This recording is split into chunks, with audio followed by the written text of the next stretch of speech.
Good morning, butterflies. I hope you've put on your favorite smile, ready to grab the day, put it in a headlock, and ask it who its father is. I've recently found something to smile about too, thanks for asking. A passion that was once lost, but I have now found. 30-year-old man still has fun the old-fashioned way. I've talked about this a little bit, but I'm going so hog wild on it I can't help but yap about it one more time. Also, I'm going to talk about a couple other things like editing, that kind of thing, which has apparently become a bit of a big topic after yesterday's upload. But let's start with that first part, passion. I am a man with so much love to give. The cup runneth over on my capacity for love that it like loops back around to being neutral. It's that powerful. And my first love was gaming. Gaming. An integral part of my life. In fact, the first time I ever saw a mons pubis on a woman was in the game Backyard Wrestling for the Xbox. They had like a little section for videos they filmed while partying at backyard wrestling events. And a woman was drinking like a Bud Light and then like moved her bikini down a little bit. And you could see like the beginnings of a mons pubis. And my mind was blown. Where would I be without gaming? Who knows? Shooting up heroin somewhere behind a Walmart next to the dumpster most likely would be my guess. Gaming has always been a core part of my soul. Like my whole internet presence stemmed from gaming. Gears of War. And it's always been like the bread and butter content of my channel. But as I've gotten older, morphing more and more into just some geezer, I haven't been playing as many games. Like, yeah, of course I still stream every new game that comes out, like every big AAA title, but I haven't grinded games like I used to for Rainbow Six Siege or Apex Legends. I haven't played all of the wacky games that come out, like, you know, that no one's ever heard of like I used to with all of these obscure titles and fucking really off-the-wall concepts. I've kind of stopped doing that. And about 2 weeks ago, it really started to dawn on me how much I missed it. So I started a whole channel just for it. And I think there's been a big misconception with this channel, the Moist Critical Gaming one. People just assumed it would be all edited stream VODs of games that I played on stream. But that's not the case. What I actually want the channel to be is a combination of course that, because I do still game on stream more so now than ever. But the big thing is, I've gone back to my roots. The old gameplay and commentary days where I would just play games off stream, record it, and post it because I wanted to play those games. So I've started doing that again too, and it has been such a breath of fresh air. So like on that channel right now, I have a Titanfall 2 video, Fly Night, Battlefield Bad Company 2, Max Payne 1, all these games that I wanted to just play on my own, and I recorded it to post on that channel, and it has been a joy. I feel like what must have happened without me even noticing is, as I was like a daily streamer for a while, which I do still stream almost every day, even though I consider myself more of a part-time streamer now, but as I was like grinding streaming for a while, gaming kind of just became like a chore almost, like something I felt I was expected to do as opposed to something I wanted to do. So it lost that spark for me. But setting the clock back, going back to the past to play the shitty games that suck ass, it gets me excited again to game. Not only off stream, but even on stream. I know this all sounds like a tall glass of who gives a fuck, but I don't know. It feels like as you get older, some things that you used to love start to lose that charm. And that's a shitty feeling. And it happened, again, without me even really noticing, or even really giving a thought to it. And it wasn't until I, like, sat down and started paying attention to it that I realized how far away I drifted from, like, the old DNA of something that I used to love. And it's just been nice to find it again. Like I said, it makes the streams more fun too. Like I started streaming Indigo Prophecy last night, David Cage Super Stinker Classic, one of the most entertainingly bad games that was infamous back in the day. And now I'm playing through that, and I've never finished that game, I don't think. Which is another thing. Even though I would be playing games over the last 5 or so years, most of the time I wouldn't even finish them. Like, I became notorious for not, like, starting Yakuza games and not finishing them. Like a real fucking goofball. I don't like that. It's embarrassing. So, another thing I've been doing is any game that I have started, I am finishing. Like, no ifs, ands, or buts about it. And that does include Death Stranding 2, which drops in 2 days, and I am not looking forward to it. A lot of Kojima fans just hit their keyboards real hard to say some mean stuff about my lack of palate, but I hate the gameplay loop of Death Stranding. I think it is the most mind-numbingly boring, tedious for the sake of tedium shit. I love the universe of Death Stranding, I love the writing, I love the characters, I love everything else about that game, except for the core gameplay loop of delivering packages while stumbling and pissing your pants.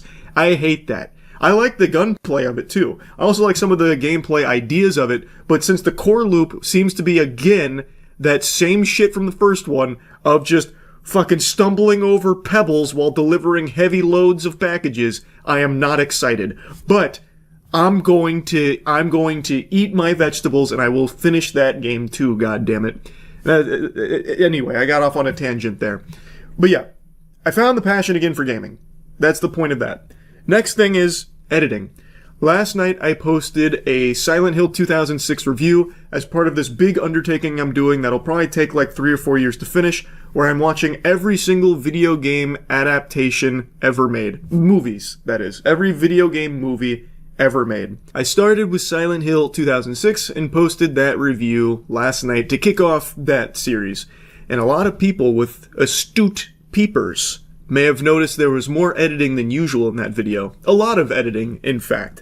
It wasn't edited by me, it was edited by Chase. I've talked about this before, but I edit like 98% of my videos. Pretty much everything that's not IRL or a big project is edited by me in Sony Vegas, the GOAT of editing software.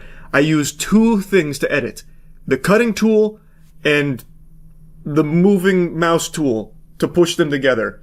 Which isn't a tool, I just move it with my mouse. So I use 1 tool for editing, and it's just cutting. So that's the vast majority of my content, but the ones that are IRL or bigger projects I give to Aaron, Chase, or Edgar. And Chase edited that one, and I told him to just go hog wild with it. I told him to go absolutely ballistic with editing, because I wanted it to be very over the top, very fun, very silly, and I think he absolutely crushed it in that department. And a lot of people were taken by surprise, the big time jump scare of seeing like zany edits in a video I've posted. Which, by the way, this isn't the first time either. I've posted plenty of videos here that do have quite a bit of editing. Now this probably has the most, though. For sure.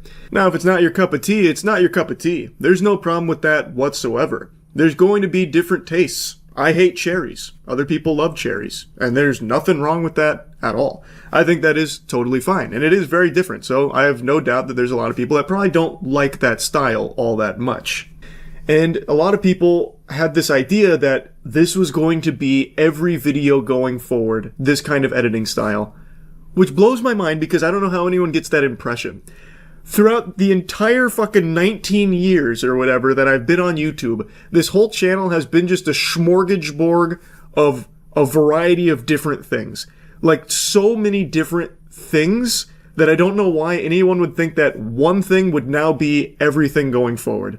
Like, this one video is now going to be everything going forward in this style, when that has never once been the case for anything on this channel ever. So I don't know why that became like a prevalent concern from a lot of people seeing the editing here and thinking that now everything's going to be edited. Holy shit, it's ruined. I don't get how that thought crossed so many noodles. I've always dropped like experimental shit on this channel all the time. Like, I don't know why this one was such like a problem or something to be worried about. Like, oh no, the enshittification has begun. There's editing now. All because one video had a lot of editing. So here's me putting those fears to bed. The content's not changing.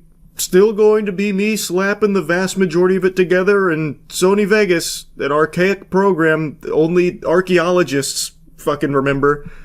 That's still going to be almost all of it. Same way it always has. But this series, I'm gonna tell you, I like it being very over the top. I think it makes it very, very different, and I want that for it. So maybe going forward, there won't be as many, like, quick edits. I don't know. It's something that we'll tinker around and tweak with, because, like I said, this is going to be like 3 or 4 years worth of watching video game adaptations. There's like 150 of these bitches out there, and I'm doing all of them. The ones from the 90s, the Uwe Boll dog shit ones. Uwe Boll, I don't know how many of you remember this. He made like, I think it was like 5 awful video game movies way back in the day, and he used to challenge his harshest critics to boxing matches. Like, literally fight me if you didn't like the movie. So, like, I'm doing all of them. So it's going to be a lot here to find definitively the best video game adaptation movie. And it's fun. And it will be edited a lot. But that doesn't mean everything will be. So I just wanted to talk about that briefly. Oh, and I guess I'll also mention this. In the Silent Hill review, I kept calling Sean Bean's character Harry, and I thought I had explained why I did that, but I clearly didn't. It wasn't in the review. In the movie, Sean Bean's character is not Harry, he's Christopher. I called him Harry because in the movie he looks exactly like Harry from the Silent Hill game that it is adapting loosely. Christopher gets absolutely nothing of value to do in that movie, and I thought it was pretty clear that that character was supposed to be like a subtle nod to the audience that it's, you know, modeled after Harry. And since Christopher is kind of useless, gets absolutely nothing of value to do on screen, he just goes on his own side quest and leads to nothing, I just stuck with calling him Harry, because at least people know Harry from the Silent Hill game, whereas Christopher is very forgettable in this movie. Though, there's a kind of a spoiler going ahead, in the second Silent Hill film, Christopher does do more of what Harry did in Silent Hill 3. So, like, it's pretty clear it's supposed to be Harry. Like, at least I thought. And so I just kept calling him Harry in that review. But I probably should have just called him by his actual character name, because it ended up being very confusing for people that have actually seen the movie. Anyway, that's enough yapping. Just wanted to talk about these few things. That's really about it. So yeah. The most anticipated game of 2025 just came out, and the question begs to be asked, does it live up to the crazy amount of hype that it's been generating over the last handful of years? I got something in my eye. Oh boy, that's an eyelash in my eye. Oh, baby. Oh. And they say making videos is easy. You see that shit right there? Wow. Pardon my weakness, I had to excuse myself to the restroom to take care of that. This is a dangerous job, don't let anyone tell you different. Heroes, really, is a term some people would use when it comes to yapping online. Anyway, Hollow Knight Silksong just came out. This game has been highly anticipated for many, many years, thus there were huge expectations put upon it by people like me, who really liked the first Hollow Knight a lot. So now that the game is here, does it live up to the expectations? Yep. I think so. I actually just finished the game and posted my whole playthrough on my gaming channel, so go check that out. Moist Critical Gaming, best gaming channel on YouTube. I started the game on stream, but finished it off stream because I was just craving more of it. I was addicted to it. So the vast majority of my playthrough is recorded from off-stream gaming, which I've been doing so much more of recently. So I just beat the game and I want to give you my review of it. Or at least, I thought I beat the game. It turns out that there is a secret third act to Hollow Knight Silksong that is unlocked after finishing all of the wishes in the game, which I didn't know. I beat the game, getting to the credits rolling, and I did most of the wishes. I didn't do them all, though. If you do, you unlock the Abyss. So I'm very excited to go back and do that now. That's one of the most beautiful things about Hollow Knight Silksong. I pumped 15 and a half hours into this game, thought I beat it. Turns out there's even more content, even more meat on its bones than I thought, all for only $20. What an incredible fucking deal. The game is just so content rich. It puts a big smile on your face. I do most of my gaming blind. I don't look up a whole lot about the games or like walkthroughs or anything. Occasionally, like with Hollow Knight, there's so many secrets and stuff, I'll look up a few things. But I had no idea that there was even more content after the credits rolled if you did all of the wishes and the prerequisites to unlock it. So now I have even more to go back to and spend even more time in the game with, which I'm really looking forward to because the game is so good. So let's go ahead and dive in here. There's actually been a lot of discussion about this game being like too hard or like really unfair because it's so punishing with how everything does 2 masks worth of damage. For those that don't know anything about the game, your health is measured in masks. So something doing 2 masks worth is a big chunk of your health. And it's led to like this big discussion about, the game being too hard. There's even a mod that I saw going viral that takes out double damage, like the double mask damage thing, which I'm just going to go ahead and tell you right now, that is some fucking Weenie Hut Jr. activity right there. Like, it's not the biggest deal in the world. I'm not the fucking hall monitor here to ensure that you're playing the game the way I want you to play it or whatever. Like, it's, you own it, you do what you want with it, well, you own it to a certain extent in this day and age. There's no such thing as really owning games or whatever. That's a totally separate tangent. Point is, you play it how you want to play it. Yes, the developers intended it to be played this way, out of the box, but if you have more fun taking that and making it easier, I mean, go for it. It's a single-player game. You're not ruining someone else's experience by doing it. I think it is a little bit lame. Like, what's next? You're going to just start cutting the crust off of all your sandwiches? Grow up. But piggybacking off of this discussion of difficulty in this game, there is something, and it's kind of like the only complaint I have about Silksong, that I think is a little overdone. And it is the 2 damage enemies. Because basically every common enemy and every single, obstacle in the game does 2 masks worth of damage. It's a significant chunk. Even the most throwaway trash mob in, the starting zone will be doing, 2 damage to you. It is a little excessive. Do I think the game is too hard for it? Not necessarily, but it does make it annoying. Because when you are trying to explore and look for secrets or something, or you're doing a run back to a boss, and the run backs aren't very forgiving. They are pretty long run backs in some cases where your bench is far away from where you died on that boss.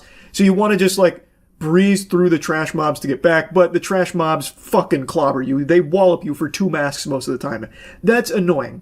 And it makes it kind of tedious for the sake of being tedious, because it's not hard to kill those trash mobs. You just don't want to spend the time to do it most of the time. So I do understand that complaint. That does become a bit of a headache. Is it the biggest deal in the world? No. But especially in late game, that was the one thing that would have me frowning. It's this was a great boss fight. Unfortunately, I lost. But that's not the worst part. The worst part is having to run back through to get to the boss, because I know I'm going to have to go through these fucking trash mobs that'll hit me for 2 masks if I slip up or try and get through them too quickly. That is a little annoying. That's the only actual complaint that I have about the game. The other thing that I wasn't loving in the beginning was with your first crest, your default attacks, your moves in the beginning of the game, you don't have a normal down air. You don't have a normal down needle attack. You always come at angles, which I didn't like. It made pogoing feel really odd to me. It just felt awkward. And as I got better at the game, that was eased, but I always preferred the original Hollow Knight down nail, so that way you could pogo more consistently and it felt more intuitive. When you get to mid-game, you unlock more crests, which are more moves for your needle, and they do have the normal down needle for normal pogoing as well as other options. So that complaint was completely washed away by the time I made it to mid-game. So I really only have one thing that I didn't love, which is what I just mentioned. Everything else, I adore. I think this is an incredible sequel to the first Hollow Knight game. There were huge expectations placed on this game. I think they delivered. I really think they fucking delivered here. I think they served us a beautiful dish. I think the game is visually stunning. I think the soundtrack goes super hard, especially towards the end of the game. They pull out all the fucking stops. The music goes berserk towards the end of the game. I love the cutscenes that they've added in here. Even though I'm not overly familiar with the lore of Hollow Knight, I really enjoyed the characters here. They were extremely charming. The writing felt good. I liked the story they told here, even though, of course, I didn't grasp all of it, and I did miss things by not finishing all of the wishes and seeing through some of the character storylines. The ones that I did finish were great. The gameplay was smooth. Felt super fucking solid. That's the big star of the show here. I didn't know how much more depth you could give Hollow Knight's gameplay without completely changing its identity, but they found a way. You can schmoove in this game. The movement was really the superstar here. Everything was so fluid. And I really think the skill expression in this game is through the roof. There's probably so many interesting combos and interesting ways of approaching combat that no two players will play the same way. Like, this is not just like a super simple game, like a super simple Metroidvania or anything. There is so much depth to what you can do in this game to squeak out damage or even just moving from point A to point B. And with so many new tools at your disposal, you can have entirely different builds than somebody else that are really creative in what they aim to do. For example, in my playthrough, towards the end of the game, I visited the Architect, and one of the things I bought from them was this ability that allows me to summon saws when I do my float, which is when I jump and I hold A, now I've got my cloak fanned out and I'm floating. When I float, saws would come out, which do a lot of damage to anything that they hit. Well, you can actually combo that. You can use that as a really good offensive tool in the middle of punishing an enemy. So what I could do is I could squeak out a lot of additional DPS with this, where I could sprint in, start my sprint attack, which I was using Reaper Crest, which allows me to, when I do that sprinting attack or a dash attack, it hits and then sends me up. So by default, I hit, I get sent up, and then I can immediately float after doing that, so I'm able to squeeze in more damage by floating right after doing it. So I hit, float, which summons the saws, which hits the enemy, and then I can hit again on the way down. I don't need to stay in the air. So I'm able to get like 3 hits in there, which I wouldn't be possible without having that there. And there are so many things that you can mix and match in there. Like throwable items, obviously, with the tools, but I'm even talking just like simple defensive things can completely change the way that you'll approach boss fights or even just destroying trash mobs. Because like the float saws were really good for those really pesky flying enemies that would stay just out of range or just be in a really inconvenient location. Just jump, float, hit them with the saws. And it helped solve the problem. It is just so good, the level of depth that the combat has. And the movement, too. Everything about the gameplay in this feels incredible. I am blown away by how great this game felt to play. I also want to make a mention of the bosses because there's a lot of bosses here, and I really think the vast majority of them are absolutely great. I saw some discussion around one boss in particular, Morwing. He's the flying boss who summons these projectiles that go all cattywampus, and then he like penguin belly slides across the entire screen. And people were complaining about how unfair of a boss and how shitty the design was with him. I disagree. I don't think the boss is unfair. He's challenging. Like, he's not a super easy boss, but I think there's nothing in his kit that's unfair or anything. I guess the only thing you could argue is, and this ties back to the double mask damage, when you stun him, he falls, and if you get clipped by his hitbox when he falls, you take double mask damage. That doesn't feel great. I can understand why people might be upset about that in particular, but the boss itself I don't think is like a bad design or anything. I really think 90% of the bosses in this game are really, really well designed and are really fun to fight, and it's also usually coupled with some incredible music. The one exception is there is one section towards the end of the game where the boss fight consists of just fighting like 1,000 things, and that's like the challenge of it. I hated that. And I think anyone that's completed the game is going to know what I'm about to complain about. It's going for one of the melodies. I'm not getting into spoilers for this review because I actually value this game so highly and very much recommend it, especially for the price tag that it's at. But towards the end of the game, you are required to get some melodies, and one of these certain melodies require you to go through this chaotic room, which I think is literally like 12 waves of very like aggressive mobs, many of which do double mask damage. And once you go through, I think it was 5 of those waves, you fight a boss. A big beetle with a big fucking blaster of a mace. And then once you defeat him, you then go through, I think it was 5 more waves of those strong normal mobs in order to get to another boss, which is 2 of those beetles at the same time. So they're coming out double fisting you. And this is on the back of already completing like 11 waves worth of enemies and a boss fight prior. It is very reminiscent of like the Pantheon from Hollow Knight, but this one felt worse to me.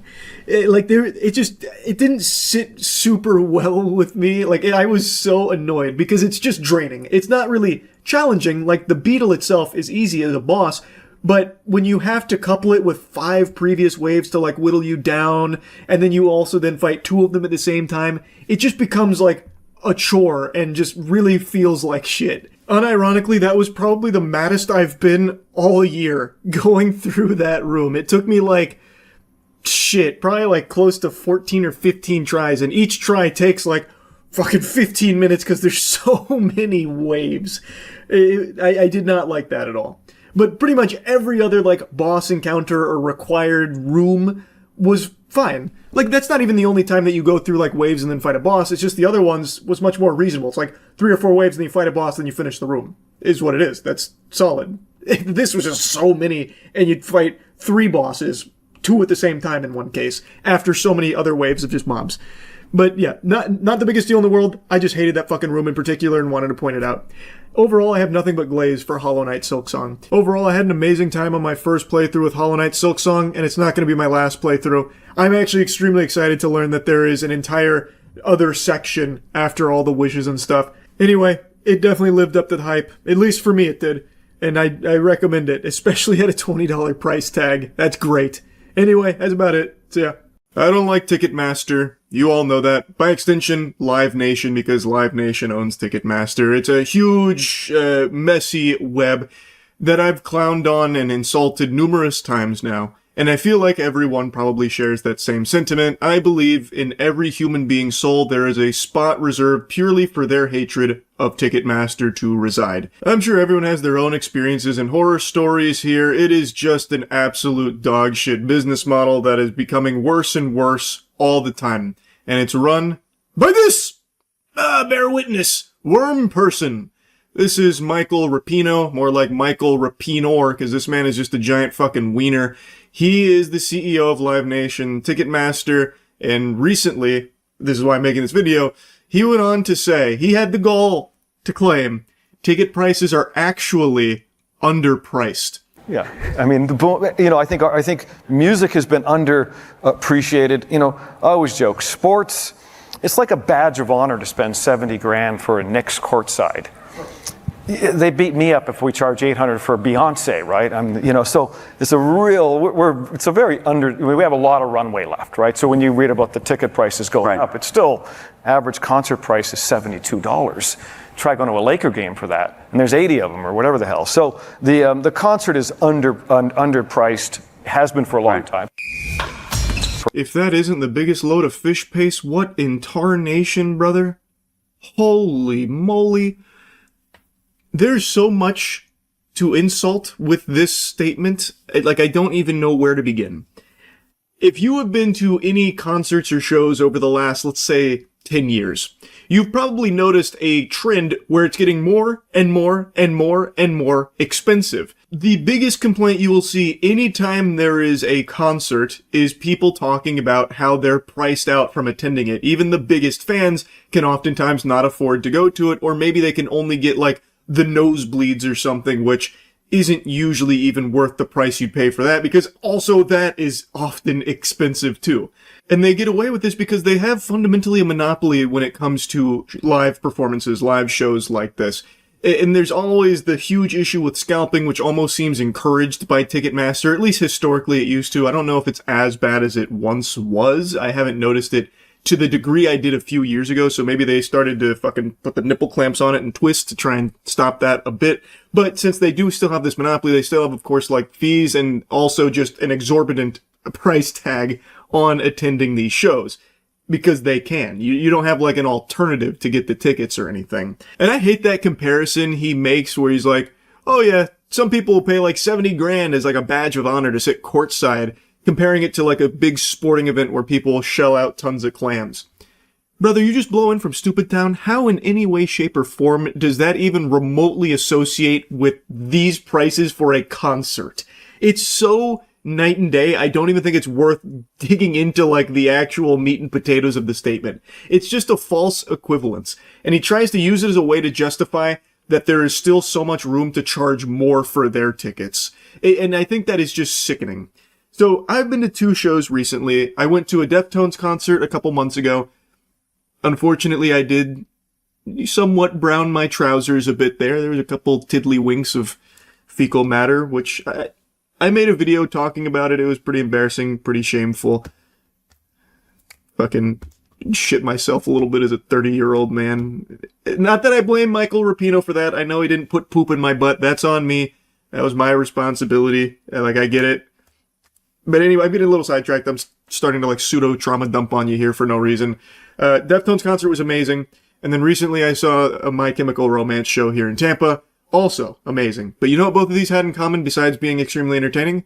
Extremely expensive. And Ticketmaster gets to basically charge the moon for it if they want to. And they do want to, make no mistake. And it looks like they want to charge even more for it. They want the fucking whole kit and caboodle here. They want your entire piggy bank just to see your favorite artist perform once.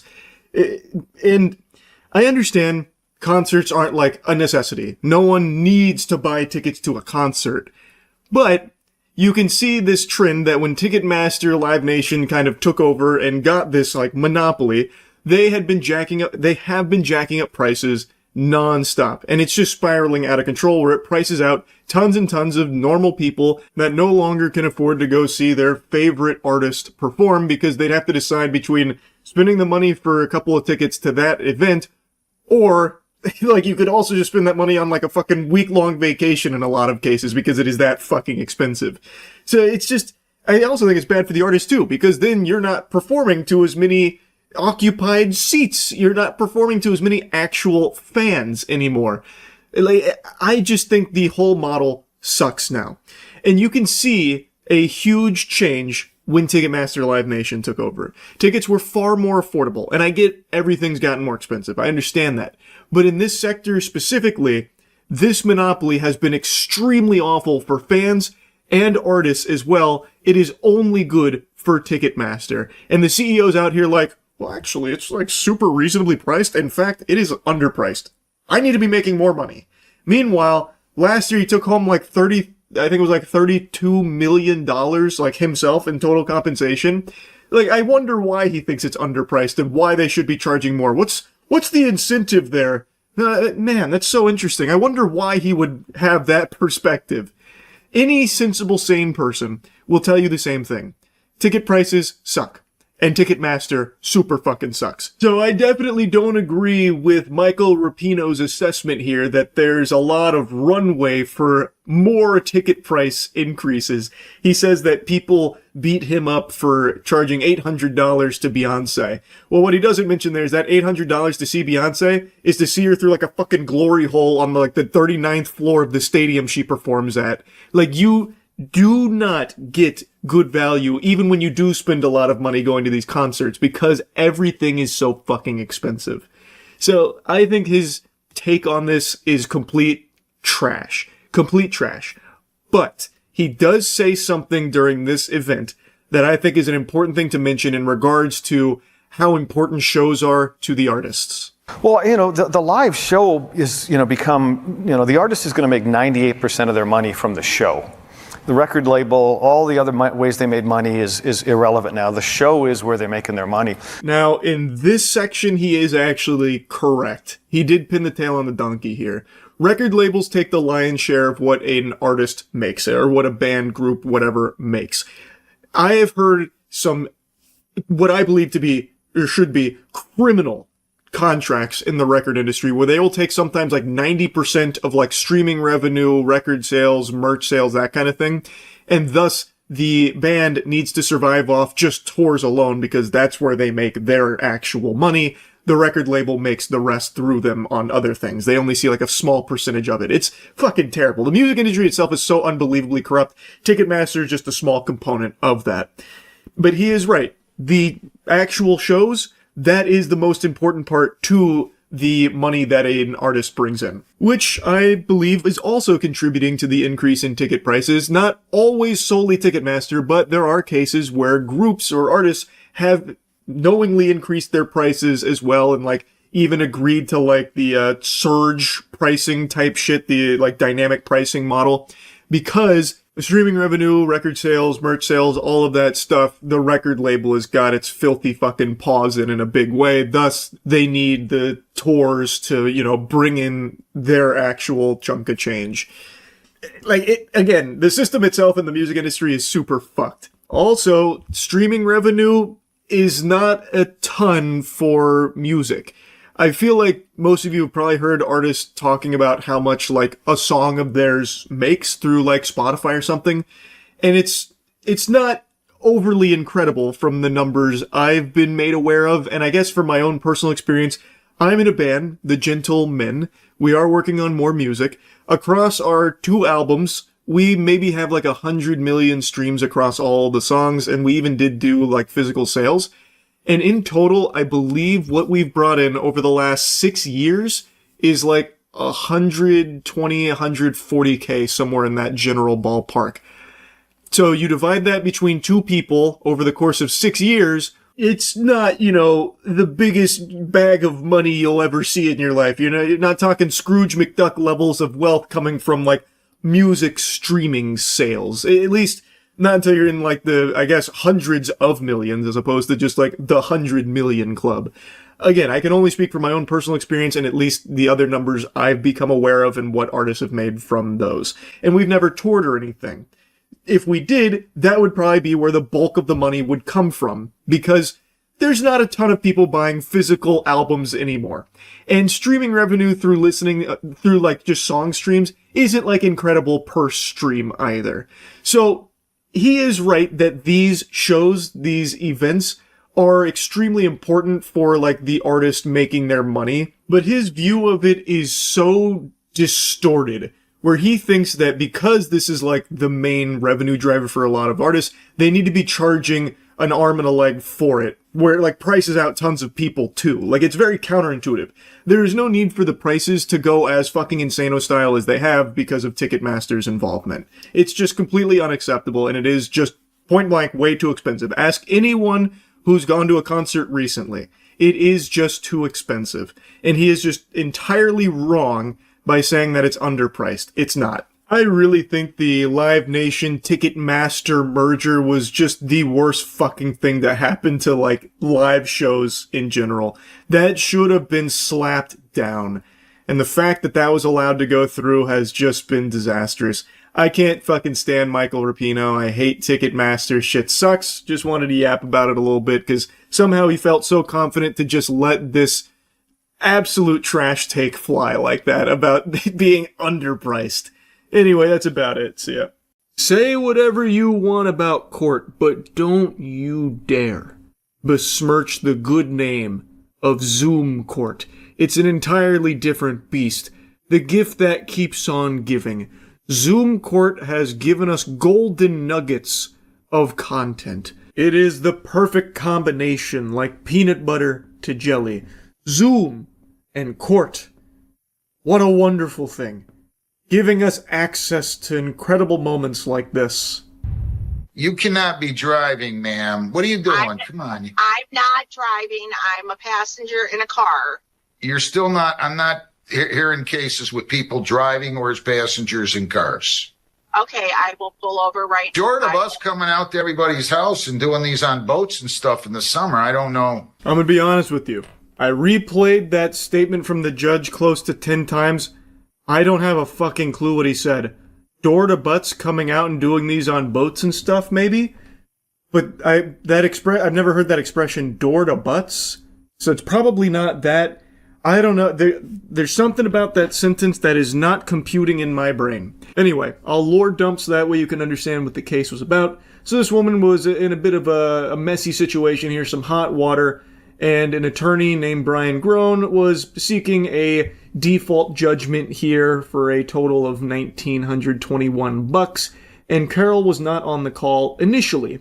Later on, though, a mysterious iPhone joined the call. Who is this 4chan hopping in? And it was later determined that this was the woman they were looking for. She was just late. The judge then instructed her to turn on the camera to ensure she has her name listed on the account. Her defense for the tardiness was that she was sitting in a room and didn't realize that she wasn't in the right spot and apologized for it. Now, even though they had already got the farty sharded without her, her presence there did postpone that default judgment, and she was given the chance to, turn on her camera and participate here despite being tardy. Now, that's where the clip starts.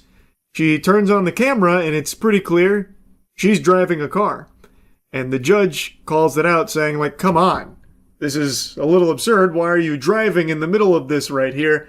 And that's when she cooks up the Galaxy Brain scheme here. She starts playing a little bit of chess while everyone else is playing checkers. She says that she's not driving, she's a passenger in that vehicle. And then she really plants her feet. She buckles down in lat spreads and she starts trying to complete all the quick time events here to wiggle her way out of this one. I'm sorry, I have an emergency. I'm going out of town for a family member, but I will have my driver pull over. Hang on 1 second. I'm sorry.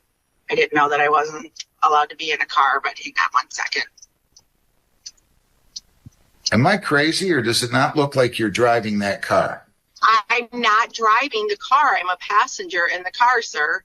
Now it's time for a little LA Noire style investigation from the judge here. I think it's pretty obvious she's driving, but she's about to do everything in her power to squeak out the W here and convince everyone that she's just a passenger in the vehicle. What side of the car are you on? I'm on the left-hand side. How would you be on the left-hand side if you're a passenger in the front seat? Am I missing something? Right-hand side. I'm sorry. I've been sitting in a room. I didn't know.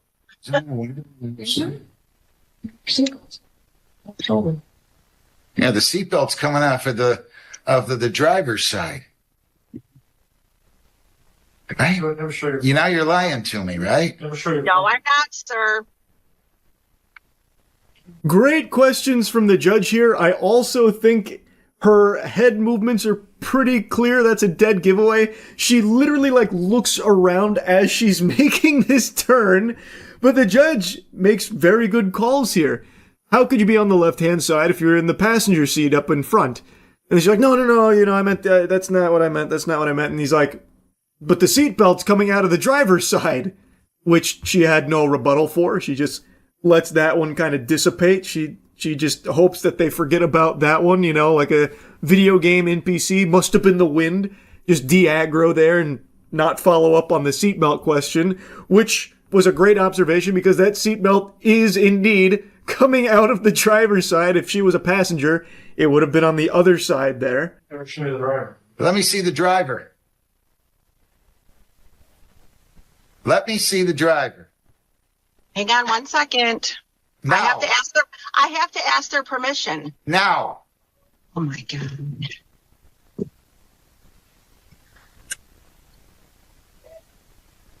That look she gives when he requests to see the driver is fucking perfect. That is cartoonish. That look right there is some shit out of a Whitest Kids You Know sketch. I cannot believe how incredible her response to that question was. But she did come up with something, though. She didn't just fold there. She's like, oh, I can't just show you the driver. I don't want to violate his privacy. I need to ask for the driver's permission first. Hold your horses. Calm down. Let me ask the driver real quick. And then she gets out of the vehicle. Where is the driver? Where is he? Is he riding on the hood of the car or something? So now she needs to go track him down? Why did she get out of the car in order to try and ask the driver permission to show him to the judge? Oh, you're not in the you weren't in the driver's side. You think I'm that stupid? I'm going to go ahead and enter a default judgment. Our paperwork says that they can't drive. Does it not, Jennifer? I'm sorry, Your Honor. I took a breath in and started choking. Well, I missed what Does you our said. paperwork not tell people that they can't be in a car? I don't know, Your Honor. I'd have to look at it again. I haven't looked at it in a while. Looking at it does not say that I cannot be in a car. I love that she walks around the vehicle. She puts it to her ear so you can't see it super well, but you can watch her walk behind the car, start to walk behind the car, and then she goes into the passenger side in order to continue the conversation. Genius. She's really cooking here. I'm entering a default judgment. You lied to me. Judgment 1921-85. Send me your counsel and put in there defendant was not available at the time and then was driving a car and telling the court she was not. I'm entering a default judgment. Have a great day. Thank you. Now, according to this article, she has released a statement of her own about everything that unfolded here, and she's no longer trying to stick with the ruse of being a passenger in the vehicle. I want to be clear that I take responsibility for my mistake. Appearing on a Zoom court hearing while I was driving was poor judgment, and I regret that decision. I panicked in the moment and made the wrong call instead of pulling over or asking to reschedule. For that, I am truly sorry. At the same time, I believe what has happened since then has gone far beyond addressing a mistake. A brief moment of poor judgment has turned into a viral spectacle that's affecting my reputation, my family, and my ability to move forward with my life. I respect the court and the rule of law, but I also believe in fairness and proportionality. The question I'm left asking is whether this situation needed to become a public example at the expense of someone's livelihood and dignity. I am human, I made a mistake, I own that mistake, and I am willing to accept the consequences, but I hope people will consider whether the response has been about accountability or about turning a moment into something far bigger than it needed to be. Now, her statement makes it sound like she's lost her job or something as a result of this, which I can't find any information on, but hopefully that's not the case. She's talking about it as though it's being reported for the sake of, like, accountability or, like, you know, some kind of big witch hunt, as though it's something very serious. It's not, and I don't really see that response from everything that's been, you know, shared and reported about it. It's really being portrayed as, like, a lighthearted, silly thing. Like, what she was facing in court isn't, you know, the most heinous of crimes or anything, where she's some kind of crazy fucking supervillain, you know, mustache twirling evil. And what she did is very goofy, but it's also pretty harmless. She got her hand in the cookie jar and got caught, and she tried to wiggle her way out of it, and it didn't work. Really, the biggest thing was driving while doing this Zoom court, like potentially distracted driving. But she did a lot better than fucking Twitch streamers and Kick streamers when it comes to having a stream while driving. She didn't really look at her phone at all until she had fully pulled over and then got out. So she did a lot better in that regard than a lot of, like, streamers do. So I don't think it's all that serious, and I haven't seen people responding aggressively to it or anything, nor have I really seen it being reported as something serious.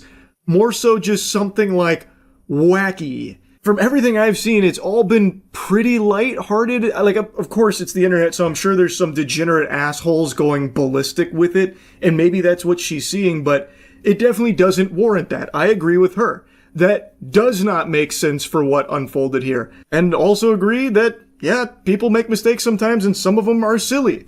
And like this one, for instance, it was definitely something that had me giggling, so I wanted to yap about, but at the end of the day, it's not that serious. It was just some lighthearted goofs around here, so ultimately, I'm wishing her the best. I hope this isn't, you know, something super detrimental to her or anything like that, and hopefully it is something that she could look back on herself and laugh at, like, yeah, that was a wacky one. It happens. Anyway, though, that's really about it. So, yeah. What I just learned about here has to be one of the most insane, vile plans I've ever heard of, and it was actually attempted. Two men were training for what has to be one of the most unhinged ideas ever thought of. Like, the Lord, when he gave humans brains, didn't think they'd be capable of concocting something so fucking absurd. I'm actually struggling to find the words to even set the stage here for what I'm about to show you, so I'll just instead use a hand gesture. It's a big thumbs down moment. This shit is foul. A federal grand jury indicted two North Texas men accused of plotting to invade a foreign island, kill the men, and take the women as sex slaves. Prosecutors say one of the men enlisted in the Air Force to get military training he thought he needed. Fox 4's Blake Hansen. I know that intro hits you like a fucking knuckle sandwich because it's so preposterous, but it's actually just the tip of the iceberg here. And they left out a very big key detail. According to the official press release, these two lunatics were also planning to take the children as sex slaves as well. So these two Jeffrey Epstein commandos here were planning to invade an island nation, murder all of the men, and take the women and children as their sex slaves. And one of them literally joined the Air Force in order to receive training to better help them carry out this plan. This shit sounds like something P. Diddy would have cooked up while playing with G.I. Joe action figures or something. Like, these guys were very serious about this. They were actually doing everything they could to carry out this island invasion and murder and kidnapping. In our newsroom tonight with these stunning allegations, Blake. Yeah, Stephen Heather, federal prosecutors say the suspects didn't plan to go it alone. In fact, the feds say they plan to recruit people who are homeless in Washington, D.C. to serve on their, quote, expeditionary force and take over a small Haitian island. The grand jury indictment handed up today charges 21-year-old Gavin Weisenberg from Allen and 20-year-old Tanner Thomas from Argyle. Now, there's no picture of Tanner that's available at the moment, but the mugshot there that exists of Gavin, he looks like a psychopath. That guy looks like he has a screw loose. It looks like he is like biologically evolved to be the quintessential caricature of a freak that has these like crazy, heinous ideas. And like I said, this is something they took so seriously that they were even planning out how to recruit homeless people to join their ranks to storm the beaches of the island that they were going to invade so they could start slaughtering the men there. With conspiracy to murder, maim, or kidnap in a foreign country, as well as a charge of production of child pornography. I told you that intro was just a crumb. That doesn't even scratch the surface to the depths of depravity that these two men has sunk to. Like, these are evil, rotten to the core fucking monsters. So there is also a charge of child pornography production here, which I imagine none of you are surprised to hear, given that these two men planned on kidnapping the women and children as sex slaves for themselves. Record Joe Weisenberg was booked into the Collin County Jail in July. We've not been able to find a mugshot for Thomas. Prosecutors say he was in the U.S. Air Force at the time. The place they are accused of plotting to invade is called Gonave Island. It is part of the Republic of Haiti. It's not small. In fact, that island has about 87,000 residents. Prosecutors say Weisenberg and Thomas plan to lead that expeditionary force by sailboat to the island, murder the men, take control of the island, and then turn the women into sex slaves. If you did whippets every second of every day for the entirety of your life, I don't think you could kill enough of your brain cells to hatch a plan this unhinged.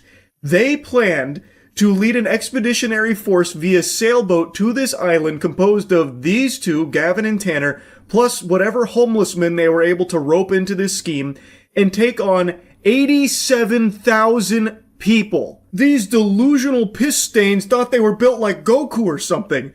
That is crazy. Like, fucking Thanos would struggle to beat 87,000 people on his own. Like, it is so unbelievably outrageous that it's hard to even come to terms that this was something they were really trying to do. Like, I can't stress that enough, that this wasn't just some, like, crackpot crazy idea. They were taking steps to actually carry it out. Like, one of them joined the Air Force. And you know how they just mentioned that their plan was to go via sailboat? Well, get a load of this. They had planned all of that, too. They were legitimately dedicating their lives to this invasion. According to prosecutors, the feds say the plan dates back to August of last year. They say Weisenberg enrolled in a Rockwall Fire Academy to learn command and control protocols, but flunked out in February. And they say he then traveled to Thailand to learn how to sail, but didn't enroll in the school due to the cost. Dipshit Gavin may have been unsuccessful in all of his endeavors, but he did try to learn things to contribute to the invasion effort that they were scheming. So he enrolled in a fire academy to try and learn command and control prompts. He flunked out. He then also was going to learn how to sail via courses in Thailand, but then didn't enroll because he couldn't afford to, I suppose, or was probably too busy spending his money on blow and chicken tendies. But he did, like, dedicate time to trying to learn these things for this invasion plan. His whole life was revolving around trying to be better equipped for this invasion effort that they were plotting. The feds say Thomas, meanwhile, enlisted in the Air Force in January and in March changed his station assignment from Germany to Maryland to better coordinate the invasion and recruit the homeless population in D.C. While Gavin was sucking the mean dick of failure, Tanner, on the other hand, was successful in enlisting in the Air Force and getting this military training to contribute to their efforts here. He changed his station so he could be better equipped to find homeless people to recruit for this too. Both of these men were legitimately dedicating their entire lives to this. This was something they were going to actually follow through on. Tanner moved to an area to better coordinate, plan, and recruit these homeless people for that plan. This is something they were going to do. Now, obviously, I'm sure you don't have to be a mathematician, you don't have to be, a fucking Poindexter, a wizard with numbers to know that if they did truly arrive at Gonav with the intent to murder all of the men there, they themselves would have been killed pretty quickly, I imagine, as they would anywhere in the world if they just come like Yosemite Sam firing from the hip, just killing a bunch of people. They themselves would have been killed very quickly. But the fact is, they would have taken innocent people with them.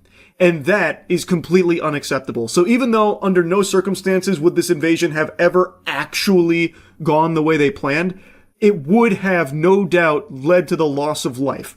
We reached out to attorneys listed for Weisenberg and did not hear back. We could not find attorneys listed for Thomas. Prosecutors say they face up to life in prison if convicted on the conspiracy to murder charge. I have a hunch that Tanner probably represented himself. I have no evidence to back up that thought process there, but these two sound just so fucking off their gourd that I actually think Tanner probably is representing himself here in this case. But anyway, they are facing potentially life in prison. 100% they need life in prison. Plus they also have that separate production of child pornography charge. Lock them away forever. Absolutely. By stopping them here, they prevented a tragedy from happening. No doubt in my mind.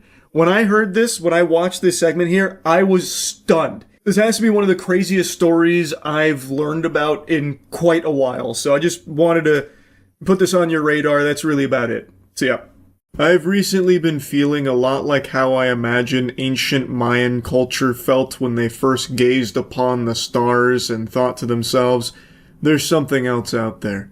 I've been on the cusp of a big discovery, one that I've found a deep appreciation for, and I'm only just now learning the intricacies of. And that is SpongeBob horror games.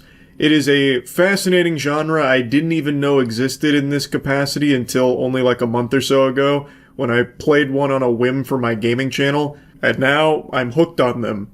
I just want to kind of put these on your radar because I have been having a lot of fun playing SpongeBob horror games for some reason. Granted, on my gaming channel, I have been playing a ton of horror games, but probably my favorites so far are the SpongeBob-themed ones.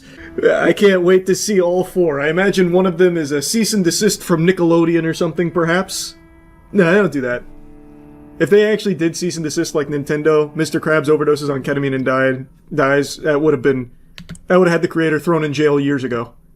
This'll make it cost a little more. Oh, that's no problem, sir. I'm reading this like I'm reading this like fucking Grok AI would. I have many students, so I can afford to pay for it. Wow, it means you're a great art teacher. Yes, indeed, I'm professor of art. This is going to be exciting. I get to clean Squidward's classroom. Let's put on my Sunday best. Wow, in the middle of nowhere, Bikini Bottom, huh? Shit is rock bottom. Alright, I'm coming in. Squidward! Oh, this place is filthy. There it is. It is unbelievable. I've only been back in the fucking Megazord here of indie games for like 2 weeks, playing like really dog shit throwaway horror games, and like 5 of the last 7 or so, I haven't posted a video on all of them yet, but 5 at least of the last 7 or 8 have all had a broom sweeping element to it. It is unbelievable how common this is. Is that like the most horrific thing someone can think of when making a game? Chores? Surely there's more we could be exploring. I would think. If I'm lucky, some of Mr. Tentacle's talent may rub off on me. This actually is a banger episode, by the way. This is one of like the classic SpongeBob episodes that just goes fucking ballistic, even holding up super well today. Use needle. Seems about right for old tennis balls. Condom. Come on, SpongeBob, I'll give you one more chance. Use all your knowledge and imagination. Okay, I won't make any more mistakes. First, the artist must concentrate and visualize his concept. Now you've got it. Now I've got to embrace the marble. I've got to be the marble. I've got to fuck the marble. I gotta lick the marble. I gotta serve the marble. With this tool I shall give birth to art. Hit it gently. Yes. Now one more thing left. The nose. Now it's art. Well, what do you think, Squidward? No! Asshole.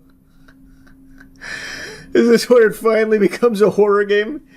He just point blank assaulted SpongeBob. I saw the whole thing. How dare you shitting on me, SpongeBob? Ouch, it's hurt, Squidward. Don't mind me, just doing my job over here. Want no part of this.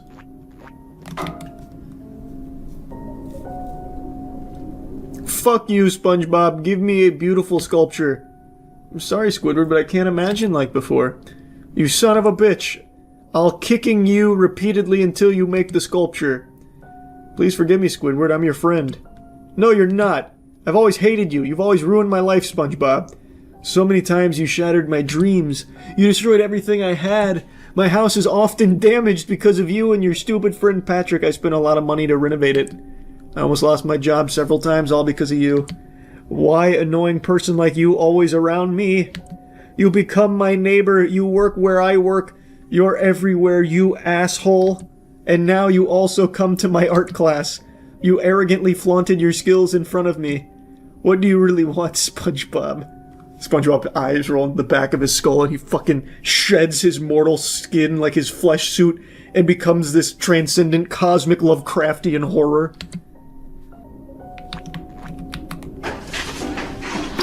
Okay, my job's done.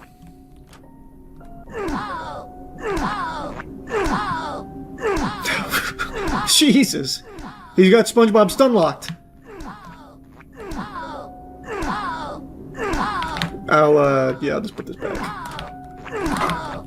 I'm not going to intervene.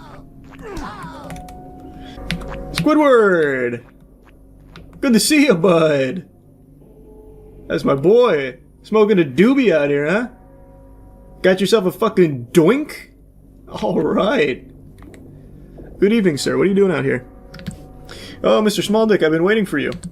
Please clean the classroom. Yes, sir. By the way, bring this flashlight.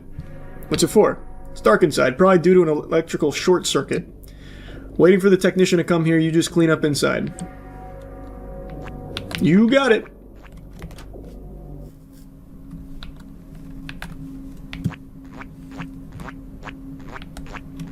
Doesn't seem too filthy to, well...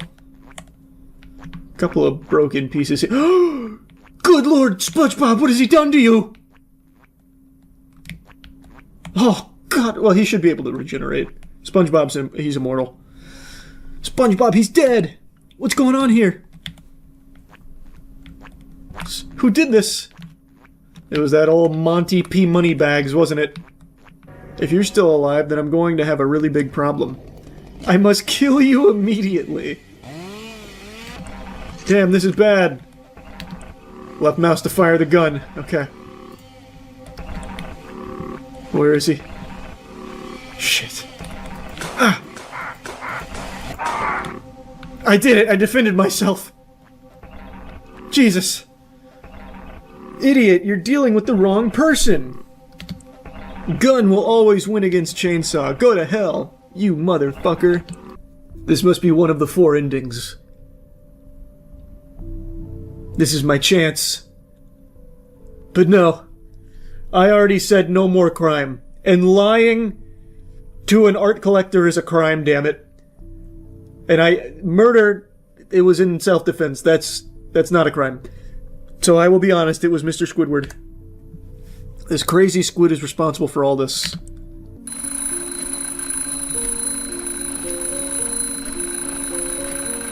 My name is Squidward, and I hate my life. I wake up every day, go to work, and come back home. That AI voice is rough. Nothing ever changes. I'm thinking of killing myself. Oh But man, that's before dark. I kill myself, I want to kill the people I hate. Damn, Squidward. Come on, Squiddy. It's not all that I can't bad. stand working here. Everyone is so fat and annoying. I don't care anymore. I'm going to kill all these people. No, don't do it, Squidward. There's other alternatives. Get ready to die. What about fun?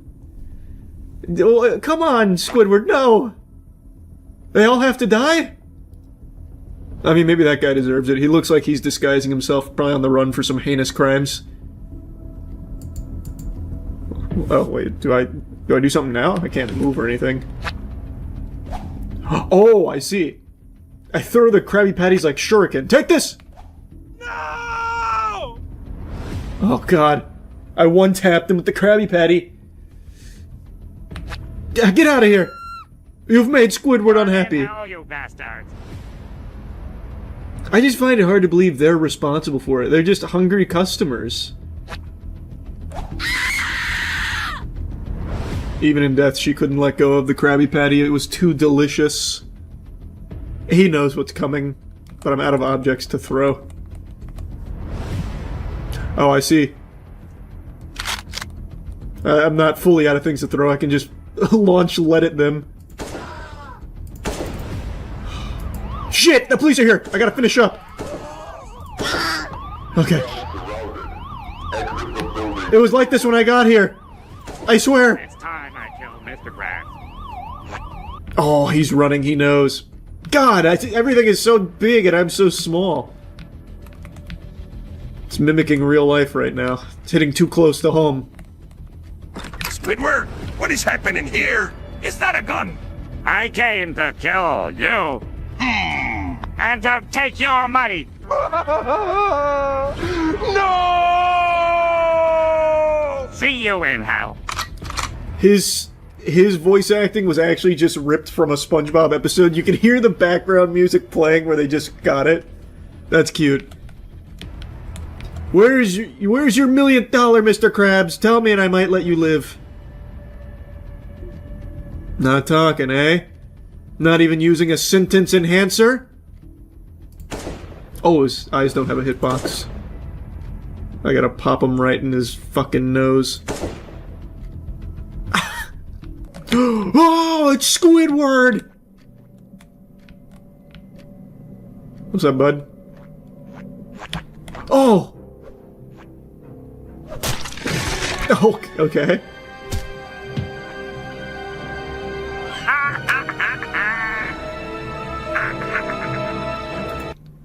Damn, Squidward, he means business. That was one hell of a move he got me with. I'm coming, Pat.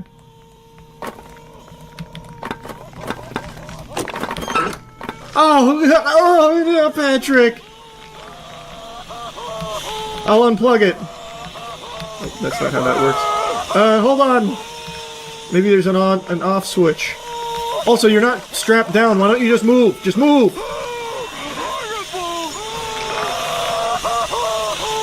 Hold on, I gotta turn this off. Oh, here we go. Here we go. Oh, there we go. Shut the power off. Finally, I'm free!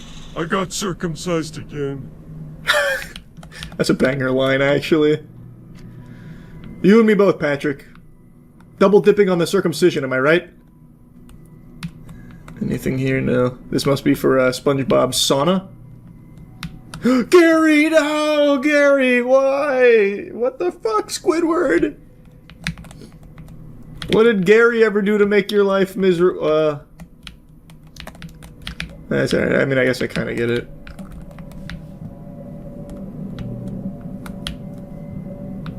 SpongeBob. Hey, SpongeBob. Good to see you, bud. Here, I'll help you out. Hey, Sandy! Did you come to help me? Yes, SpongeBob. What is this machine? How the fuck should I know? Squidward put me in it! And I think it's gonna split me in half. Sandy cheeks, I'm coming to clap those cheeks. He's coming, Sandy. This game kind of goes hard. In the closet. How did Squidward get this whole machine here? Get ready to die. Squidward, no. Please. I will do anything if you let me go. Squids don't have dicks. Get fucked, SpongeBob. No!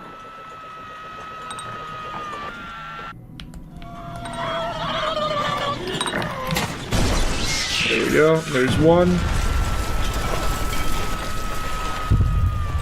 Oh, that's gonna just set SpongeBob on fire. No, wait! I can go get more water and extinguish the flames. I gotta wait for Squidward, though. Sorry, just... Can you calm down? You can see I'm actively helping you.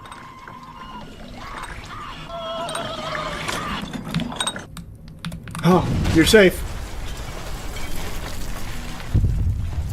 Bet you feel like $1,000,000 now, huh?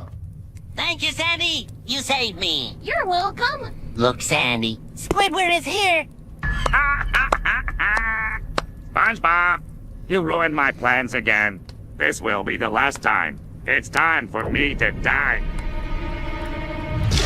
Oh, no! Squidward! Why? This one focuses on the hash-slinging slasher, and it's sure to make me very frightened. I'm hoping it can put some poop in my pants. Let's get after it. This one's for Bikini Bottom. Nice. We did it. Put valuables in safe. Ah! The spatula for a hand. He's here to fuck my ass. Jackpot. What the hell? Oh no! Get back here, scoundrel! The hash-slinging slasher's gonna kill him! Anchovies! This is definitely a valuable. That's the secret formula.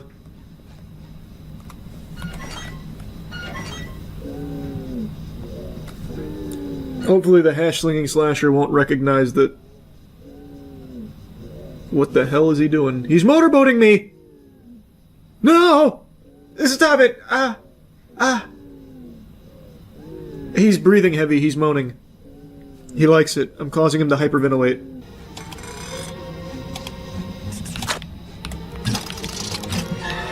No! He got me!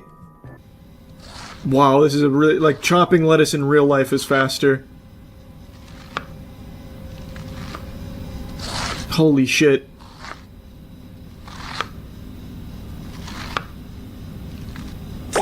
Okay. I need to hide. Oh, close. That was close. He's gonna see the chopped lettuce and know something's up. He's gonna know he's not alone. I think I'm good. Yeah, I'm good. Okay, 2 of 6. And that is now out of... There's a lot of rowdy customers. I've got the red pan. I've got the red pan. I've got it. I've got it. Okay, I just need to drop the red pan off, then take out the last trash. I don't know if I was just missing it last time, or if I maybe accidentally kicked it under the dumpster at some point. I don't know. But I turned this fucking thing inside out. I think I have spent longer playing this game than the developer spent making this game. I have spent longer at the Krusty Krab than Mr. Krab himself. And it's all worth it. I've got the last piece of the puzzle. Has he vanished? I don't know. I feel like he probably has.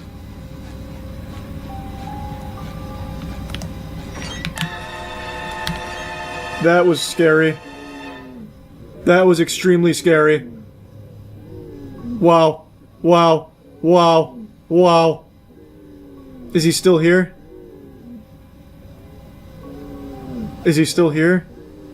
If he's here and he gets me, I'm just quitting. Okay, I think I'm safe. Okay. Last thing. Last trash. Come on, baby. Alright, we're free. We're free. We're free. Oh my god. Forever! Forever! Lock main entrance. I'm just going to wait until he spawns and leaves. I'm not taking any chances. I'm immediately going against what I just said, but I don't know, because he might not spawn. Someone's trying to call me and lure me in.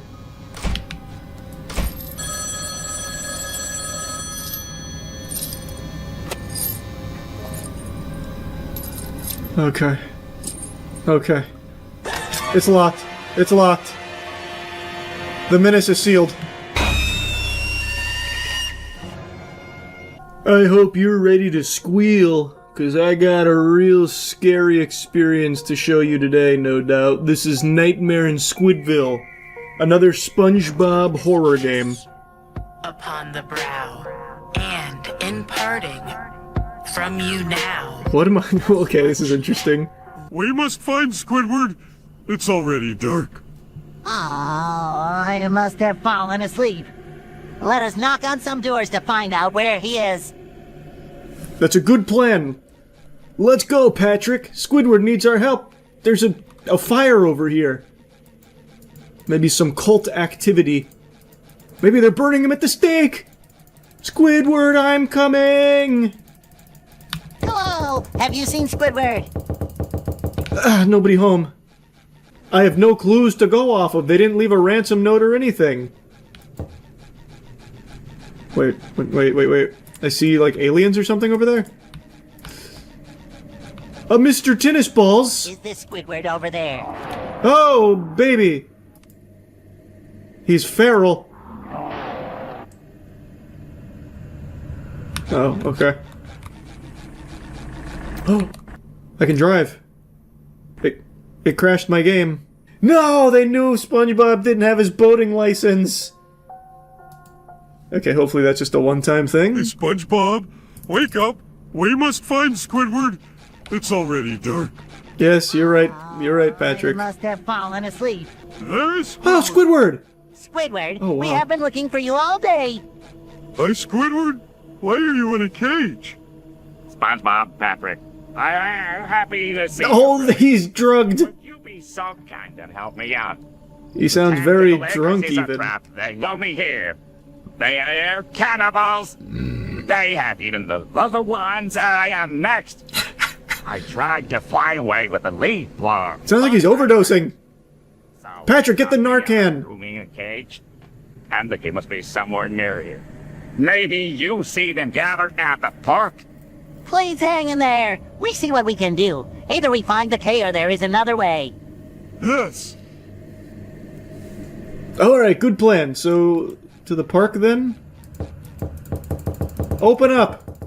I want to ask you a few questions. Oh, the park happens to be right there. Good news, Patrick. The park wasn't far. I wish they'd stop planting steel plants out here. Drive over them. Drive over them. I got them! The day is saved. Maybe one of them had a key. Alright, hop in the boatmobile, Squidward. Oh, they're lapped up.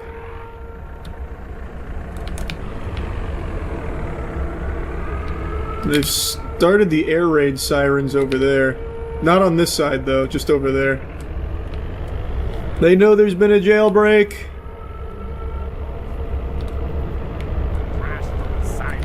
Crash through the site fast. I did it! Oh my god! Nice. Hell is rising. Hell is rising? No. Do you see this in front of us? This isn't hell rising, this is like the large intestines of a body. Oh! Come on. We get through this nightmare. We can do this! Okay, how long does this go for, you think? You need to boost. Press space to boost. Turbo mode! The NOS booster's activated! Granny shifting! We are trapped inside a dream, where Squidbill of the demons have break the spell. You will terrorize Bikini Bottom no longer. They're screeching at me. Ooh, huge collateral.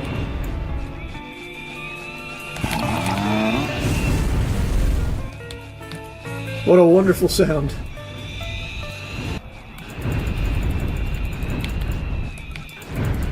This might be it. I don't see them spawning anymore. Sleep well. Yeah!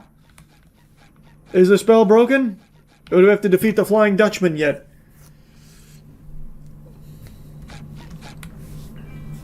Thank you, SpongeBob. You saved us. Oh god. That's the end of the game, I see. I had a piece of stubborn lip skin that I ripped off right before starting this recording, so my lip might bleed a little bit. Don't be concerned. That's just part of being 31 years old now. Even something as simple as taking a little bit of chapped lip skin off is enough to have me bleeding profusely, it seems. But, you know what else is bleeding? Marvel, at the box office. Now, this is a conversation in cinema that happens more frequently than people debating whether or not Sam and Frodo were gay. So many people since the end of Endgame have talked about how Marvel is dead and dying, and that superhero fatigue had finally reached its molten core where everyone was done with MCU and how bad the quality was. But despite all of that hoopla, pretty much all of the MCU projects did decently well for the most part. Like, even unanimously hated stinkers like Ant-Man Quantumania still generated like $500 million. But the quality did significantly decline, and a lot of people were getting tired of it. And some of them did actually not do well, like the Marvels. But on the whole, the MCU was still fine in the box office, but it was showing signs of weakness. Now, they've released two decent movies back-to-back, Thunderbolts and Fantastic Four. But they're not exactly doing the billion-dollar nut-busting that the MCU was known for. Fantastic Four is experiencing a 80% drop from its debut, so going into its second week here, it has declined significantly. It had a great start, and it had incredibly strong word of mouth, but it doesn't seem like that's translating to asses in seats. And Thunderbolts was the same thing. People saw it, they were surprised by how good it was, saying, you know, Marvel's fucking back, baby, fuckle your seatbelts, cause we are in it again. But then that also didn't have the strongest box office run, which is now leading to the bigger conversation that's been had a lot about the state of the MCU. Are people just tired of it? Is superhero fatigue really setting in now, finally? Or is it mainly just Marvel? Because Superman has done great in the box office. It has been fucking slapping in the box office, and it's a good movie. Thunderbolts and Fantastic Four are also good movies, especially in a sea of dog shit that Marvel had been farting out for quite a few years, with a few exceptions like Guardians of the Galaxy Volume 3. And now it's left a lot of people wondering, well, what the fuck's going on? Why are they not having strong box office performances when these are finally some decent films from Marvel again? And to be fair, I think it's a little overblown with Fantastic Four flopping and all of that with that narrative that's being spun. It's still at $370 million worldwide in its second weekend. That is still pretty solid, but against its budget and its marketing, it still needs to make like $450 million or something from the reports I read. Same with the Thunderbolts. The Thunderbolts generated $380 million total across its lifespan in theaters, and it needed about $450 million for that break even. So like, it still does have a little ways to go, but it's not doing, like, dreadfully. Like, I don't think all the Marvel execs are in full force panic mode, sweating, contemplating, sitting on a cactus or something, like, worried that it's all dried up and Marvel's dead. But it is less than you would expect for some actually good Marvel movies. It's an interesting topic, because, again, this is a conversation that's been had a lot, but I had always just said, yeah, the films have gotten worse, but there's always going to be an audience for it. They're always going to make like over $500 million. Turns out that is not the case. These are better movies than the ones that were coming before it and performing much better, but it really does seem like people are checking out. A lot of people are starting to view the MCU kind of like homework, that you have to do like prerequisite reading and watching the shows beforehand and catch up on like 5 and 6 movies just to be able to go watch one of the films and understand or appreciate it. So a lot of people found that to be kind of tedious. And also I think a lot of people were just tired of MCU in general because they would release like 4 films a year, all of which were mediocre at best. And now they've finally got 2 like pretty strong films, but a lot of people just don't really care about the word of mouth. They're just kind of done with it, it seems. And to be honest, it's kind of hard to blame them. I can totally see why. With so many superhero movies coming out, and a lot of them in the last 5 or so years being really underwhelming, why would you keep getting excited and seeing every single new one? You know what I mean? Even the ones that do get a lot of hype and glaze, it's hard to just want to go see that because then you still have to wonder, will I even understand it? Because I didn't watch the last couple and I didn't watch any of the shows. And in Thunderbolt's case and Fantastic Four's case, you don't need to. You can go in them and entirely enjoy them by their own merit. They stand on their own 2 legs, especially Fantastic Four. It is all self-contained. So it sucks to see that it's not doing well, but it's not like I blame the general audience for not going and seeing it. There has been way too many underwhelming superhero films for them to just blindly trust that this is finally a good one, right? But I don't think it's like superheroes in general, because Superman is proving that there is still a huge appetite for superhero movies. I think it's just Marvel has been so sullied by their bad movies over the last few years that people are just kind of yawning at it. Which puts Marvel in a weird spot because they finally had this come to Jesus moment and said, what if we made good movies? And then they fucking hoisted up the guy who suggested that like some kind of hero, you know? Like the big eureka moment, how about some good films? But they're not performing that well in the box office. So like it sucks to see that. And it's weird because now they do finally understand that they need to have quality films in order to stay competitive and stay generating unfathomable amounts of money. But the general audience has kind of turned their backs on them and don't really care to hop back into the Marvel train. So they have some good films, but now the audience isn't, you know, ferociously starving to consume it anymore. But they still have, of course, like the core community of like Marvel enthusiasts that are going to see every film they put out regardless.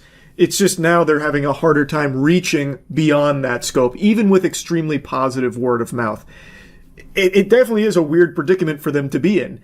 I feel like they waited too long to finally start realizing we gotta try again. They can't just coast to $1 billion every time. And I think the path going forward for Marvel isn't to like, I don't know, fall back into old ways or something and make like really uninteresting, boring super slop, but instead continue with this focus of making things that are actually interesting and good, like Thunderbolts and Fantastic Four, but find a way to do it without the extraordinarily bloated budget. They are not going to be making as much money as they used to. They're going to need to find a way to deliver quality productions for a fraction of the cost. They can't just mindlessly dump hundreds of millions of dollars into every single Marvel everything these days. That time is behind us now. That is in the past. I think they need to start analyzing their budgets a little tighter and figuring out ways of being creative with it so they can deliver these same kind of movies that are strong but without eating a loss on them. Like Thunderbolts, that's a film that probably didn't need $450 million box office run to break even. You probably could have delivered that same level of film for less money, so that way the 380 that it did generate could have already been at your break even. Like, I feel like there's definitely ways, like, I think these budgets are super overblown, which isn't specific, like, exclusive to just Marvel. It's Hollywood in general. Like, that fucking Netflix stinker Electric State had a, $300 million budget or something, and that was abominable. Like, it really feels like there's some kind of fraudulent bookkeeping going on over there, some kind of fucking scam, but that's a topic I've already yapped about a lot. Point is, for Marvel now, they probably realize that the audience isn't just going to blindly eat everything that they feed them. They need to keep delivering good movies, but they need to find a way to make them for less money, so that way the box office runs don't need to be colossal, historic, record-breaking performances in order to generate any level of profit. Though, admittedly, I think there's a chance Marvel learns the opposite lesson, that people don't want good movies. Like, they'll turn to Thunderbolts and Fantastic Four and be like, well, we tried a quality approach, that didn't work, let's go back to quantity. That would be a real shame, but I think there is a chance. Like, these zombies in suits, they could very well look at these box offices and be like, this was a failure. This experiment didn't work. That guy that we hoisted up about, like, what if we made good movies? Time to fire him. Fucking throw him out that window. That was a terrible idea. We lost money on it. We're going to go back to quantity and just really generic, safe, boring slop. That's what the people want, clearly. I'd hate to see that, but I think there is a chance. I can only hope they don't go that direction. But anyway, though, I wanted to just talk about this a bit. I found it interesting to see Marvel is no longer like the guaranteed infinite money glitch juggernaut that it used to be. Though, of course, it is still making tons of money in the box office. It's not like it's all doom and gloom. It's just in a weird spot right now where it's not guaranteed success every time. Anyway, that's about it. See ya. Sailor's Log, January 11th, 2026. Epstein files still not released, and still complete radio silence on the non-compliance exhibited from the administration with what they have released, where there is irrefutable evidence that they redacted, covered up names of people that weren't victims. They covered up names of potential perpetrators and people of interest, which they were not allowed to do. They have still not fully released the Epstein files. They are still kicking that can down the road. They have still not complied with the law that they were supposed to follow with all of this. And yet, nothing is happening. They are not being, like, punished for it or anything. They just get to do whatever they want, or get to not do whatever they don't want to do. It's complete lunacy, and the Epstein name is conveniently starting to fall out of people's lips, and it seems like the people in power are just conveniently forgetting who that is. It's like the Duffer Brothers with the Demogorgon. Who's that? What is that? Who? Epstein? What in tarnation is that mumbo-jumbo? Some kind of Frankenstein spinoff? I've yapped about it a lot, so instead, let me yap about something kind of adjacent to that. Dan Bongino. Dan Bongino was a podcaster who actually got to serve as deputy director of the FBI last year, and one of his big promises, one of his big things that he was going to fight for the people, for the American public, being the patriot that he is, he was going to go in there, he was going to get the Epstein files out, and he was going to get people held accountable. And guess what happened when Dan Bongino finally made it in there?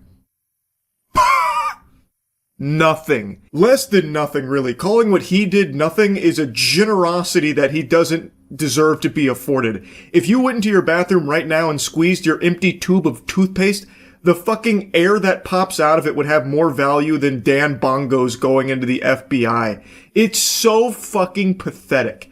But at least he has a really cool legacy he left behind with his time in the FBI with this iconic clip. You said Jeffrey Epstein committed suicide. People don't believe it. Well, I mean, listen, they have a right to their opinion, but as someone who has worked as a public defender, as a prosecutor, who's been in that prison system, who's been in the Metropolitan Detention Center, who's been in segregated housing, you know a suicide when you see one, and that's what that was. He killed himself. You want me to? I've seen the whole file. He killed himself. Holy shit! Dan Bongwater here dropping the bombshell. Wow. A very different tune than what Dan was saying before getting into this position, but the things he must have seen with those eyes, the truth that he must have seen, it really started to break him. And now he's finally getting that truth out there to all of us. Turns out there was a suicide and there are no other people to be held accountable. Really a profound, eye-opening interview here from Dumb and Dumber. The doofus duo here really put on quite the clown show. Kash Patel, by the way, I love to mention this, has provably gone under oath and lied about Epstein, where he said that there's no credible evidence that Epstein trafficked minors to anybody. And now, even with their complete sham of Epstein files they released that were just basically hundreds of pages of blacked out information, even with that, you can still see that what Kash Patel said under oath is a lie. That is textbook perjury, and he is not being arrested for it or anything like that because the laws just don't apply when you reach a certain level of power, it seems. Anyway, I've already talked about that quite a bit. I want to focus on Dan because he's now going back to podcasting. It seems like he's going to make his triumphant return to podcasting after his unsuccessful stint as the deputy director of the FBI. He just made an appearance on a podcast, and while a lot of people were rightfully ripping into him, It seemed like there was a large portion of his fan base that was more than willing to welcome him back with open arms and open legs so that he can continue to butt fuck them with this fake bravado he puts on for truth seeking. When it is clear, when given that position of power where he could actually find the truth and do some good to like follow through on his promises of releasing these Epstein files and getting this information out to the public, he folded and was more than willing to just bite that nipple and suckle because the government asked him to. When actually given a position of power, he was more than willing to just roll over belly up and just be a good little doggy for them. And now he's coming back and pretending like he did anything worthwhile, and people are still willing to just forget the entire year he spent as deputy director and did nothing about what he said he was going to do. Again, still no arrests from everything in regards to the Epstein clients. Still nothing. Dan accomplished nothing. Literally nothing, and even worked actively to continue to cover up this information with the very people he was criticizing for keeping things under wraps. And yet he's still going to come back to podcasting like he's a big shot and did such tremendous work there. It's so crazy to me. He then has the gall to say like anyone still complaining about this kind of stuff is just black-pilled and it's so annoying, this and that. Really feels like a big betrayal of the people that were like propping him up, hyping him up, glazing him, excited that he was now in this position to start doing the things he was claiming he would do in that position. Which, again, was lobbying behind Dan because he was the one talking about how important this is to him and how he's going to fight tooth and nail to finally get the Epstein client list out there and get people, fucking thrown in the slammer. Start having deep space...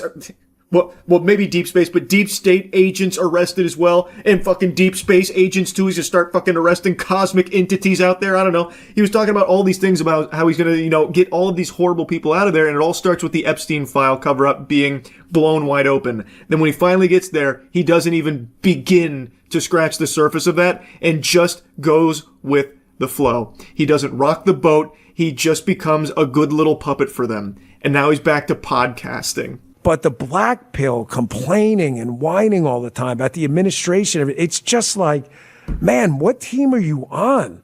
Holy Moses, man. So you don't have to watch. It's okay. There's a door, go find the freaking exits. Cause I don't really give a shit. I'm not here for anybody's money or anything like that. I'm too old for that shit. Well, we're all very excited to have you back. If you're excited to have him back, you need to hit yourself in the head with a hammer ASAP. Try and reset your neurons.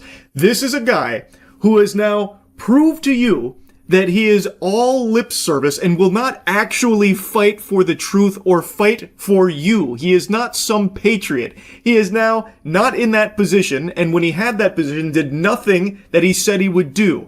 Nothing he promised the people he would do. And now he's crawling back to podcasting. And then you have drones like her saying, "Oh, awesome. It's so good to have you back. We all can't wait to hear more from you and this insight into the most unsuccessful stint in deputy director history.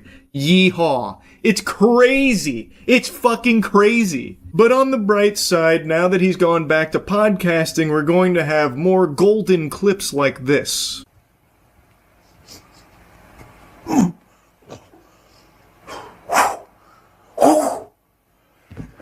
This is Karate Man.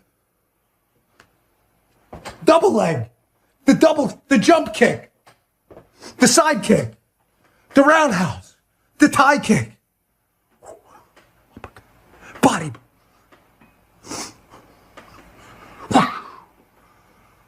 A true disciple of Bruce Lee himself, no doubt.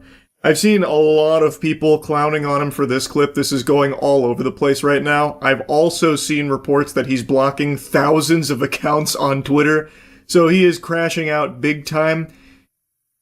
So, stand back, crooked FBI directors, because now you got Dan Bongino back with a microphone on a podcast where he is most dangerous. That's when he does his best work, not when he's actually in a position of power to start, holding people accountable, but when he can pretend that he will. That's when you gotta be careful. So Dan Bongino back in Ultra Instinct mode. Fucking clown, man. That's really about it. See ya. You're looking at a man who finally broke the cycle.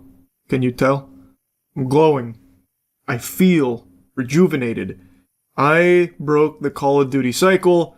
I already told you I wasn't going to buy this game, but I know a lot of you really thought that I was going to cave in and succumb to the beckoning siren song of Call of Duty for some reason. So the game dropped. Stream chat was telling me I need to play it. I'm not playing it, but what I did see from Call of Duty Black Ops 7 is a skibbity toilet boss fight. And that's all I need to know in order to feel vindicated that I made the right choice. Now, I have seen some positive impressions from people that are glazing the multiplayer, gushing grannies over the zombies even, and that's great. I'm happy that you're enjoying it. Me and your mother are so proud of you for enjoying yet another Call of Duty game. Yeehaw. But I can tell you from everything I've seen, I know I wouldn't like this. So what the fuck is the point in me purchasing it just to be part of the same cycle every year that I have been for the last decade and some change probably, where I buy every new Call of Duty expecting something different, expecting something to change that's going to get me hooked on it again like I used to be back in COD 4 and Modern Warfare 2 era, and it just never comes. So I sat this one out, but I do still want to yap about a couple of things. Definitely the skibbity toilet boss fight, but also apparently this one is very lazy, like even lazier than normal Call of Duty, in that it uses AI art in a few places. Apparently there's a big hoopla about like the Jin AI that this game uses, which is crazy for a $70 game, for a Call of Duty game, a AAA game, to be so fucking cheap that it won't even just use real art. That's kind of nuts. So I was yapping about it on stream a bit, blabbering there, so I wanted to show you a couple clips. They're using Studio Ghibli AI art. And Black Ops 7? Here, in case anyone doesn't know, big spoilers. This is apparently the final boss, and it is literally a skibbity toilet boss fight. It's crazy.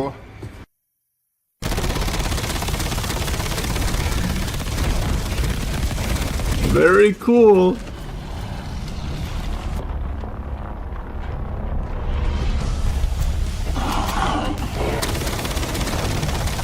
But yeah, I haven't looked into the AI stuff. Yeah, this is the Black Ops 7 skibbity toilet finale, baby. Call of Duty is back. Apparently people like the multiplayer, though. I have no idea. I haven't really seen any of the multiplayer outside of the beta, but this I couldn't avoid. Almost looks like a Destiny raid boss. Only in terms of size, I guess. The only mechanic it seems to have, from what I've seen, is this. And all you do is just pathetically, like, jump over it. So it doesn't really seem like a Destiny raid boss in terms of design or mechanic. Because all you do is just jump. Activision responds to Black Ops 7 AI claims is the most recent article. Activision responded to the claims regarding the usage of Jin AI to create calling cards in Black Ops 7. The response comes in the form of an email statement sent to Insider Gaming by Activision spokesperson in the statement, which you can read below. The company says it uses a variety of tools, including AI tools, for the development. You don't say. Like so many around the world, we use a variety of digital tools, including AI tools, to empower and support our teams to create the best gaming experiences possible for our players. Our creative process continues to be led by the talented individuals in our studios. I hate these fucking corporate statements, man. It's so useless. It'd be so much better if they just said, like, yeah, we use Jin AI. Suck our dick. At least then it'd be like, oh, that's honest. This is nothing. Literally just fluff. You use generative AI for these calling cards just to save time and money. It's the only reason. No, this game is gonna still sell fucking 30 million copies. You can hate the campaign, you can hate the skibbity boss fight at the end, you can hate the AI, but at the end of the day, 30 million people will still buy this game. It will not matter. And they know that. That's why they get so lazy and do everything for as cheap as possible. It's just gonna sell. So who cares? Is what it is.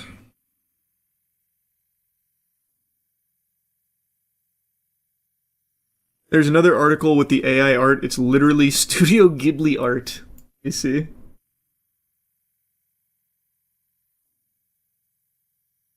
Which one? There's so many articles about this. I'll just type in Ghibli. Oh yeah, here.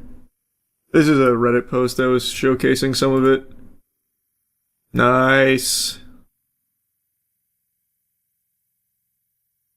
Very cool. They have certainly empowered the creatives over there at Activision. You can really feel the heart and soul. Awesome. It's just easy money. Well, like I said, it doesn't matter what they do. They could literally release this game with nothing but placeholders in everything except the multiplayer, and people will still pay for it, and it will still sell 30 million copies. Like, it could actually just be like 404 images and nothing else, but as long as the multiplayer's there with the same fucking regurgitated slop, people will still be excited. No matter what, Call of Duty legitimately is too big to fail. There will never come a Call of Duty that actually flops anymore. Vanguard. Vanguard is like the closest thing to a flop, and that still sold, I think it was 25 million copies. Let me see. I'm going off memory, so I could be wrong. Call of Duty Vanguard sold, nope, 30 million copies. Still 30 mil. Like, it truly, like, again, does not matter what they do. Vanguard sold more than Battlefield's best-selling game, It's Too Big to Fail. Agreed. Player retention is always low, though. For Call of Duty, who cares? It's a yearly cycle. It's not like they support the game for the whole year. They'll support it for a couple months, and then it's right on to the next one. They don't give a fuck. It's not like they invest in those games long-term. Just fart it out every year. Sell 30 million copies. Who cares if they drop it in a month or two? And that's the cold water of it. There is no reason Call of Duty ever needs to put even an iota of effort into their titles, because no matter what they serve up, no matter what slop is on the plate, it will be consumed by every little piggy out there. Their baseline for sales for Call of Duty games seems to be 20 plus million. Like, I haven't looked at all the sales figures for Call of Duty games post Modern Warfare, but I'm pretty sure most of them are in the 20 to 30 million ballpark. It is unfathomable how successful this franchise is. And it's very clear they just coast, and have been for a long time, and I'm just tired of it. I'm not gonna bother buying Call of Duty games every year just to have the same shit again with a different coat of paint. Same shit, different toilet. Now, with them already feeling so comfortable and confident to use AI in Black Ops 7, I think it's gonna get even lazier. That's my bold prediction here. That's the crazy Baba Vanga Charles White predictions for the next Call of Duty, the next handful of Call of Duty. I think the future of Call of Duty is going to be mainly AI driven, where they're going to look to cut even more corners and squeeze even more money out of this franchise for even less effort. I'm not super surprised to see that they've already, intertwined AI art with Black Ops 7, and I think it's only going to get more and more egregious. So yeah, I think the state of Call of Duty is pretty pathetic and pretty embarrassing, but again, no ill will to anyone that is enjoying it. If you're having fun, all power to you. I just wanted to showcase a little wackiness here from Black Ops 7. A lot of quirkiness from Black Ops 7 here. Anyway, that's really about it. So yep. AI everything. It's coming. Literally everything. Even in the most useless circumstances, AI is being ham-fisted into it. Soon, your silverware is going to be AI integrated, where it'll be telling you, Charles, it seems like you're looking for an awfully big portion of this spaghetti here. Are you looking to put on pounds? Like shaming you or something if you're eating too much food. Like, everything is getting AI. Millions of dollars going into the most useless implementations of AI imaginable, because it's just this gold rush that has broken the brains of every tech company on the planet. Last night I learned about, of course, the Razer Goon Tube. Then there's the Sony AI patent that will play the games for you if you blow major ass at gaming. There's also the HyperX Brain Reader AI headset. Like, it's all just so fucking fundamental trash. Like, even from a conceptual standpoint, they are just terrible ideas that AI does nothing to actually improve anything with what they're pitching here. It just makes shit worse and makes everything more expensive for consumers. It sucks. So let's see a little bit more about it, huh? You saw Razer's new AI waifu hologram. It's called Project Ava. Just like an Alexa, but your little AI assistant. Let's take a peek. Project Ava, Razer's AI gaming assistant, has physical form now. Whoopee! Wow. For gamers who want their backseat gamer to be a little cute. For those who need a refresher, Project Ava is Razer's real-time gaming co-pilot, an AI assistant that essentially acts as a backseat gamer for you. While you're playing, Ava, represented here by a character named Kira, offers live advice, tips, and commentary overlaid directly on your screen as the game unfolds. It's coaching, but with a personality and a face. There's a trailer for it. You can change the waifu into Faker. You can change the hold on, maybe I was too quick to judge. You can change the waifu into Faker.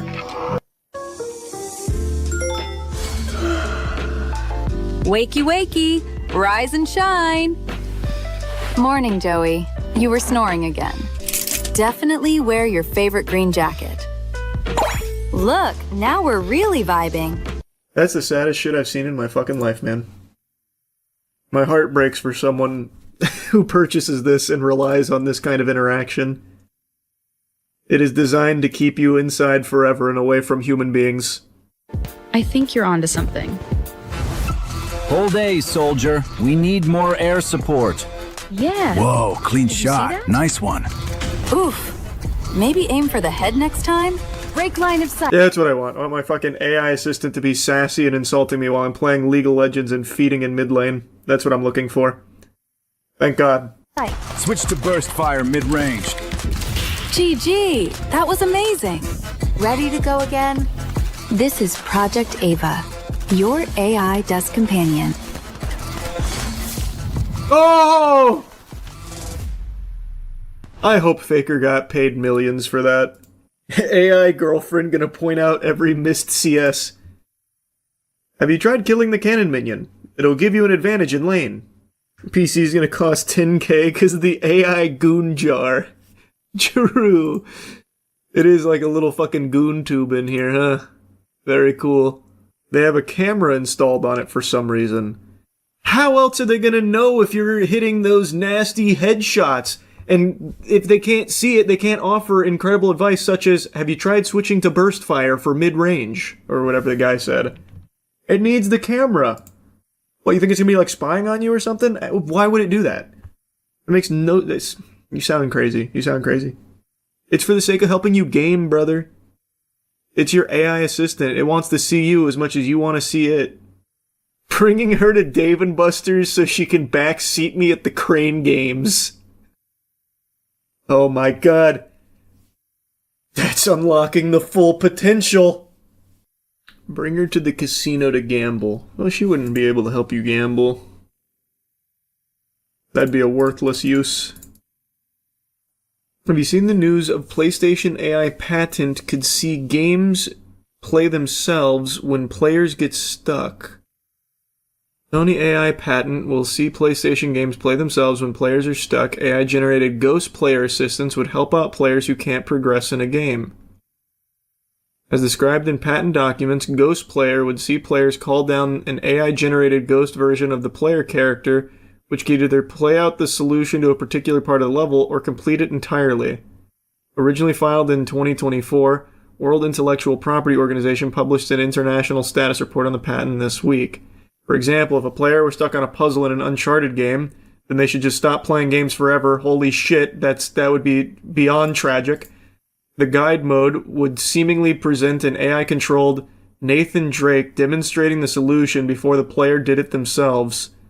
The complete mode would simply complete the section for the player. I just don't even... What would even be the fucking point in playing? I don't get it. Just, if you're that stuck, just look up a gameplay video of it on YouTube. Look up like a fucking walkthrough. Grow up. Oh my god, what a huge waste of time and resources to make a ghost player. Oh my god, this is our reality.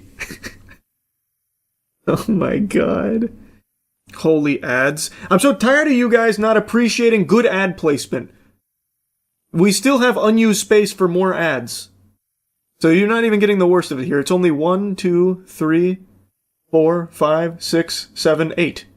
It's only 8. And only one auto-playing ad. I can even see the article here. Like, well, pieces of it. Also in AI news, HyperX just revealed an AI gaming headset that can read your mind and make you play faster. HyperX reveals headset that uses AI to read your brain and make you faster. Great news in gaming here. Nothing but positives, huh? HyperX and Neurable revealed the collaboration that has given way to AI-powered sensor-fitted neurotechnological gaming headset. It uses non-invasive sensors to read brain waves and encourage gamers to boost their performance.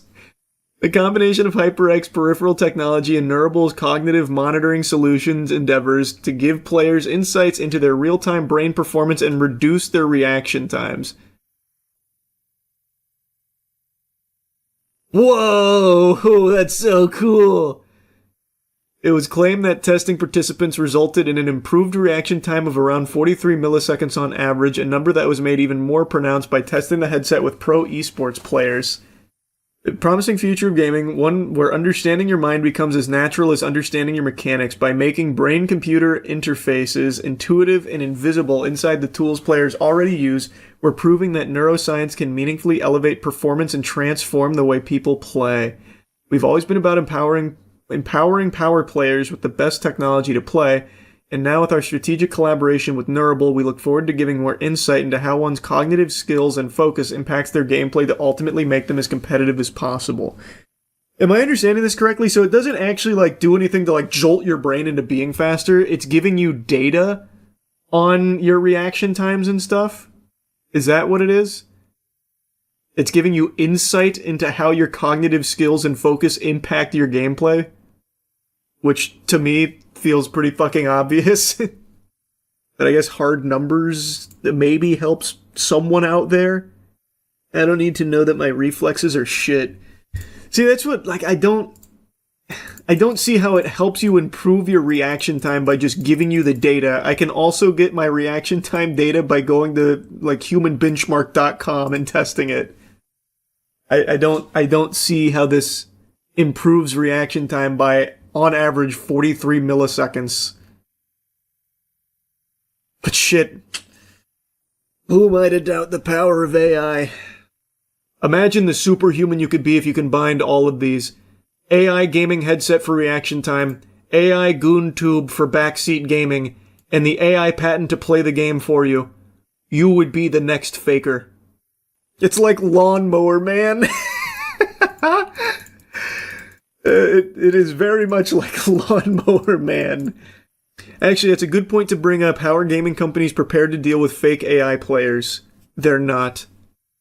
They just literally are not. They can't even deal with human cheaters right now, let alone AI bots that play their games. There's nothing they will be able to do to stop it. And all online gaming will suffer when that becomes more commonplace. You think this is also geared towards accessibility and disabled players for Sony, that is? I could see that argument in some capacity, but it's not the accessibility it's offering is more so we'll just complete it for you. That's kind of the antithesis to accessibility. I actually think all of the accessibility that Microsoft has done is in a good direction. I know I poo-poo on Microsoft all the time, but I am actually always impressed with how seriously they take accessibility controls for disabled gamers. This is not really that. This is just giving you the solutions or doing it for you. It's not really an accessibility tool. Why do we need this when they already have Atreus telling me how to solve a puzzle? That's true, they already did accomplish this without AI. They didn't need patents for Atreus just vomiting out every solution. What's the difference between watching a video and watching AI do it for the solution, though? The difference of millions and millions and millions of dollars and resources poured into the AI doing it for you when you can just for free right now without any big detrimental effect on the industry, type in YouTube Uncharted walkthrough for whatever you're stuck on. That's the big difference. You hear NVIDIA is reproducing 3060 GPUs? I saw the headline, I forgot to look into that. I wonder if they're going to be the same price that they were back when it first released. My gut tells me probably not. Why do you think Valve cares so much about something being AI or not compared to other companies? For me, it's a pretty obvious answer to that. I don't even know if it's the right answer, but maybe it's just because of my faith in the company. Valve has shown for almost 2 decades now that it really does value a good product. It values the consumer, and that's why it has a de facto monopoly on PC gaming. People just choose Valve despite there being alternatives. No one goes to them because Valve is just the gold standard. It actually is just the most consumer-friendly platform in the space, period. So I feel like Valve understands that the consumer wants to be informed on if the product uses AI. So Valve gives you the tools to see that yourself and make your own decisions if that means something to you. Whereas other companies, they make all those decisions and don't give a fuck about like what the consumers or players actually want. It's all about how they can squeeze money out of them. That's what I think. It could be wrong though. But I feel like Valve has a very good track record when it comes to just like actually delivering a quality product.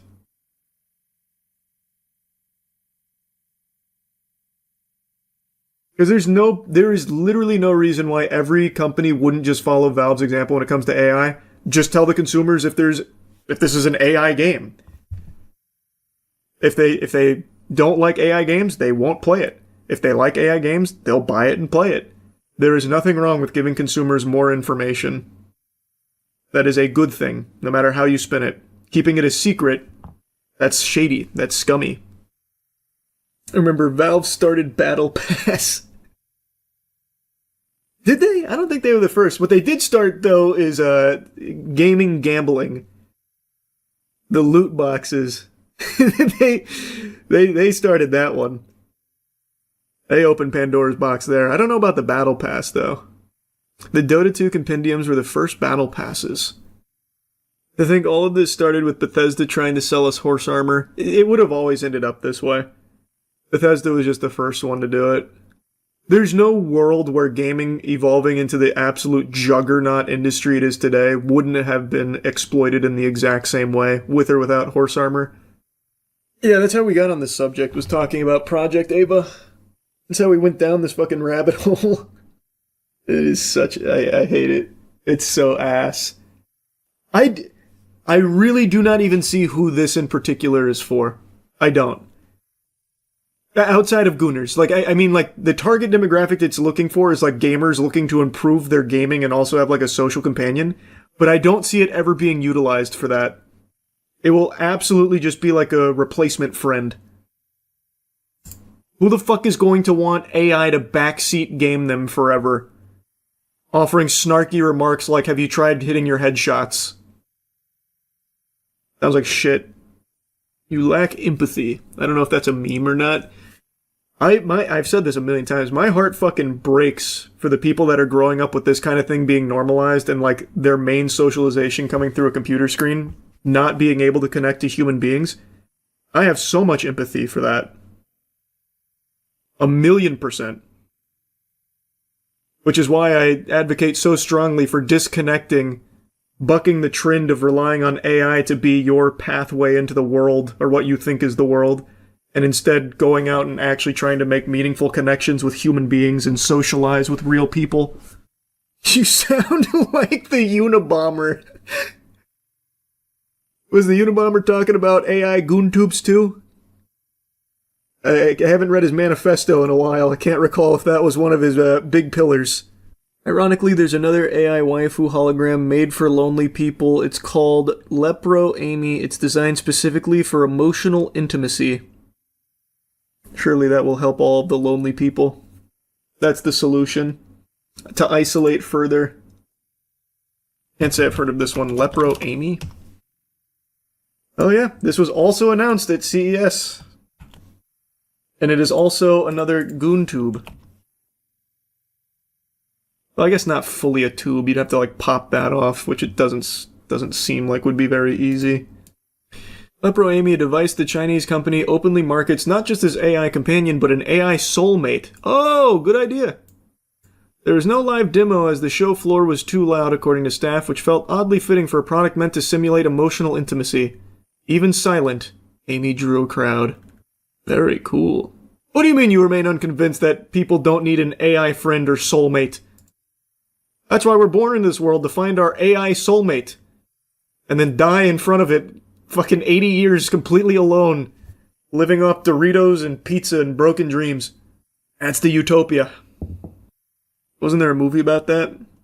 There's a few movies about that, but there's one people always reference, the Joaquin Phoenix one. Her, I think. A guy who married Miku was just living in 2025. Oh man, that guy was so ahead of his time. What was his name? I can't even remember now. The guy who married Miku a few years back? Yeah, this guy. He saw the vision. He knew where we were heading.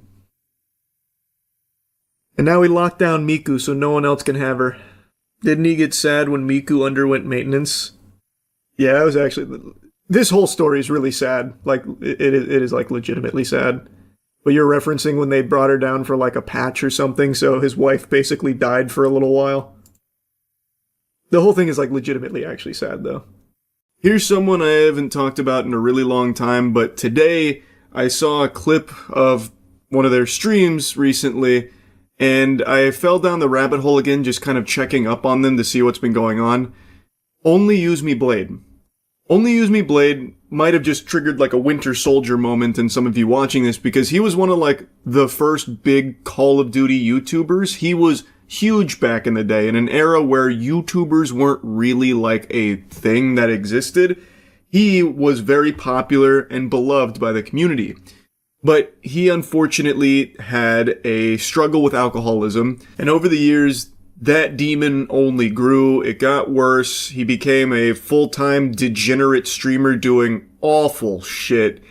And he grew a community that was there to eat some popcorn and point and laugh at the clown putting on a show of pathetic, terrible shenanigans. I made a video on him many years ago now, covering his sad journey and the awful shit that he had been doing during that time, but I hadn't checked in on him in a while until today. And somehow, against all known sciences, against God, he found a rock bottom below rock bottom. It seems like he is even worse now than he was then. He went below the bedrock straight to the fucking nether, and it is actually so, like, sad.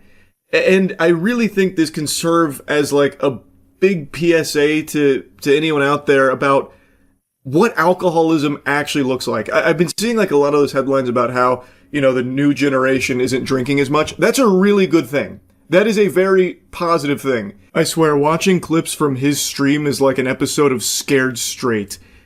Now, Only Use Me Blade is not a good guy.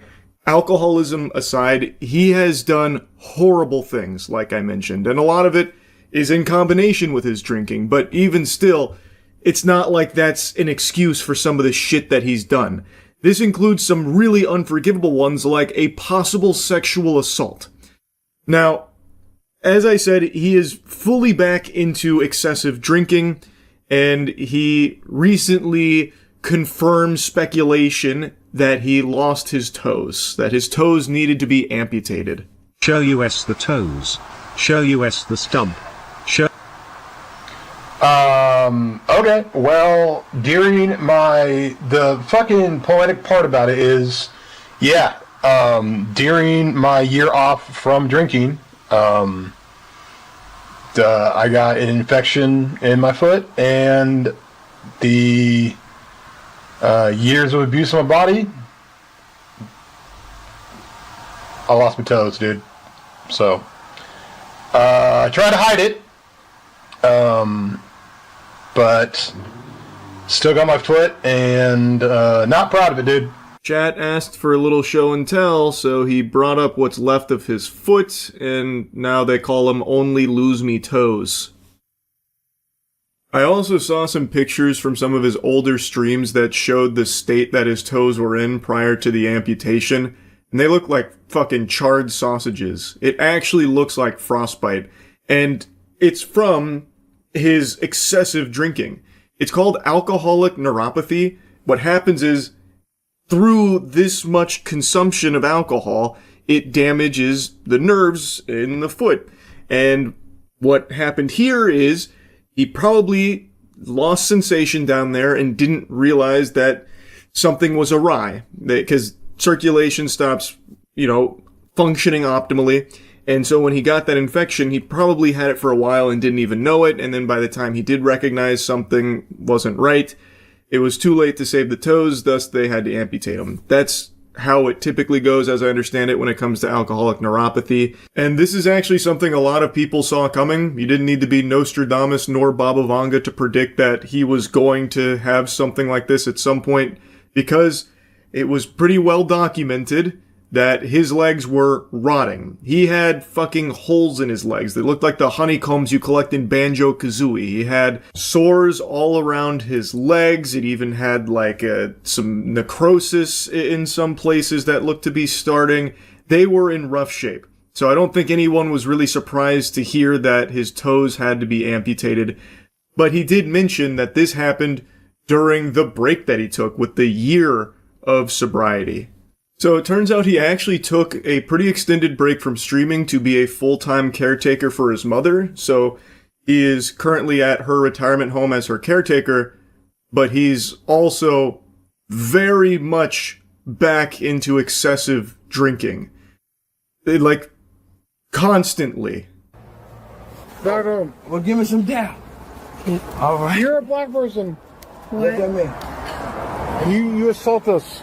Seahawks? There he goes. Seahawks? You didn't assault Don't come to weed down. I don't know if you've been drinking because I'm a black. No, I've been drinking a lot, dude. Well, you say I assault you. Don't come to me with that bullshit. There are quite a lot of moments from these streams where he's just this wandering vagrant around the retirement home, just harassing the people around him on stream. Like, there's another one where he's talking to an older lady about how much she squirts. What's her squirt ratio? What's your squirt ratio? What? Your squirt ratio. You did not say that to me. I did. Oh. Because I love you. I love you too. And you got a dog, and you need to squirt, ma'am. You need to squirt, ma'am. Figured out. Yeah, I probably do. Hey, what's up? Free squirt? Get it? Yeah. Because he's trying to put on a performance for the chat. So he's, honking his nose, Bozo the Clown here, and he's sloshed, absolutely hammered, blackout drunk. So it's just an entire life of lowlights. It's really fucking sad to see, especially considering that he's supposed to be a full-time caretaker for his mom. But his mom is the one that seems to be having to take care of him, her early 40s son, who is now just unable to stop getting blackout drunk and is passing out drunk on stream and having the cops called as a wellness check to make sure he's still fucking alive. Yo! Hey!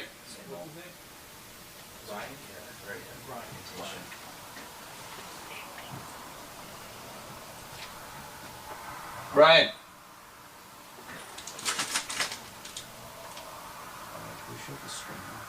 Yeah, I got you. Alright.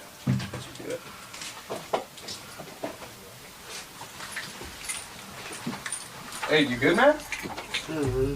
I have seen multiple clips of Only Use Me Blade in that exact position, the Peter Griffin falling down the stairs pose there. Even after losing his toes, he is still drinking to a catastrophic degree. It's a miracle he is still alive. It is unbelievable with how much he has abused his body over the years. And in between drinks, he has some self-awareness moments about how much he has destroyed his body and how awful the alcoholism is. But he can't stop himself. He can't help it. That's how strong the addiction is. I don't think I've seen a clip with sheets on his bed, and I imagine it's because he keeps passing out drunk and pissing in the sheets. No matter how bad things have gotten for him, he just can't seem to kick the habit. And that's not exclusive to just Only Use Me Blade. This is a very real, very evil and insidious addiction that tons and tons of people struggle with. Only Use Me Blade just happens to broadcast all of it for entertainment and has tied his drinking to his income to a certain extent. So, like, there actually have been times in the past where he has attempted to get clean and sober, and he's gone weeks, sometimes even months without drinking, but each time he has relapsed. And I do think some part of it is because there are people that watch his streams that are solely there to giggle at his misfortune, so they kind of encourage it. Not everyone. There are a lot of people that actually try and root for him to, you know, come out the other side and actually beat this. But there are some that are solely there because they want to watch him completely fucking torpedo his life and continue to be in this state. So, like, I can find clips of him, you know, after a couple weeks, and then eventually he just says, you know what, I'm gonna have a couple drinks, and he does it on stream. And there are people that donate trying to encourage him to stop. There are people that reach out telling him, like, you know, please don't do this. And then there's also people in his chat that are like, yeah, fuck yeah, finally, we're back, we're so back. It's over tonight. I'm gonna have some drinks, dude. I appreciate it, but I'm gonna have some drinks. You're doing so good, man. You are doing so good. I'm not making it a habit, dude. I'm just gonna have some drinks and relax I know with chat that you tonight. say that, but then, you know, next week you're gonna be like, oh, it's not making a habit, and you're gonna be right back to dropping N-bombs and getting in trouble again. I do, hey man, I do appreciate you, dude. Thank you. This definitely isn't gonna be a habit. This is just, you know, I'm gonna have some drinks tonight. Spoiler alert, it did become a habit again. There it is, boys. J-Rock has just donated $5. Love you, buddy. After this, let's go out and let's smoke some weed or something. But, Terry, this is like a very special occasion. Daryl and Hill donated $3. Dude, please don't do this. Don't throw away all that work. Think of how good it felt to have control in your life, to have your life back. We are good. Thank you. Terry, I love you, dude. I'm definitely not doing a quad, bro. I'll have a couple shots for you, but let's do this and go smoke a cig and figure it out, all right? Like I said, there are a lot of people really trying to get him not to, and this has happened a couple times from what I can tell. But again, there are still some people in there that encourage it, and I think to a certain degree, Only Use Me Blade believes that a large part of his content is drinking, so it makes it even harder for him to, like, fully stop. And he did take an extended break, where apparently he did stop for a year. But he did come back, and he is now drinking just as much as he ever did. He even recently got arrested for urinating in front of officers that were called to kick him out of an area where he was just publicly intoxicated and being a nuisance, just a pest that was bothering everyone out in public.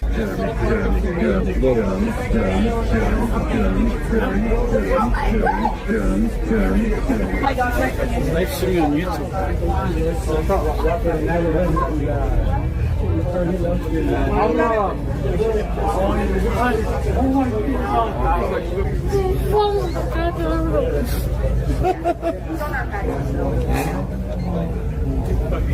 Okay, I'm going. Calm down. Your burger's not that good, bitch. The fuck is she talking about?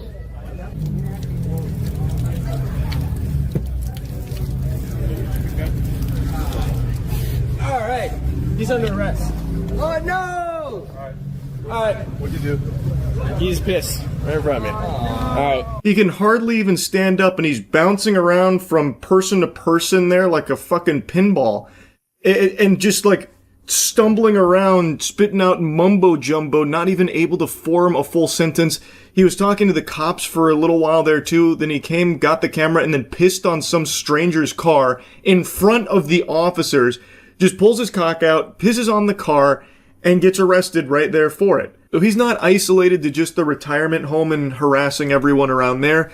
He's spreading his wings and taking it all over the place while being able to hardly stand or speak. And of course, he still loves to be weird and creepy to women every chance he gets. What's your name? M? I swear there's more people out here than there are inside. Is it okay if I ask you your name? Sorry. I'll be discreet. It is serious. What's up? I'll be the little discreet. Figure it out. Cool. Person. Ayo. I love you, person. You're awesome. You too. What's your name? You cuddle really hard. I'm sorry. With my, like, cuddle with my dog. My dog. You cuddle your dog? Figure it out. Hey, my name's Brian. I love you. You girls okay? Yeah, I need to take a photo of this. This is funny. Look. That's a certified, now that's what I call Riz moment right there. Holy. Regular old Casanova. So again, he is blackout drunk here. He's trying to get this stranger's name. She doesn't really want to give it to him. So she gives like an alias, and then he just keeps saying like, "Hey-oh, figure it out." And then says his name, and then says that she cuddles really hard. I guess that's flirting, I suppose. And then her and her friend are like very weirded out by it, so they both start recording. Well, we can see she starts recording, but the other person she's with also said that she was taking a picture or something for the memories.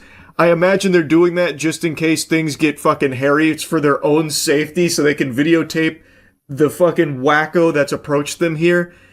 It's just a disaster, man. It's fucking absurd. So yeah, I hadn't seen anything from Only Use Me Blade in a while, and he just got put back on my radar today, and I couldn't help but just jump down the rabbit hole to see like what's been going on over the years with him. Still not good. And I genuinely think he showcases what alcoholism really looks like and just how hard an addiction is to beat. It is something very, very serious, and it's fucking awful. Man, it really is. So anyway, just wanted to yap about it. That's it. See ya. I was sleepy once. It was a long time ago.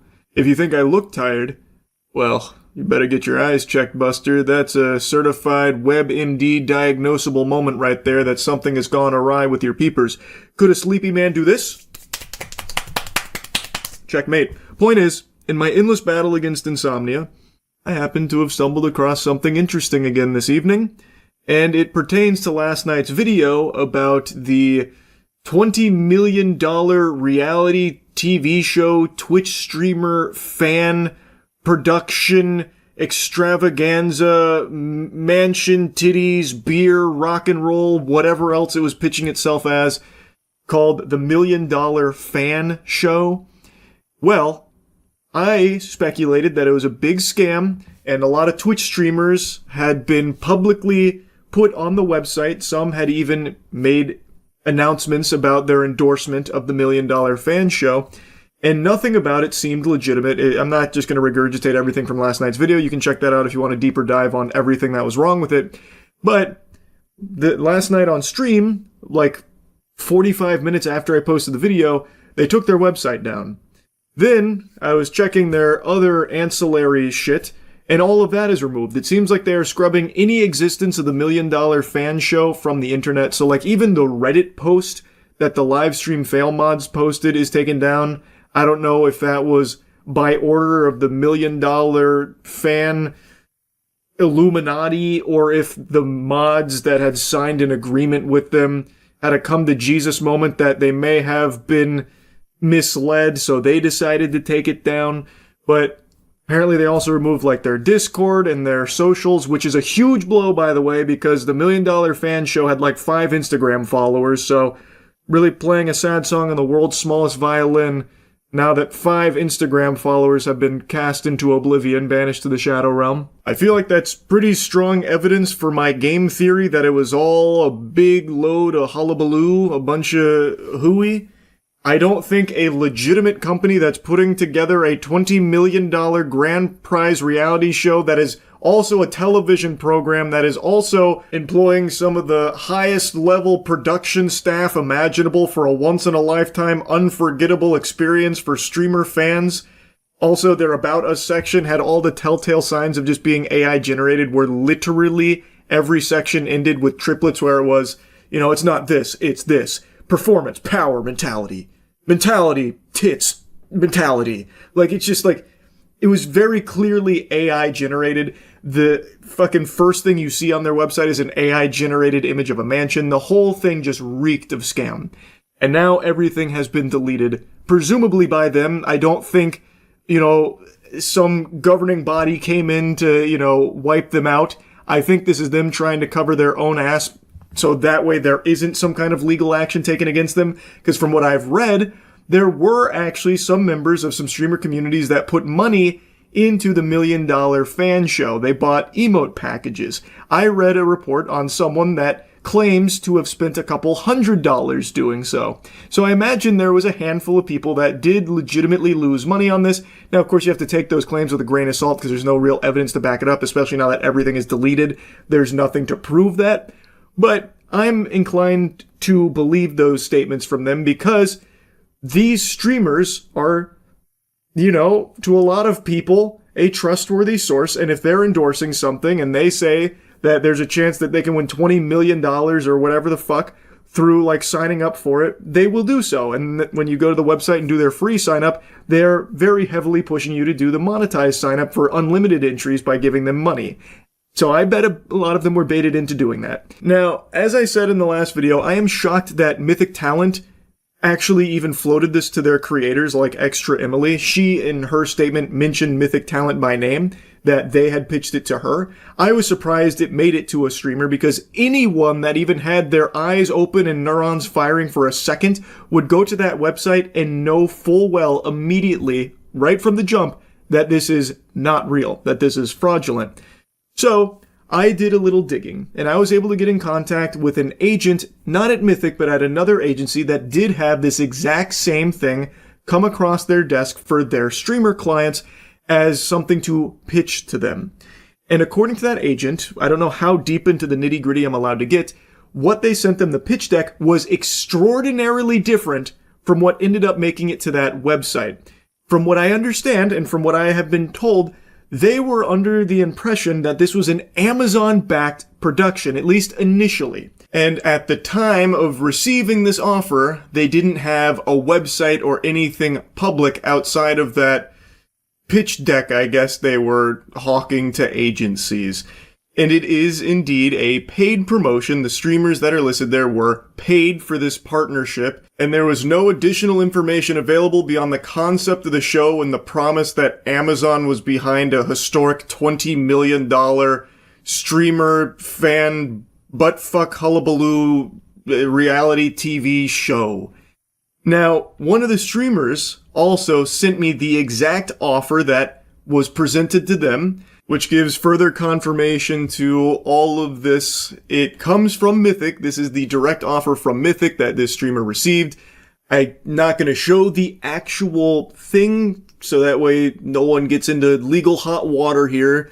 I don't want to, step on too many Legos, but I will give you the general overview for what the pitch was, the offer. Interestingly enough, the offer came back in June of 2025 from Mythic. And the opening line was about how it's an Amazon series. This is an Amazon series looking to break records, a historic $20 million prize purse reality show. It doesn't even name the show, by the way. I'm guessing back in June of 2025, they didn't even have the name of the show or anything concrete. There was no website, no mention of LSF or brand partners or anything like that. It was just a single sentence that said, Amazon reality TV show set to air on Amazon Prime, featuring the soon-to-be-broken Guinness World Record book for biggest prize pool in history, $20 million. Winning group splits money in half, $10 million to you and $10 million to the fan. That is the entire explanation for what this deal was. Interestingly enough, like I said, June of 2025. The deliverables were a reality TV show appearance, 1 to 7 days, depending on how far you make it, and a single social post. The initial filming date was November 3rd to November 10th, but guessing, some wires got crossed there, fucking nipple clamps came down, maybe government shutdown, put that on the back burner, so that had to put the kibosh on that and shelve it till, I guess, 2026. Anyway, though, they were offering $3,000 for the streamer involvement here, plus 20% of net ticket sales from your ticket, which the streamer expressed some confusion over because they didn't believe Mythic knew that there was this paid entry option, but in the offer it says they were getting 20% of net ticket sales. When you go, well, knowing now, hindsight's 2020, but like going to the website that existed, when you would sign up through a streamer portal, you were paying for those entries if you wanted to extend beyond just the free submission. So I'm thinking that the idea from this offer was that when someone, a fan of the streamer, did a paid entry through their portal, they would get a portion of that. So like I feel like Mythic would have had to have known that there was some kind of like paid component to the fans, but who knows? There's so little information here in the actual offer that Mythic took to the streamers. I am still extremely surprised it even made it to a single streamer as something to consider. I don't know why there wouldn't be more digging to confirm if this is actually even an Amazon show, because after the offer, they then go into like a general explanation for it, and it is so bare bones. It sounds like something that a person would cook up in 5 minutes while taking a shit after consuming like, their morning oats or something. There's not a whole lot of thought into this. Competition details. 1 creator, 1 fan group eliminated per day. $20 million cash prize. 1 creator, 2 fans. They will be gaming, IRL, and cognitive challenges. Think Survivor, but for creators. And then it just lays out like the most simple, boring shit ever for the competition. And then the Apocalypse Challenge on day 3, during which fans will compete head-to-head with each other, resulting in a mass elimination. Narrow the group down so each creator is ultimately paired with one of their original fans for the last 4 days. It's like, it's if you went to like a fucking Redditor and asked them to really quickly come up with a streamer game show or something. Now, as for the initial start date of November, the streamer was just told that it got pushed back to March. I don't think there was any like real explanation for what went wrong. Maybe bad weather, perhaps government shutdown, all kinds of possibilities for why it got moved. But they weren't really, kept up to date, kept abreast on everything going on here with this huge, giant Amazon show. I am even more surprised that any agency would have seen this and just shipped it as is, just said, fuck it, do it live. We'll send it out to our streamers to see if they'll accept the $3,000 offer with the 20% ticket sales split or whatever. Because, like, I feel like when you are getting this as, pitched as an Amazon production, you would probably want to confirm if this is actually coming from Amazon. Because if you're going to work at this agency managing these kind of contracts and stuff, but you're working under the impression that no one's going to tell lies on the internet, what's stopping just any old Joe Schmo Dorito dusted fingers from sending you a cold call email saying like, hey, this is me, Amazon, pitching you a $50 quadrillion reality television show. I'll offer like $3,000 with some rev split to your streamers. Do you mind taking this to them? I'd love if they start shouting out goochsweat.org soon. It's a very legitimate reality TV show. We're Amazon, by the way. And you not press that any further, because that's what it feels like. Looking at the offer, there is no actual information about like Amazon being behind this. And since this was back in June of 2025, I can understand the absence of a website a little bit more back there, because if this is like an Amazon show, they're probably not going to make the website first and foremost because they don't want to like spoil it or anything. Like, I can kind of understand that. So streamers being left in the dark on, like a website that they can access, like this website, it didn't exist according to the streamer. It just recently popped up, which according to Whois, that does appear to be the case. Even though the domain had been registered for a while, it was updated in like late December. So that's probably when it actually went live, which is when anyone could go on there and see how fraudulent it was with just a single fucking glance. So I do now understand that there were streamers that literally couldn't look up this show because the offer doesn't even have the name of the show and the website didn't exist. What I'm still confused on is like why anyone would still accept that deal. And then I start to understand a bit more that they just have trust in the agency not to be presenting them with a scam.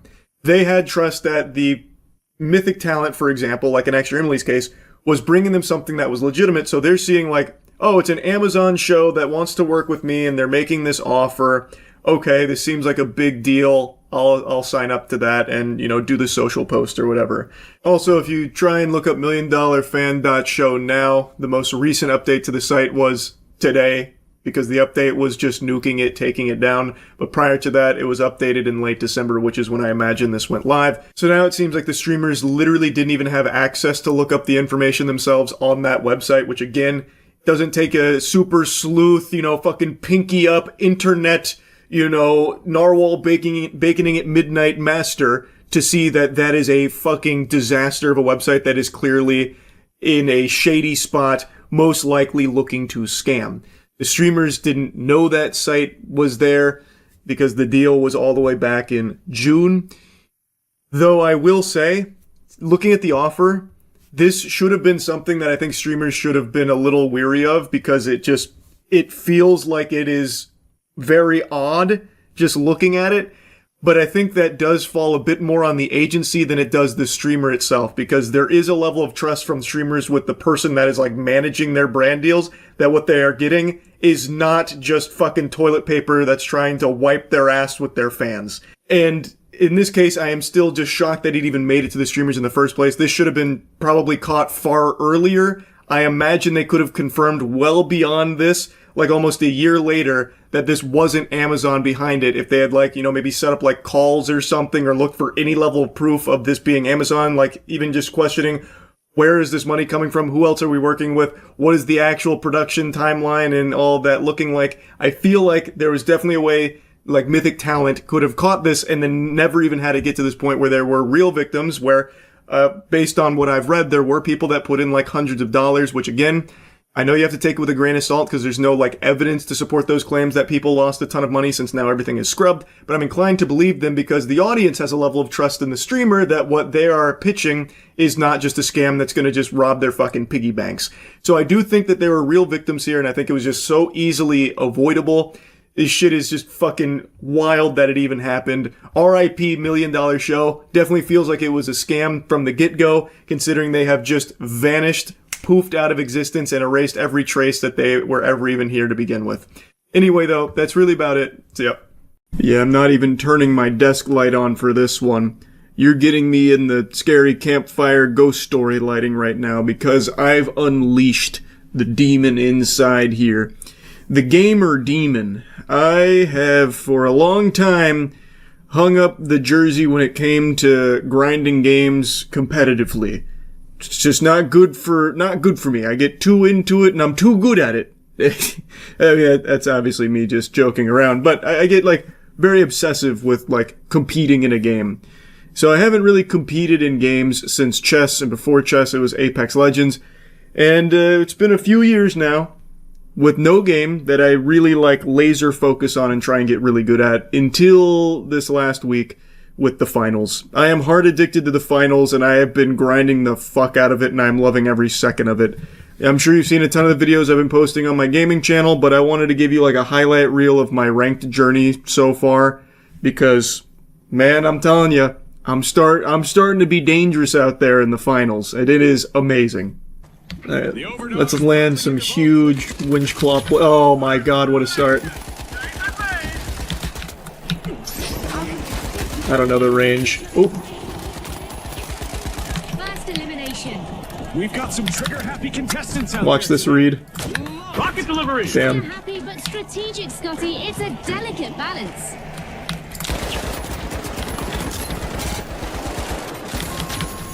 Squad wipe. Missed a lot of shots there. Didn't matter. Boy.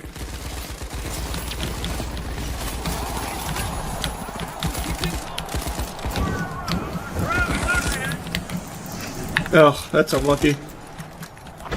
Oh.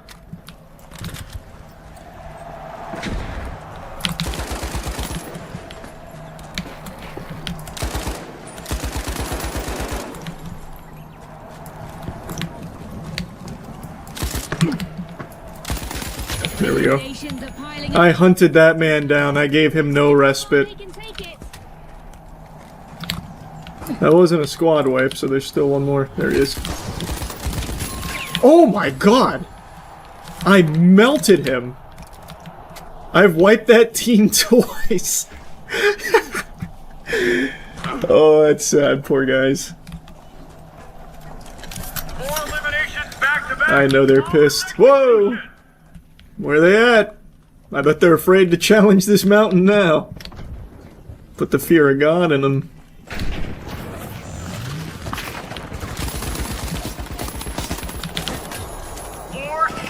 Oh.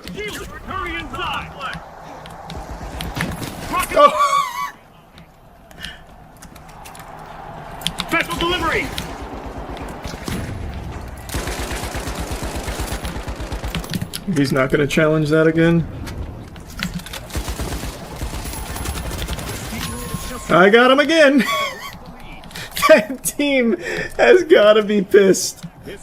Holy. They are punching the air right now. I've already got 8 kills. You love to see it, you really do. We're all having a fun day on the finals. Let's keep it going, boys.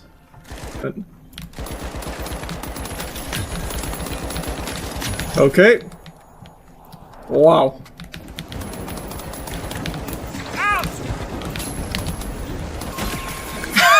I still got the squad wipe. Holy shit. Oh my god, that was fucking dirty what I just did to them. Brother, they are all dead. You can just come res me.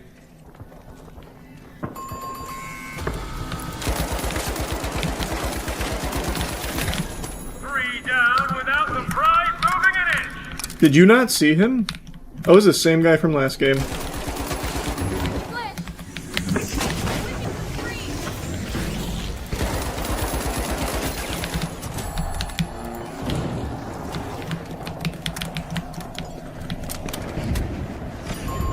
There we go. That's another wipe. I'm leading the charge. I've already got 10 kills. It is crazy how hard I am clapping their cheeks right now. This is a thing of beauty.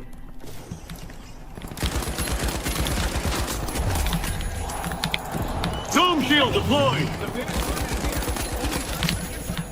Every second counts now. Oh, I almost had that. Oh, I Goomba stomped him. I almost had that. That would have been crazy. Easy game. 15 stinkers in this one. Holy. Jiminy Christmas.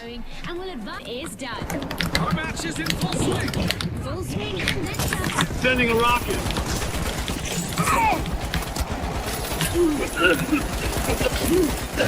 Ooh. That was huge. RPG away. You threw it off the map.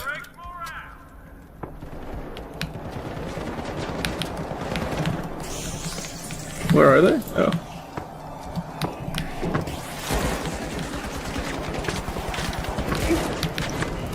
Ah, you got him first.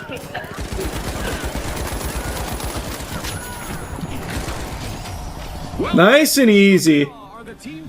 Still ended up top fragging on the squad. Oh shit.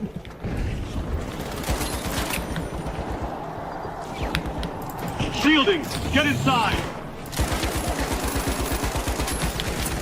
Get up. Message clear, station safe. Scary.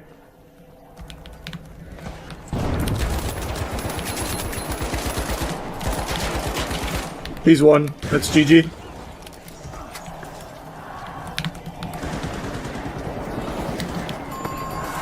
Nice.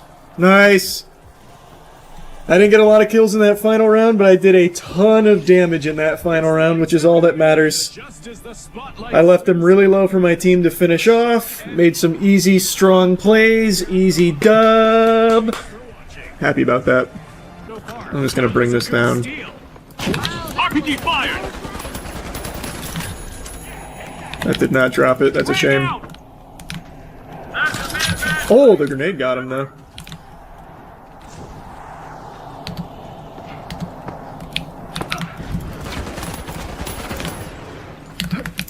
Shielding, hurry inside.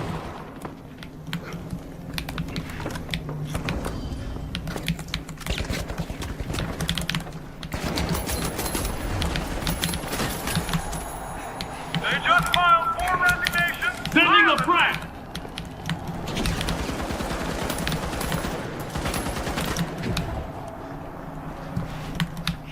Brother, turn around! What are you doing? He ran right by you.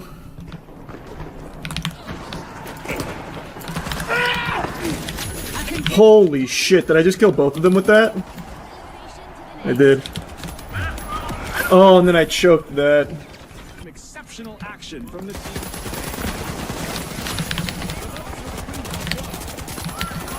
Oh my god, that strafe. Wait, where is he? Oh, nice. That was a wipe.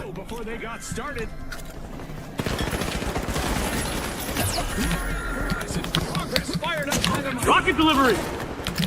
Frag grenade set.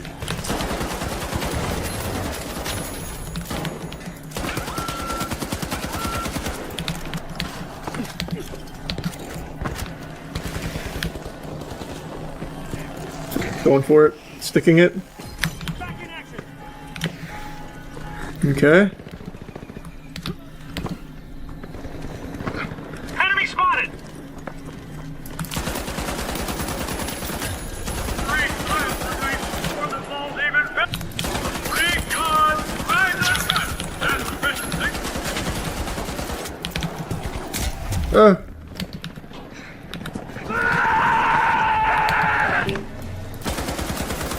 He's low. Nice, we got the cash out though.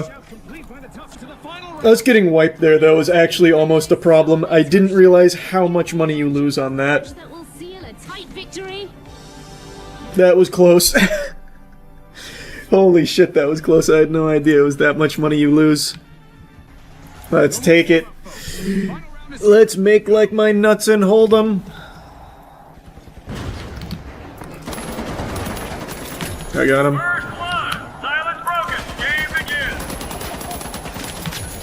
That's two.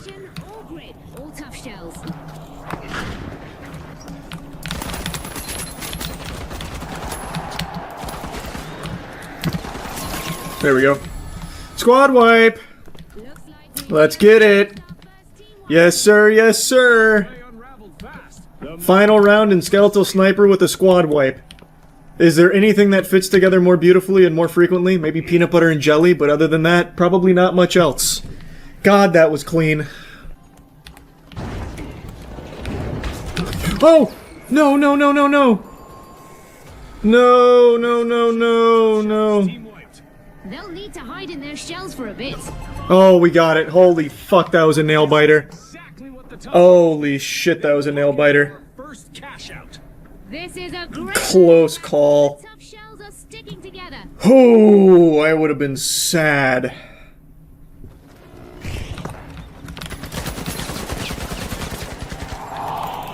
Sending a frag. No! How did he get it so quick? How did he get it so quick? How did he get it so quick? I saw him the second he got on it. He got it instantly. Oh, we got it back. Just stall. Just stall. Just stall. Oh my god, just stall. Holy fuck. No! Yes! Holy shit! Clutch. I can't believe that. Oh my god. Wow. Thanks for watching. Alright, well, we'll take it. That's about as big of an ass greaser as you can get. 24 and 10. Good enough. Good enough.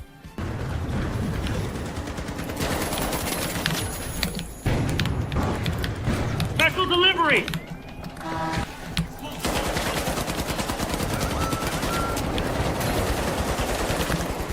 Drone shield online. Oh. Rocket out. Protection is building with only 30 seconds remaining. Let's see who can rise to the occasion. Okay, scary.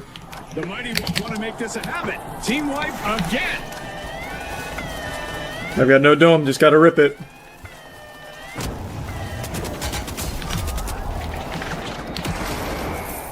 Just stall, just stall. Nice. Holy shit. Come on, baby. Flying finish to the round from Yep. Yep. Yep. Yep. Dragging us kicking and screaming into the qualification. Yep. Oh yeah. Oh yeah.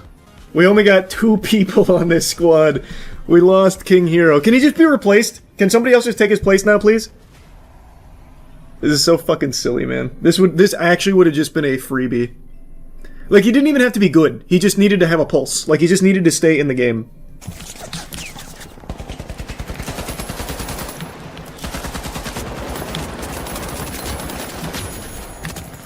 Shielding! Hurry inside! RPG en route! Frag grenade set! That was so clean. That was so clean. That was pink, bro. Take it, take it. Look ahead!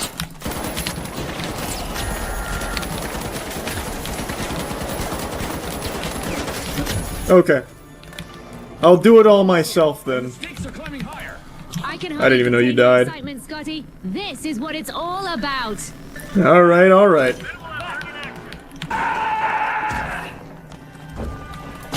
Rocking away!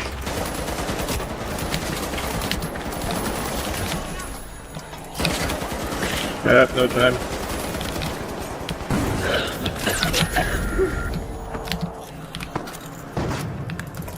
Cover's here! Showing the others how it's done, it's the big splash. Tossing a frag! I know it's claim a cash out. An excellent economic forecast as we got a new vault. I'm just shitting on him though. If we had a third, we could do this. 100% with a third we do this. For free.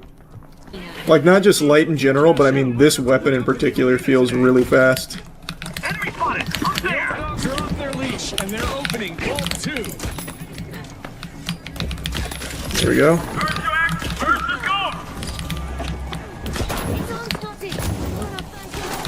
Okay, this feels pretty good.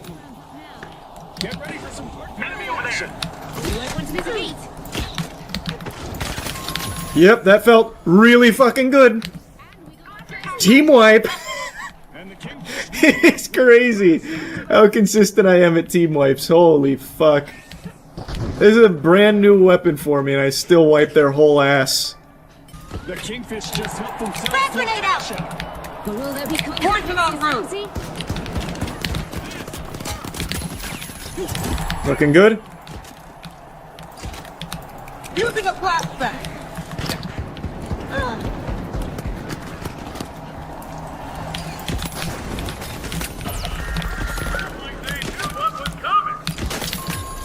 What a shot. Attack on B. Steal it. The top shells have cracked the competition and claim the lead.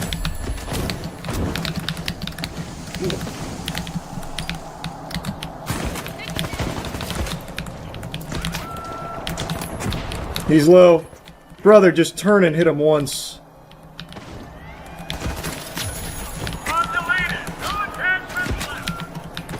Hey, with the jet setters in control. Okay.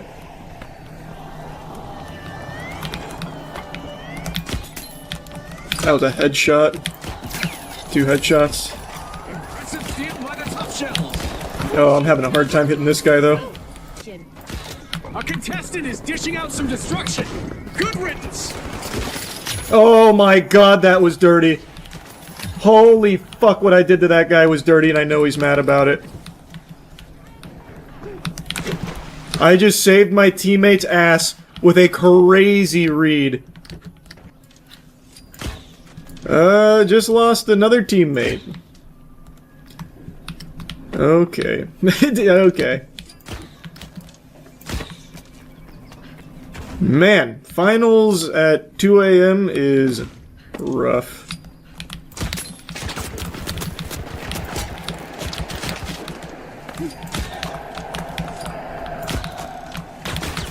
Finally, Jesus, I was having a hard time hitting that last shot.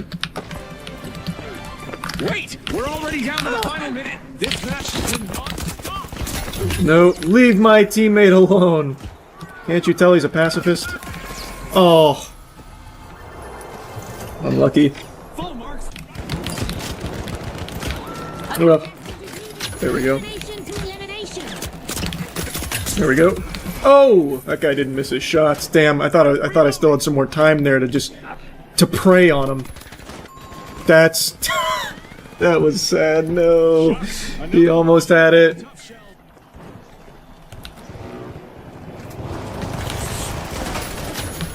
I gotcha. I think we're cooked though. Regardless. There's the other guy. Frag out! Alright. The tough shells are I wiped them.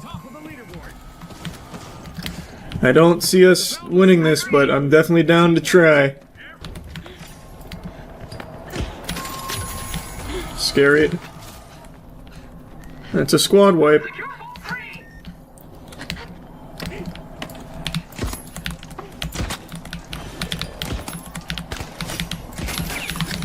All 3 is being opened by the ultra rares. Oh. No! Damn! If I didn't switch to grenades, I should have had more confidence. I mean, once again, it's a completely wasted game, because someone's left. That guy was absolute trash, and then rage quits as I'm rezzing him. What? Oh, that was so dirty. Yikes, that was dirty. Some amazing plays. Every decision matters now, and these players know it.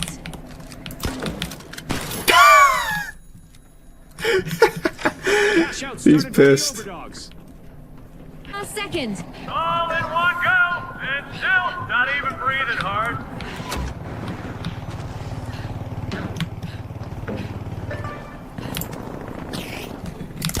The Valiants are taking the lead for now.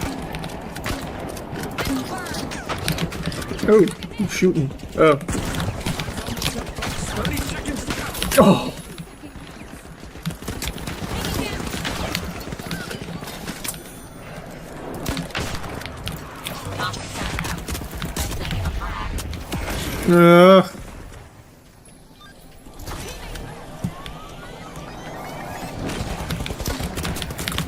Oh fuck, there's a different team. Oh, I just killed my... Oh, my Q didn't come out! Fuck, no! No, I tried to demat that while I was sliding, but my dematerializer didn't come out. No! Come on. I really need a win. I need a win. It's been too long. So many people leaving games. Just give me the win. Hey folks, it's the big show. Removing obstacle.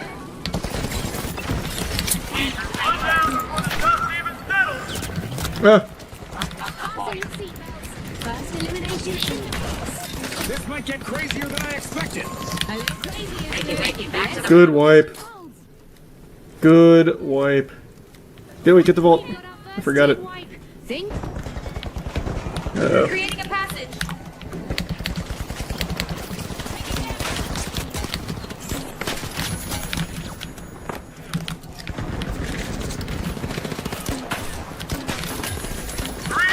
Message clear, station safe. Someone call for a doctor.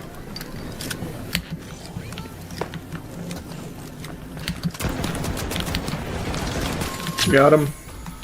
Squad wipe. There we go. Woo! Scary, scary.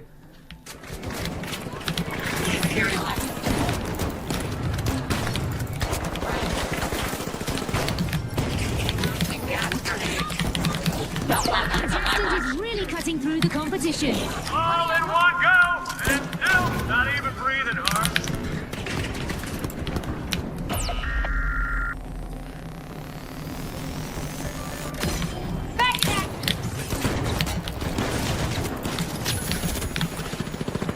Enemy down.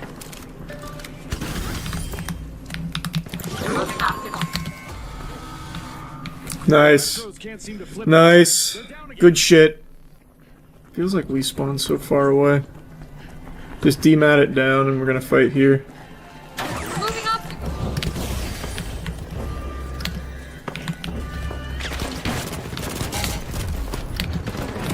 We traded, 1 for 1, 1 for 1. One guy left, it's just a heavy on me. Nice. That's GG. The retros have been stopped in their tracks. Let's go.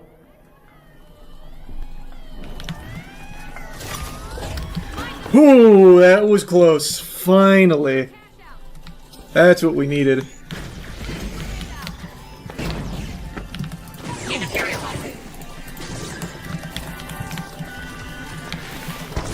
Gas here. Gateway 1, out.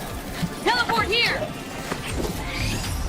Good shit. Yes. Contestants becomes a group of rising stars. Congratulations to the Boundless from all of us here at the fight. All right. I got real nervous when we lost that fight going in there. 20 and 13. Not great, but it was good enough.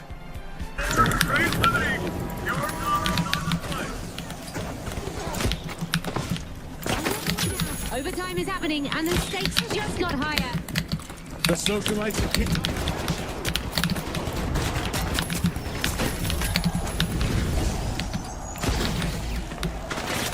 Oh, I didn't know where he was.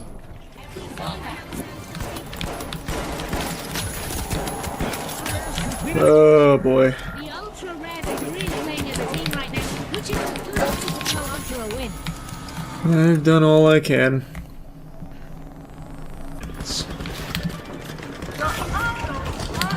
I know you're finding the right pitch. That looked pretty good. The moment of no return is here. Our first elimination. A test they've all been training for. Let's see who truly stands out.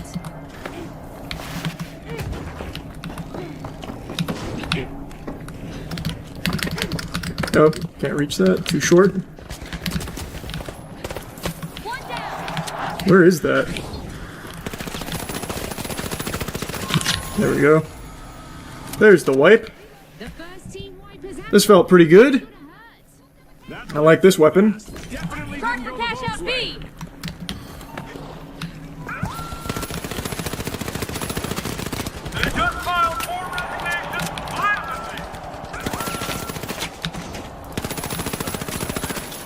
Man, this gun is nice.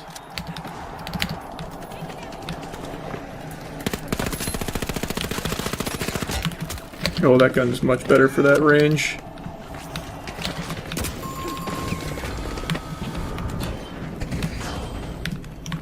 That station's still standing, but the attackers aren't. The big flat half belly flop.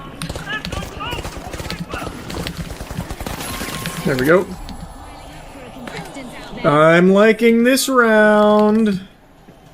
This is feeling good. Defend on B. The big splash. Good steal. Plenty of time. Nice. I fucking knew I could get the res off and take this back. Yeah, I'm really getting the hang of this now. Mm-hmm. I'm just gonna play light. I think that's just the move. I can do some serious carrying as light.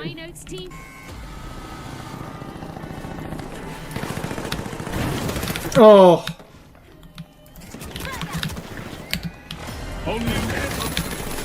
Clutch.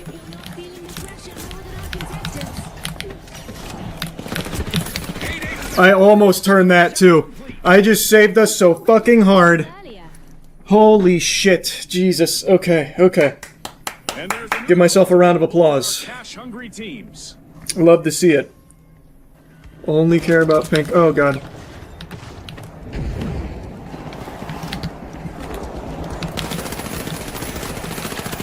Seconds.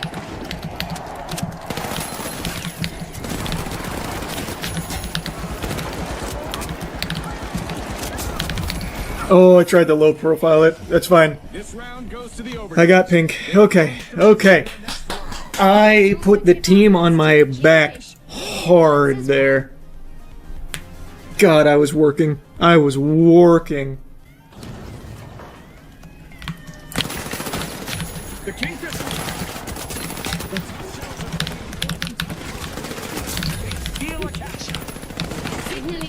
No! Almost, almost, almost. I was skating around him there. It's the ultra.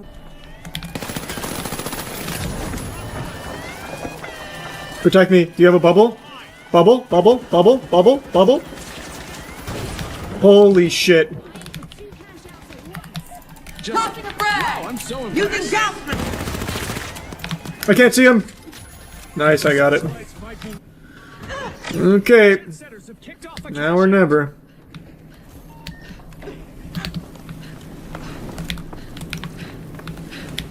Let me wait.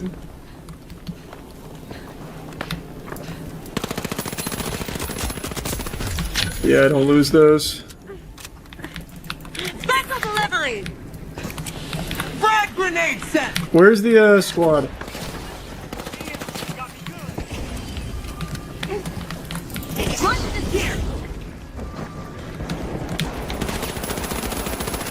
There we go. It's just one guy. Alright. Did it all myself. All three. All by my lonesome. I will drag us kicking and screaming to a win if I have to. A bold robbery. Whew! Cash outs have a habit of finding. Got him.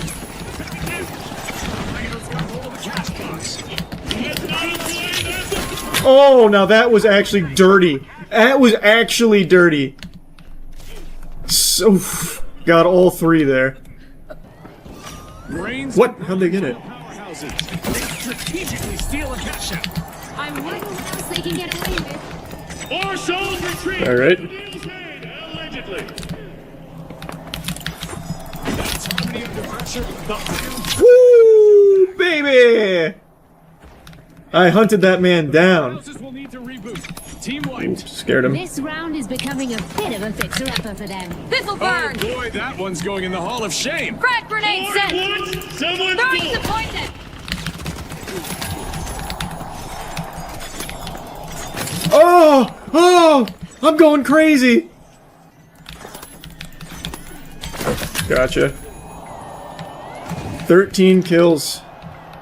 Revolution. They're opening up. I got my shit mixed up there. No. Where's the other guy?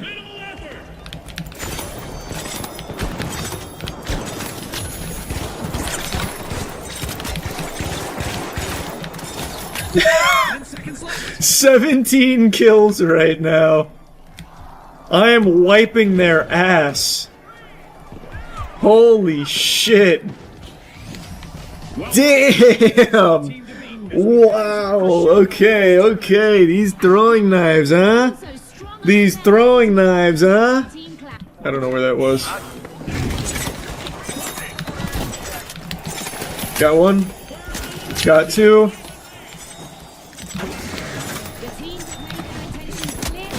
All three, baby. That's a solo team wipe. Give me that shit. I want to cash this bitch out. Oh, what a fucking shame. It's the powerhouses. Congratulations to our rising stars. We had that. We should have had that. I was going so crazy.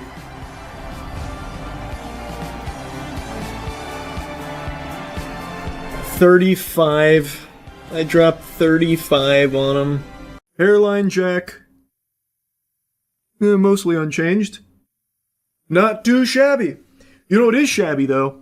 I saw a dubious little advertisement. Now hold your horses there, partner. It's not AI. I know you are already getting that idea in your noodle, so let me put that to bed right now. This is not one of those dog shit, ridiculous AI commercials that are becoming extremely popular. In fact, this is just some good old-fashioned, old natural false advertisement. Almost brings a tear to your eye. Scummy company still deceives customers the old-fashioned way. It is a misleading ad run by a company that I think a lot of you watching this have probably heard of. Restream.io.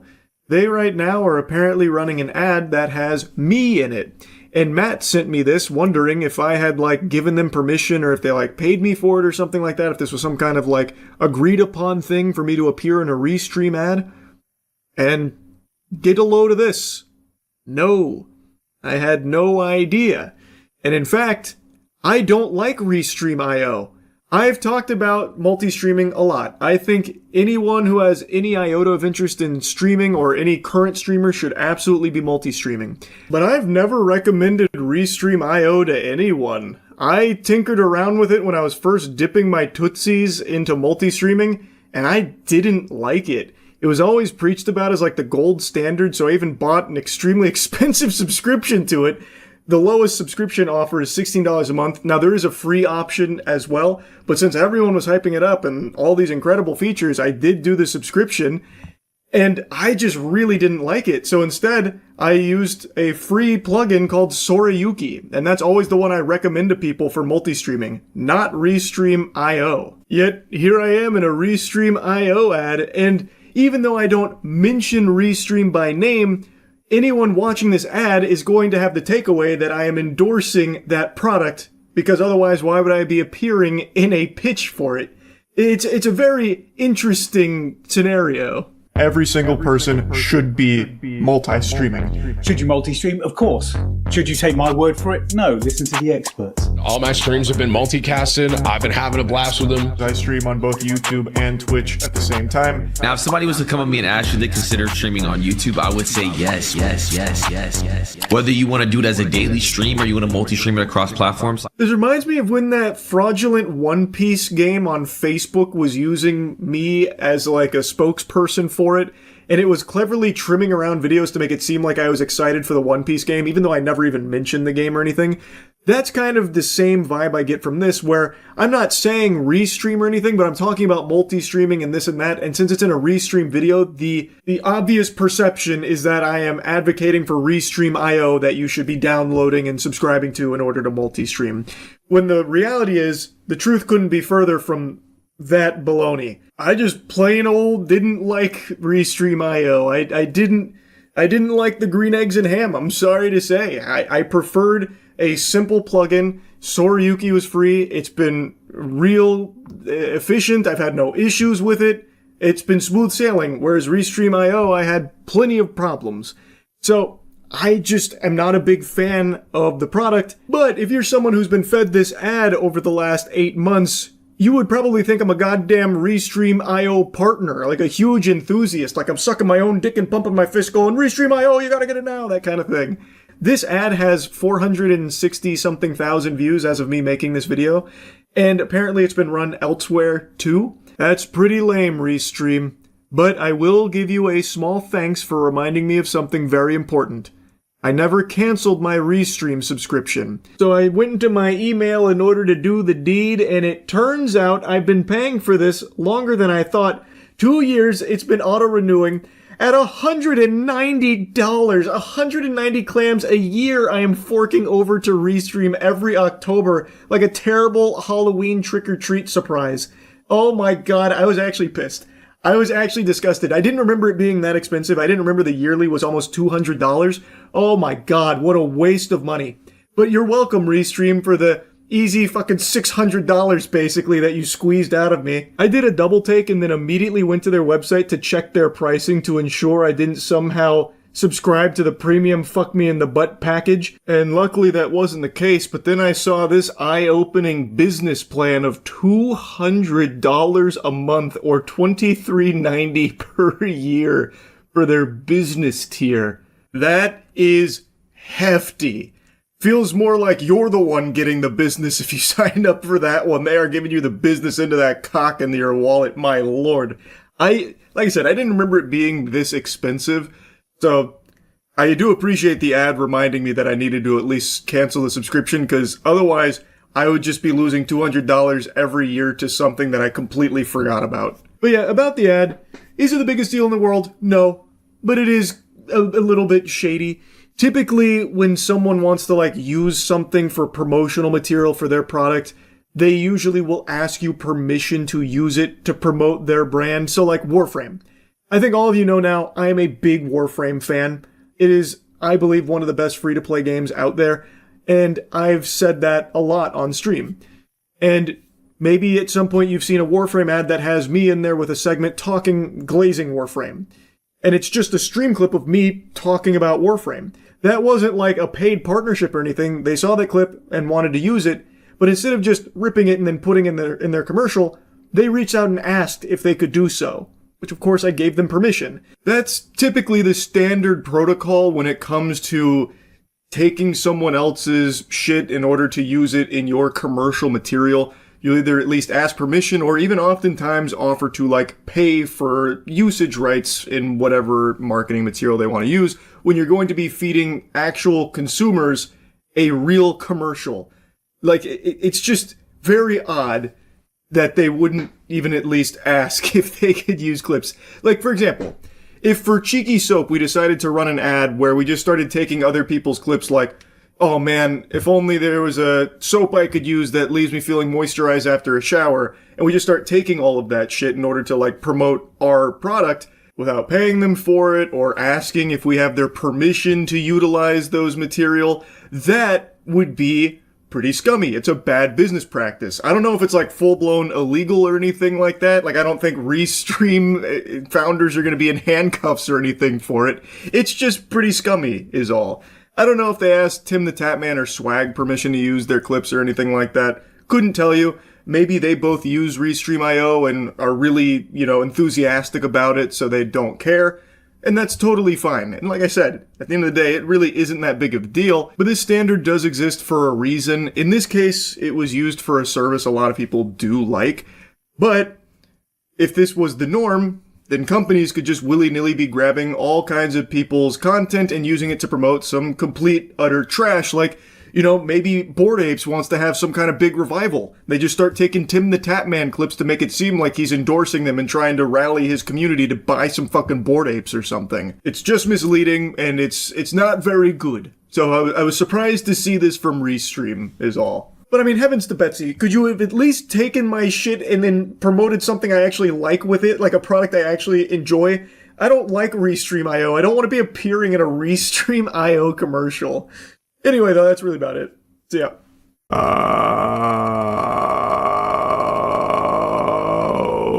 That's what it would sound like if I was being drained by a Dementor. Also just now realized that this is pretty zoomed in. You weren't meant to see Charles that up close and personal. Netflix just bought Warner Bros. 82.7 billion clams. That is disastrous. I think it's terrible. You saw the news as well? That's right. Netflix now owns Warner Bros. Can you believe that shit? I know. That was the last thing I was expecting to. What are you celebrating for? No, this is bad. Hey, you're preaching to the choir. I'm not excited about it either. Yeah, well, your sister seems to think it's not that big a deal. You tell her, not me. Had a long discussion on stream about it. We are entering the era where a few companies will own literally everything. And some people are actually welcoming it with open arms and open cheeks, trying to preach about like why it's actually good for consumers for monopolies to exist, which is crazy that we've reached this point. But there is so much corporate cocksucking now, it's become like very common, that people will actually argue against their own interests here in the market. Now we are seeing this happen in pretty much every sector, where some of the giants, the Goliaths in the industries, will buy up some of the other behemoths. So that way they become one absolute mega corporation, which owns so much of it. So it makes it a less competitive space, which means there is less incentive for these companies to listen to consumers and make quality products because you're not going anywhere anyway. They have everything. It's a bad deal for your average Joe Schmo because the companies will be financially butt-fucking you with no remorse because what are you going to do about it? They have all of the other products. Like, it's bad. The only rare exception, the only unicorn in this objective truth is Steam, which I just made a whole video on, where Steam does have a de facto monopoly on PC gaming. It just has so much of the market on PC gaming. But it's not because it ever, performed any monopolistic tactics or anything like that. It got that position because it is literally just the best at what it does. All of the other options, all of the competitors are just significantly shittier, scummier, and a worse deal for consumers, so people willingly just choose Steam. Even though there is competition, most people flock to Steam because it is just the actual best. But on the whole, monopolies are very bad for you and me and everybody else. Now, in the case of Netflix specifically, I am shocked anyone is pumping their fist about it. That makes no sense to me, considering the quality of Netflix originals is so all over the place, but I would argue mainly bad. Like, you will get fucking 5 seasons of Big Mouth, irredeemable trash, coupled with a lot of other Netflix originals you've probably never heard of, for every one good show that they put out. Like, you are mostly getting fed fucking poop ass. And yet, now Netflix will have even more IPs to deliver that level of stink with. It's not good, really. Like, there's nothing to really look forward to there, unless Netflix has a huge come-to-Jesus moment and a huge shift in priorities, where instead of, like, trying to fart out as much trash as they can muster from their colon, they instead focus on, like, using these IPs for quality projects, but I don't see that happening. I don't think Netflix is a buyer that anyone should have any real optimism for all of the crazy amount of IP Warner Bros. Has under their umbrella, which Netflix now has unlimited access to. Warner Bros., of course, I mean, they're no stranger to trash. They have been in a bad spot for many years now. They have been producing a lot of garbage, too. So it's not to say like Warner Bros. Is ruined. They've done a fine job of that themselves with how much trash they've had recently. But Netflix, I don't think is going to make it any better. Like, I don't think they're going to steer the ship more effectively or anything. Like, it sucks. And it's just a sign of the times where now we are going to continue to see giants buying up other giants, so then everything will be owned by a couple of corporations in each sector, which is bad. Like, that is a horrible thing, really. But anyway, let me show you some of the stream clips of me yapping about it, because I was really getting into the spaghetti and the meatballs of it. You think Netflix buying Warner Bros. Is a good or bad move? Oh, I hate it. I super hate it. But this is the way the world is going, where a couple of companies are going to own everything in sectors. That's just the way it is, unfortunately. An $82.7 billion acquisition. I also think this is now not the first, but the largest step in the death of movie theaters. Obviously, with Netflix owning Warner Bros., the movies are going to be hitting Netflix. I can't imagine they're going to be investing heavily into like a theater experience. So I think movie theaters are probably going to start being phased out over the next decade or so. Which makes me pretty upset because I really like the movie theater experience. But it's just never going to be able to compete with the convenience of seeing the new movies from your own home. Everyone's going to choose that now anyway, especially with Netflix going to most likely be putting all the Warner Bros. Releases on streaming instead of in theaters. So I struggle to think of any positives. Chatter that mentioned that now Netflix owns the Nemesis system, which is a video game patent that Warner Bros. Had fucking kegeled for the last like decade and done nothing with. The Nemesis system is from Shadow of War, Shadow of Mordor. Really, really fun gameplay mechanics. Love it.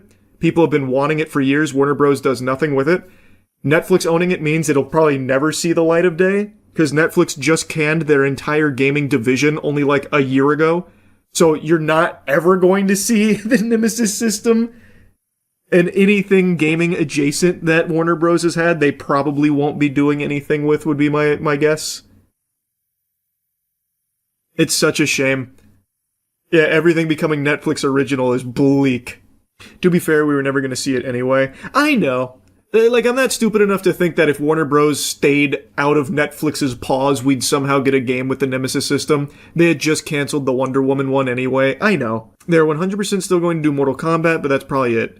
I think definitely Mortal Kombat. Mortal Kombat's not going anywhere. I think there's going to be a handful of legacy IP that Netflix will absolutely still produce.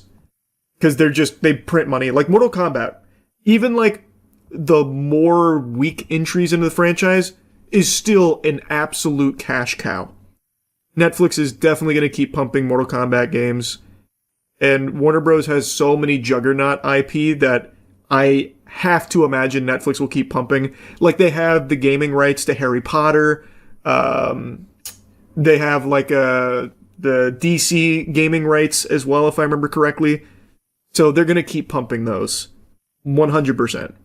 They're buying WB Games as well. It's everything Warner Bros., right? From what I was reading, they own literally everything Warner Bros. Owns, unless I've got incorrect information. It's an $82.7 billion acquisition. I'm so fucking excited. It must be kind of cool living life with that mentality. Like, oh, I watch Witcher on Netflix. I like that. And now Netflix owns Warner Bros. I get to watch everything there too now? Yippee! That's gotta be so cool. To just be able to do that. Please, Netflix, make a new season for Young Justice. Yeah, I'm sure Netflix will be able to make some quality products. Now, don't get me wrong. I have poo-pooed on Warner Bros. For a long time. Zaslav is a fucking moron. That guy is an actual homunculus. And Warner Bros. Have been spiraling for a minute. But you're crazy if you're trying to convince yourself that Netflix is somehow going to steer the ship better. But I'd love to be wrong. I would love if Netflix proved me wrong. I'll tell you that much. I would be very excited if they actually did good things with everything Warner Bros. Has. Honestly, Netflix monopoly means everything in one place. That just makes me sick to read. Oh my god. That actually just makes me sick to read.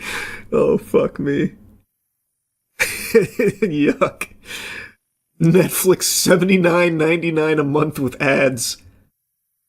At least it's all in one place, though. Will HBO and Netflix merge? My guess would be no.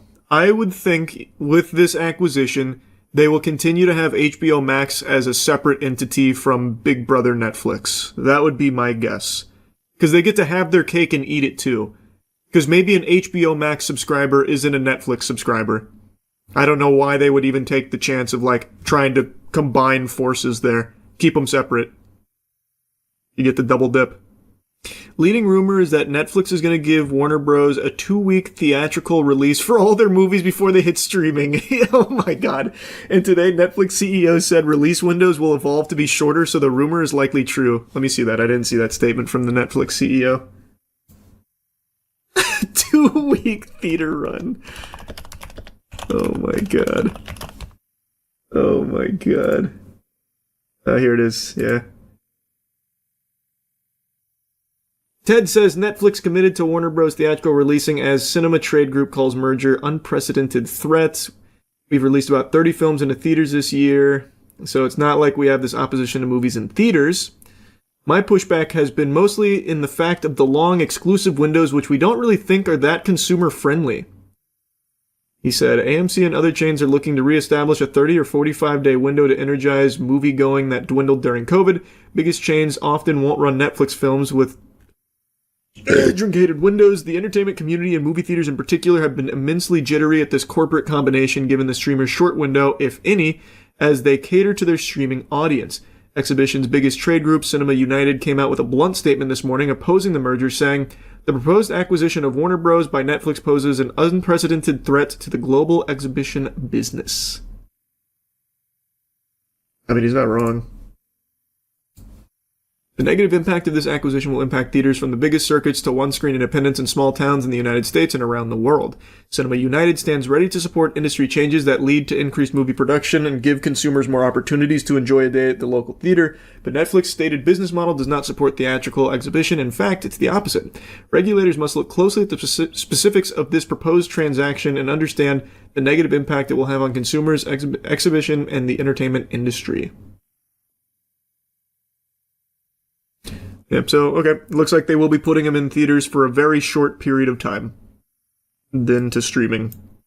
Do we know if they own Cartoon Network Studios, and Adult Swim, or does Discovery own it? I've seen tweets saying confusing things regarding it. Again, as I understand it, they own everything that was under the Warner Bros. Umbrella, so that includes things like Cartoon Network and shit like that. Again, that's just what I was reading. I could be wrong. It's all pretty fresh. I did read, though, that they might not have all the cable assets. And if that's the case, then they wouldn't have Cartoon Network, I don't think. But again, it's still a little too fresh, not entirely sure. Shows on them might get canceled. And I'm going to tell you something. The shows on Cartoon Network are probably safer outside of the clutches of Zaslav. That man had been axing shows left and right. Cartoons, it was just a matter of time before that shit was thrown in the trash. That man was cutting shit left and right, front and center, day and night. So, there's plenty of problems you can point out. That is not really one of them. That guy had an absolute hate boner for anything animated. I'll tell you, anything animated is probably safer outside of his hands. What if they bring back Courage? I would fucking hate if Netflix brought back Courage. That shit would be so awful. I have no faith in Netflix, of all people, to make Courage, a new Courage that is still faithful to the vibe and the heart of the original. They'd have the big mouth animators work on it. Oh! God, even just the thought of that. You saw Paramount is planning to do a hostile takeover bid for Warner Bros. Because I think their deal is better than Netflix. No, is Paramount trying to fight? They hopping in the Thunderdome to buy Warner Bros? Let me see. Oh yeah, 5 hours ago. Paramount could go hostile for Warner Bros. Discovery after losing to Netflix. What's their strategy? Just put more money on top? Paramount was bested by Netflix on Friday in its efforts to buy Warner Bros. Discovery, but it may still appeal directly to Warner Bros. Shareholders through a hostile takeover offer. That's why it matters. Paramount could argue that its all-cash bid of $30 a share is better in terms of both price and likelihood of regulatory approvals, although it would need to disclose more information about its debt financing. Both Netflix and Warner Bros. Discovery executives are confident they'll receive the necessary sign-offs for their deal. We've signed our deal, and we are running full speed towards regulatory approval, Netflix CEO Ted said. Netflix only agreed to buy Warner Bros. Studio and streaming assets for a combination of cash and stock after cable networks are spun out in a separate company. Paramount's offer was for the entire business. Okay, so this is confirmed then. So then Netflix is not getting their cable assets. A source close to Paramount said the company, which didn't have visibility into Netflix's offer until Friday morning, legitimately thinks it made the best bid and is currently exploring next steps. An operative word is patience. Cringe. Paramount also thinks its offer could look even better when the Comcast cable network spinoff begins trading later this month. It would serve as a market comparison to Warner Bros. Discovery stub that Netflix will leave behind. Paramount's lawyers have questioned the fairness and adequacy of the sale process, which kicked off after Paramount already had submitted 3 unsolicited offers. In a letter to the board, Paramount said the auction was tainted by management conflicts, including certain members of management's potential personal interests in post-transaction roles and compensation as a result of the economic incentives embedded in recent amendments to employment arrangements. That just sounds like fucking gobbledygook from Sore Loser there. It underscored concerns of board director bias towards a Netflix bid without considering heightened regulatory risk and potential value of a full bid versus a partial asset bid. That's a who cares moment, I would say, if you're on like the Netflix board, if you're more biased, or if you're on the Warner Bros. Board, if you're more biased towards Netflix, I guess. Not illegal to prefer Netflix over Paramount. Unless there is some kind of, like, legality to it, which I would be surprised. Worth mentioning, Paramount received help from Saudi Arabia for their bid. What? No! That's impossible. No matter who wins this bid, we all lose. Yeah, I know, that's what we were talking about. It's not a good thing. There are some stories that are so powerful they transcend the bounds of time. No matter how many years pass, these stories are still talked about, they're still discussed, and they are still remembered.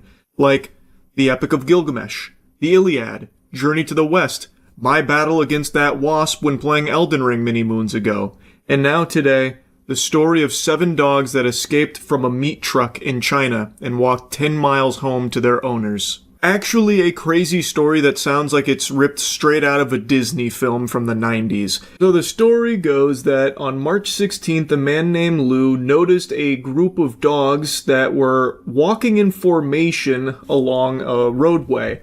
He found it peculiar, so he started recording them and even tried to lead them to safety, but the dogs ignored him. This video has now racked up over 200 million views. And apparently these dogs were stolen by thieves working at a dog meat shop, and they busted out of the truck and spent a couple of days walking 10 miles in unison back to their homes. They were led by the Corgi, who would occasionally look back to ensure that no one went astray. Lou said, "They resemble a band of little brothers in distress moving in unison, nothing like stray dogs." They did eventually return to their owners after this journey here. Apparently, one of the dogs in this group, a German Shepherd, had an injury. They had unfortunately gotten hurt along the way. So they formed kind of like a protective barrier around the German Shepherd and moved together like that. Kind of like out of, fucking 300 or something, where they plant the shields around them up top and in front to block the arrows and everything. It's actually unbelievable, assuming all of this is true, and based on all of the evidence, it does appear to be true. So here's the video that really blew it up. Now, I couldn't find it with original audio. I can only find it with, like, Facebook royalty-free music attached to it, and I decided just to mute it because I don't think it really adds anything to it. But here you can see the group moving out in unison. It does seem like they're trying to, like, shield that German Shepherd in the middle there. And, like, at first, I thought it was AI generated. Like, I thought it was just some bogus AI short that they slapped a sob story on. No different than, like, Reddit karma farmers who will just take a picture of their PlayStation 2 and be like, "Man, I still remember my father before he went off into space and then blew up from a cosmic alien attack, giving me this PlayStation 2. And I know it's a little out of date and old fashioned, but I can't help but keep playing this in his memory. Can I get some updates in memory of my papa?" Like that kind of garbage where it's just a bunch of barnacles. So I thought that this was fake. But the more I looked into it, the more sources that were coming out to confirm that it is legitimate. According to the sources out there, after the dogs rejected Lou's help and he was unsuccessful in trying to, get them to safety, he then shared that video online and urged local authorities to step in and help. It was at that point they got the UAV online here from the local Bitter Coffee Stray Dog base that reported that the dogs come from the same village, typically roaming freely together and having formed strong friendships. In response, the base dispatched several volunteers and even a drone to track the dogs and facilitate their safe return home. So they got the cavalry out there in order to get the dogs back safely from the sound of things. One volunteer claimed that individuals operating a dog meat shop had stolen the dogs, suggesting they may have escaped from a truck, though no witnesses saw their departure. So that component of the story about them escaping from a truck destined for a dog meat facility, which would have obviously spelt their doom, isn't fully confirmed. That hasn't been verified yet, though that seems to be what most sources are indicating is likely what caused them to be so far away, is that they were stolen for that purpose. And I guess it could make sense if they do frequently travel together, as the claim states. If they were all together and then someone just came through and got all of them at once, that would explain how they got the whole kit and caboodle here. But again, it's not fully confirmed or anything like that. But what is true is that this group of 7 dogs was traveling for quite a while, covering miles of distance to get back to their village, to get back home. And they did it all together as like one coordinated troop. It's fucking incredible, actually. Assuming, of course, it is all true, which, again, all the sources I can find seem to agree that it is. One of the owners has apparently come forward talking about the relief. They were the owner of the German Shepherd and the Golden Retriever, stating how happy they are to have them back and fortunate that they were able to return to them. I also saw a couple other images capturing their journey. So yeah, I personally believe that it's real, and man, that shit is crazy. Like, I'm very happy that they made it back safely. As of now, this is all the information that's available. I'm hoping there'll be some additional information and a follow-up investigation trying to find the thieves that were responsible for taking the dogs, and hopefully they'll be brought to justice. It is a crime, what they did. It is 100% a crime, so hopefully they get punished for it. Anyway, even though this is a story about dogs finding their way home, there really is just something inspirational about it to a certain degree, to see this kind of gumption, to see them band together and go over the course of a couple days, many miles home against all the odds, and get back safely all together as one unit is really just something super incredible. So yeah, I just wanted to yap about it a bit. That's it. See ya. Good news. Phoenix Wright just lost a client, as I will no longer be requiring his services. The potential lawsuit that I was wrapped up in is no longer being pursued. It is amicably being banished to the Shadow Realm, so it's done and dusted. I even talked to Brad Arnold on the phone a couple of times, who was one of the people listed in the demands letter that was teetering on lawsuit. And he was very friendly and apologetic about the whole thing, and he was kind of filling me in on things with this system that he didn't even know was going on and he didn't agree with. And I think there's actually a lot to talk about in regards to how this even happened in the first place. But first, let me give you the lay of the land here in case you don't know the lore with what's going on. To bring you up to speed, the previously on Dragon Ball Z, if you have no clue what I'm talking about, yesterday I made a video going over how I might be sued, as I had been served some very hefty legal paperwork. It was spearheaded by an IP law firm believing that I was liable for potential copyright infringements and damages in the many tens of thousands of dollars, even into the six figures. In the papers, there was a sense of urgency to comply and respond, and failure to do so would enact even bigger penalties, and that would be when the full lawsuit would come through. What I received was the demands.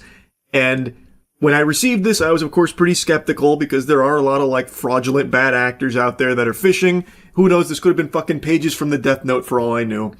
It was representing two YouTubers, Brad Arnold and Reed Timmer. And I didn't immediately recognize who that was. And I don't do like React content or anything, so I was pretty confused. I thought this may have just been, potential phony baloney, suing local Florida man because he pooped when he meant to fart, I thought this could be made in error, especially because the language in the paperwork was very fishy, saying like I used it multiple times, but then it just listed the same YouTube video twice as if they were separate instances.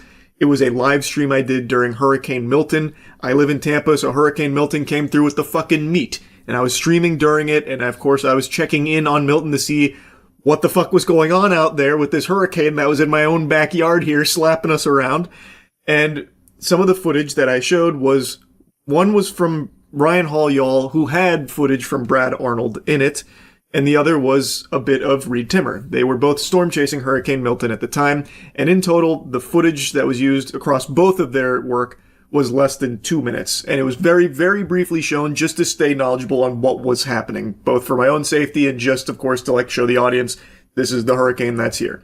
It was not copying it or stealing it or trying to like make money off it or anything like that. I reached out to both of them privately just to check, hey, are these real right here? Are we dealing with big naturals, or is this all, like fake? What's going on? And I just wanted to verify the authenticity, but 2 days went by and I didn't hear back. And since the paperwork did express a very real sense of urgency, I made the assumption that, okay, this must have been something they signed off on. So I got my legal team on it. And then I made that video yesterday, bringing everyone up to speed on what's happening. And I also do think it was just an important topic to talk about in general, because it is concerning that if you do show like less than like a handful of seconds worth of like a content during a natural disaster, you could somehow be liable for many thousands of dollars. Like that is something that most people cannot afford to like take that kind of hit, especially when there was no wrongdoing, no malicious copying or stealing of someone else's work, just textbook fair use, staying knowledgeable on a natural disaster and using a couple of brief snippets of footage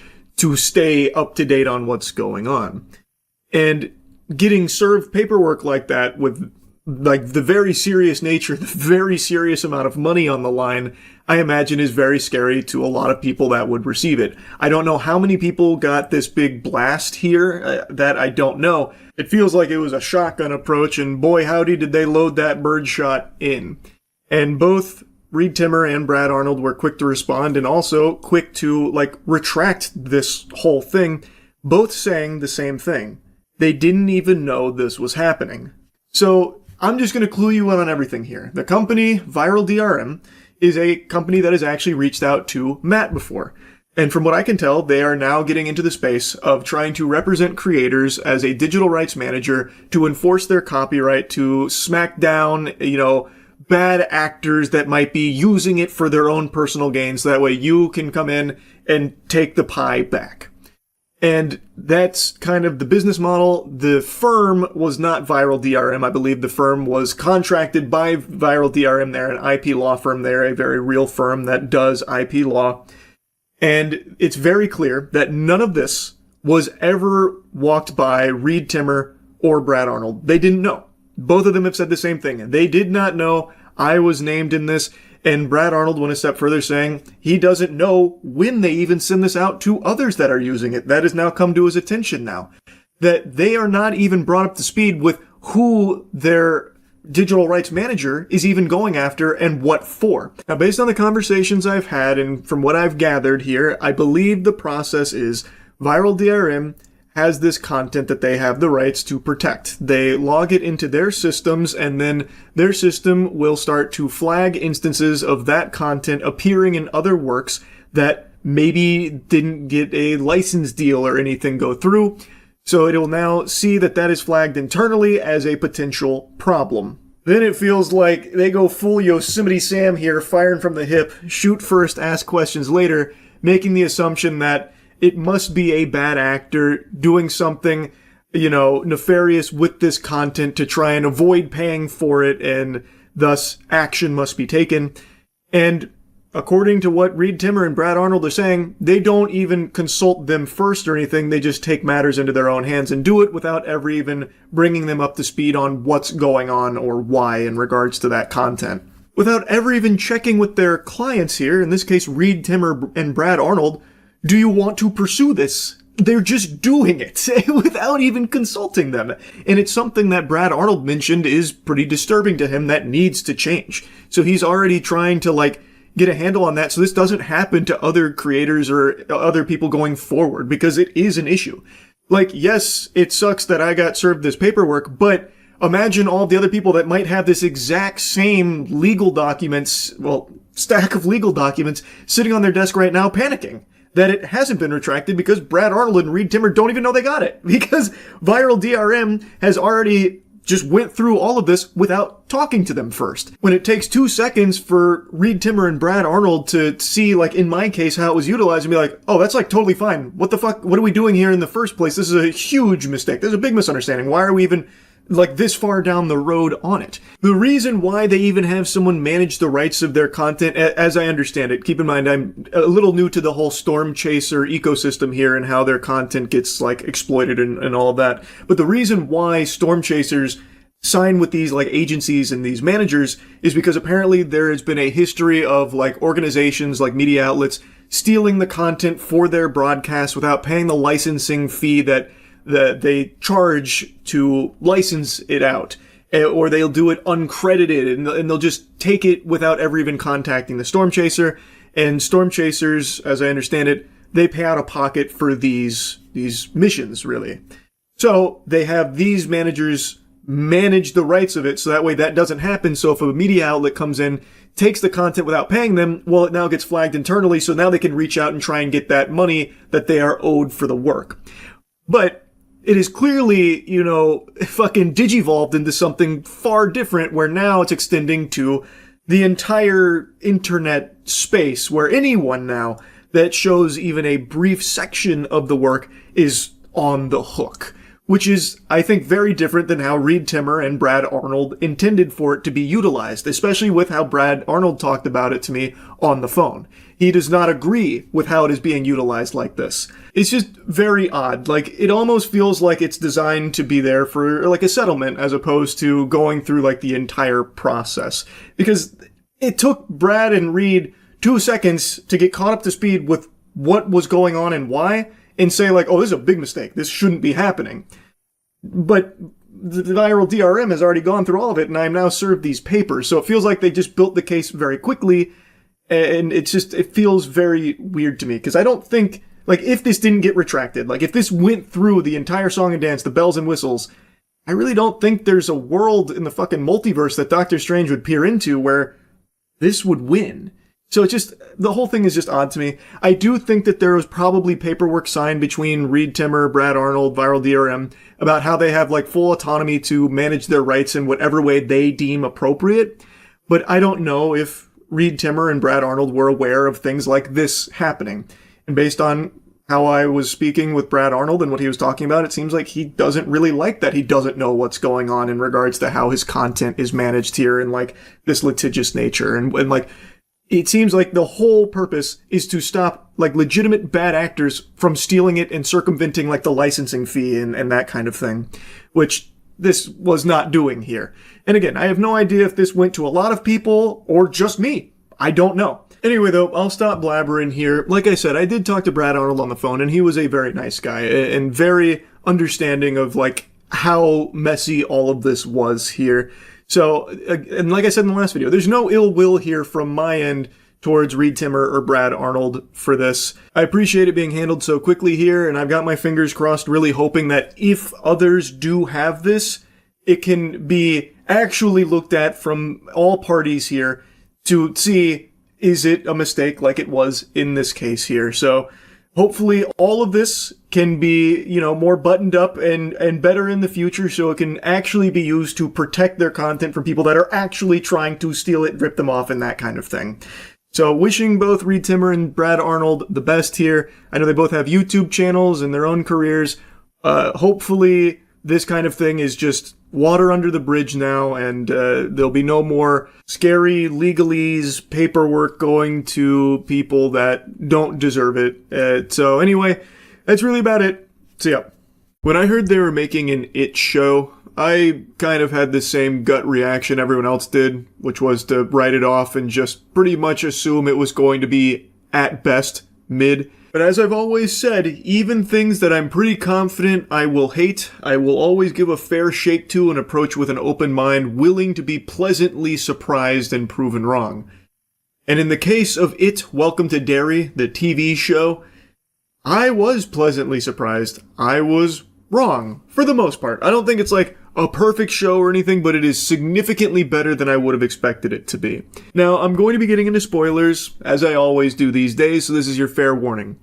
This show added a lot of things to it that I think on paper sound fucking stupid. Like actual crack pipe smoking dumb ideas that if I just read like a plot synopsis for this series and saw it in there, I would giggle at it and just immediately wipe my ass with this show. But actually watching it, it shines. In particular, I'm talking about Halloran. Halloran is a powerful psychic with the military who they're using as fundamentally like a Call of Duty Modern Warfare 2 UAV kill streak. He is a psychic that they are trying to use as a compass to target and locate it, the crash site of this entity. So that way they can use it to stop conflict across the globe by just instilling debilitating fear in them. They want to capture it and use it, and they're using Halloran to find it. And he has psychic abilities, in the truest sense of the word. He literally does have psychic abilities. Not to like Mob Psycho level or anything, but he can poke around in people's brain. He can incapacitate people with his mind. He can see into them. He can like astral project himself. And I would have not expected something like that for it, but man, it works really well in this show, and I think it's because of how good of a character Halloran himself is. He is a very interesting character, a complex, deep character that we learn a lot about, spend a lot of time with, and see do some really cool shit. So, it worked. Like, I would have never expected it to, but it did. Another thing I would have never expected to work really well was having it not always be Pennywise. Because the most iconic part about this entity is the Pennywise element to him. Especially with Bill Skarsgård being Pennywise. He does such a phenomenal job as that character. Well, in Welcome to Derry, this entity is not Pennywise at all, really. You don't see Pennywise in the way that you've seen him in the past until like episode 6 at the end. For the most part, it is doing all kinds of other things to scare and kill its victims in Derry. And it works really well. It is brutal, especially the end of the first episode. That was probably one of the most shocking episode premieres I've ever seen, because it like lulls you into this false sense about where the show's going and how it's going to play out. Like, oh, we've been down this road before. It's going to basically be like the losers versus Pennywise again, but this time a little deeper in the past. Okay, snooze fest. And then the end of that episode hits, and it's just a fucking slaughter of everyone you thought was safe, that everyone you thought was going to be a main character just dead, brutalized, like annihilated. It was surprising, but it wasn't shock for the sake of shock, because that becomes an integral part of where the series goes from there. That is like its main motivator, because then you follow two characters that survived it, and how, as a result of those deaths, Ronnie, one of the characters that survives it, her father's being framed for the kids dying there. And Lily, she's had her own traumatic experiences, and people think she's crazy, so no one believes her and she can't tell people, and she has to find a way to try and prove she's not crazy, and so that way she doesn't get sent back to, Arkham Asylum. It's like a really interesting direction Welcome to Derry goes that I didn't expect it to at all. And it works really well. I think they are very creative with how it terrorizes and kills in this series. Now, with that being said, sometimes the way that it terrorizes and kills looks like absolute dog shit. There are moments in this series that the CGI is just embarrassing. In particular, episode 3. Holy shit, the entire cemetery section where they're trying to take a photo of the entity to prove that Ronnie's father wasn't the one responsible and that there is a monster that's killing kids. And they go to a cemetery to try and provoke it, and then they end up getting ganked by a bunch of ghosts and chased around by them. And my god, it looks terrible. It reminded me of the early 2000s Haunted Mansion movie with Eddie Murphy. Visuals to that level. It was really awful looking. The visuals completely ate shit throughout that entire sequence. And not just there are multiple other instances throughout the series where the CGI just looks super half-baked and unfinished, as if they forgot to texture it but then ran out of time, so they just said, fuck it, do it live, ship it. There are moments where the CG is just very, very bad. I also think there are quite a few times where the writing is also atrocious. For the most part, I think the show has solid writing, especially when it comes to some of its main characters, but there are other times where it feels like what they ended up, just printing was placeholder. It feels like there's no way this is how they actually wanted it to come across. For example, I think the most egregious moment of baffling writing choices is in their mission in the sewers. So they've located an artifact that they want to track down, and so the military does a mission in the sewers, and they send an elite team in there in order to find it, and they're being led by a member of the secret organization tasked with keeping the being under control so it doesn't just, run rampant. So they have this big team together, they're going through the sewers, and they are very familiar with the entity at this point. They know that it wants to separate, isolate, and kill. They know that anything they see in the sewers that they can't explain, they have to kill, they have to shoot, because it is most likely it about to attack and kill them. They know everything about this. The only thing they don't know is the landscape of the sewers, but that doesn't matter, because what ends up happening is when they go in the sewers, pretty much instantly, they all just start splitting off. So, they're walking through the sewers and it's a single file line, and you would expect that they'd be in, constant contact with each other, talking, so that way they know everyone's still in line, or at least, turning around and checking every now and then. But that's not how it works at all in the sewer. What ends up happening is, the second that they have to, drop into some water, they, the first couple that do so, then push a whole mile ahead before the rest do. So they are now completely separated. So they're so far away from the group now that they can't even hear screams from them or anything.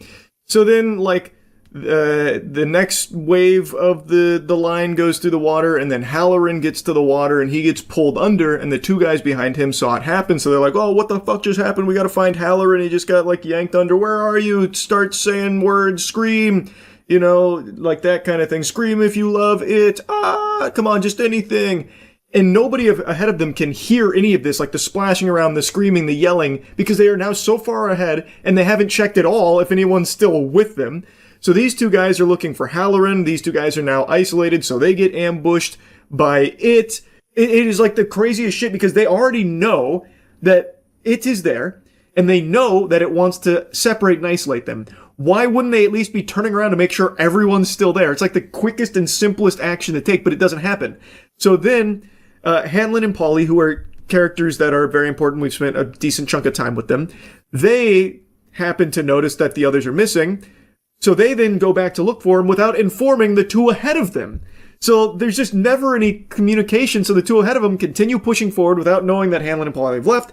Hanlon and Polly go look for them, now they're isolated, and now they're getting ambushed by it. Like, it's just so fucking stupid, because all it would take is just like a simple like sound off, like, hey, you guys still there? Or even just like one of these, like looking over their shoulder. And then they'd be able to immediately recognize whether or not they're all still in a group or separated. And because of that lack of communication or lack of really doing anything sensible, the whole thing goes tits up and everything is, out of control now. Like, that was just so fucking silly to me because it just felt so unnatural. Up until this point, most of the characters, I would say, were making mostly smart decisions, at least on, like, how they handle certain things. But in the sewers, everyone got hit with, like, a stupid beam. Like, I don't understand what went so wrong there. Like, it feels like that would be, like, they knew what they wanted to do with have this mission going wrong in the sewers and all of that, but they didn't know a way of doing it other than just having every character just all of a sudden become like a fucking lobotomite. And in that same episode with the sewers, Paulie does a heroic sacrifice where Hanlon believes that he just saw his son in the sewers, but that doesn't make any sense because why would his son be there? And we had just seen moments before he had saw like, something else that wasn't actually there. So the idea is Hanlon is now just going to shoot his son because he thinks it's it. But Paulie notices, no, that's actually his son in the sewers. So he like jumps in front of the bullet, sacrificing himself and saving Hanlon's son. That was really a fucking stupid way of killing off Paulie because he noticed immediately that his son was actually there. It's not it. And he was going to act immediately. You saw him look to Hanlon, and he still had quite a bit of time. I understand it's in slow motion, but he still had enough time to jump in front of the bullet. All he had to do was just hit his gun up. He was right next to him. All he had to do was just push his gun up. Like, it would have been actually significantly faster, and it would have been a lot safer for everyone, too, to just push his gun up or push his gun down.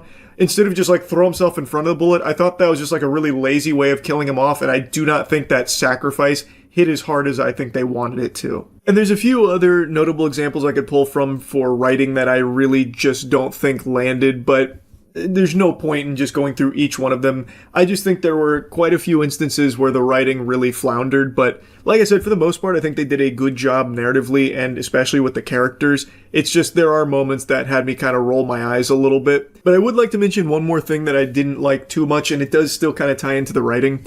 When they're going through the explanation for the genesis of it, I just thought that was a little silly. Like, not in the way that it was presented. So basically what happens when we're learning about the origins of it, it's Hanlon who has infiltrated the mind of one of the members of the secret organization that keeps it contained. Well, contained is real loosey-goosey. It runs wild. It still does kill a ton of people, but they write it off as like acceptable losses as part of the cycle. But anyway, he's inside of that individual's mind, and he is seeing the past where when he was a kid, his aunt had asked him to recite the story of the Galoo, which is something that was a children's tale that they were all told, but it is true. The Galoo is it. And it's basically the story of how an evil spirit crash landed on Earth in a falling star, and the impact was so great that the falling star split, and thus its cage was broken, and it could, go out and kill now because it was no longer contained. And I don't mind any of that. Like, that's all cool, actually. But what it boils down to at the end, though, is that pieces of that falling star, they took and turned into, like, a dagger in order to fight it. And they turned it into these artifacts that are used to keep it afraid of going past the artifacts. So that way it stays in the Western wood. And I just didn't love that. I really just didn't like the idea of having, like, just, this Excalibur it weapon and these very powerful artifacts they buried in the ground to keep them locked in there. I don't know. That didn't sit super right with me. I always preferred more of the mystery of it as opposed to it now kind of boiling down to, like, it's a Marvel villain that they can fight with this weapon. I didn't love that direction as all. Not the biggest deal in the world because the show is still very solid. Like, I did enjoy Welcome to Derry far more than I expected to, and it has an absolute banger ending, and I'm very curious where they're going to go further with this now. Overall, I really was surprised by how entertaining the show was. So, it was a nice pleasant surprise being wrong on this show. Anyway, that's really about it. So, yeah. I'm sure you can't tell just by looking at me because I'm being very brave about it, but I am currently suffering from a severe itch in my mid-back. And it's in this unfortunate position where no matter how hard I try, I just can't quite get after it. I've been desperately trying to scratch it, and I know we're not animals, so we have tools, and I've been trying to utilize one of them, the longest object I have around me, but even then, this pin doesn't quite get to where I need it to, so I can't do it. If only there was some drunk 56-year-old woman that could hit me with her car while I'm walking down the sidewalk. Then maybe I'd stop thinking about this fucking itch. And luckily, I know just the woman for the job. This lady's crazy. It's a terrifying video. A youngster riding his dirt bike, apparently targeted by a driver. Oh my God! The woman behind the wheel seems determined to run him over. Oh my God! I was scared for my son's life. That's certified Dukes of Hazzard type shit right there. That lady's been playing a little too much GTA Online. So this is a 56-year-old woman who was hitting the sauce a bit hard. She was reportedly intoxicated at the time of this encounter and says she doesn't even remember doing this, where she literally fucking pulled that shit around, driving on the sidewalk, looking to just splatter this kid like it's Halo 3. Just, she's dropping that lead foot, she's going pedal to the metal, just trying to run this kid over, all because, who knows?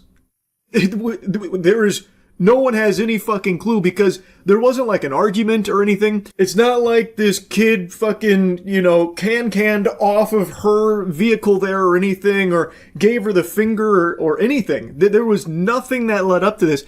He was just minding his own business, practicing some tricks, and she snapped. She lost it, went just fucking ballistic here and decided to go on like a murderous rampage, just driving up on the sidewalk, running him down. Jennifer Taylor is the boy's mom. She says 13-year-old Bryson was riding his dirt bike with friends in their suburban neighborhood outside Spokane, Washington, when a lady driving by lost it. She just spotted him and she was his next target and turned the wheel and came after him. There was no words exchanged. Nothing was done. Do you have any idea what her motivation might have been? The police said that she was intoxicated and that just prior to all of this, she had tried to break into a home. And apparently after all of this, she went back to that home and broke in again. And that's where they found her. What an interesting afternoon she had there, huh? Hit the brewskis a little hard, a little butt chugging to the natty lights. Next thing you know, you're trying to break into a house, then trying to run some child over in your vehicle, then you're going back to that house trying to break in again, and they throw you in cuffs. That's a full day right there. What an adventure. Also, in all of the coverage I've seen of this, every video has a title like this where it's video allegedly shows woman driving up on sidewalk trying to hit a child with her car, or this Inside Edition title, video appears to show this woman trying to run a child over with her car on the sidewalk. Like, I understand, like, they're just covering their own ass legally, but what do you mean it appears to show that? That's what happened.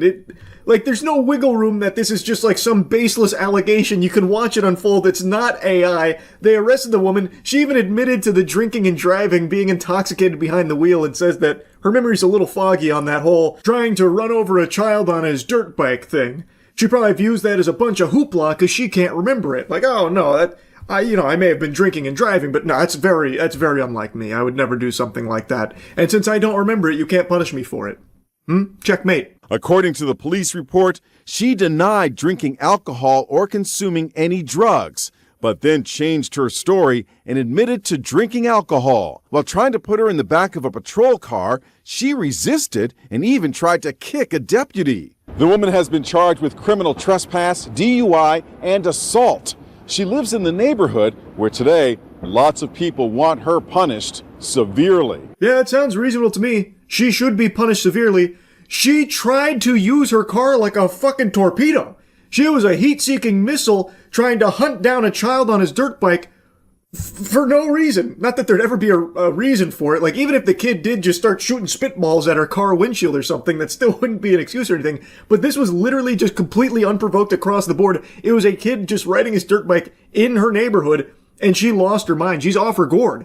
She should absolutely be punished severely. I don't know why they just already released her back out there in the middle of all this. She's a danger. She is a menace. So yeah, the neighbors are absolutely right to be fearful of her and demanding that there should be severe consequences for what she did here. This isn't some innocent whoopsie-daisy moment here. Oh, come on, guys. Who gave Ruth access to the Tito's? You know what happens when she drinks. She can't help but get in her vehicle and try and run over children. Ah, God. She's so quirky, oh boy. And I haven't even begun to scratch the surface of the rest of her shenanigans from that afternoon of trying to break into homes twice. Like, Jiminy Christmas, she sounds like a loose cannon.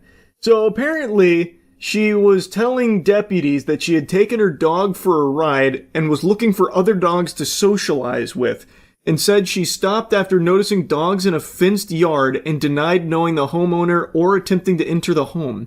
And then also told the deputies she didn't remember the earlier incident of trying to run over that child on the dirt bike.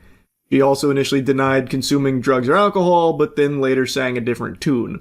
So her explanation is, no, you see, I was taking my dog for a ride. We were, cruising around looking for other pooches to socialize my pup with. And I saw some dogs in a fenced-in yard, so I had to stop. That's normal behavior, right? That totally makes sense for what I'm doing out here. And this supposed possible burglaries, just a misunderstanding. So she was booked on charges of first-degree attempted assault, DUI, first-degree criminal trespass, and then at her court appearance the next day, the Superior Court Commissioner of Spokane County ordered her release on her own recognizance, and she was released without posting bond. I just don't understand why this is so commonplace. I really don't.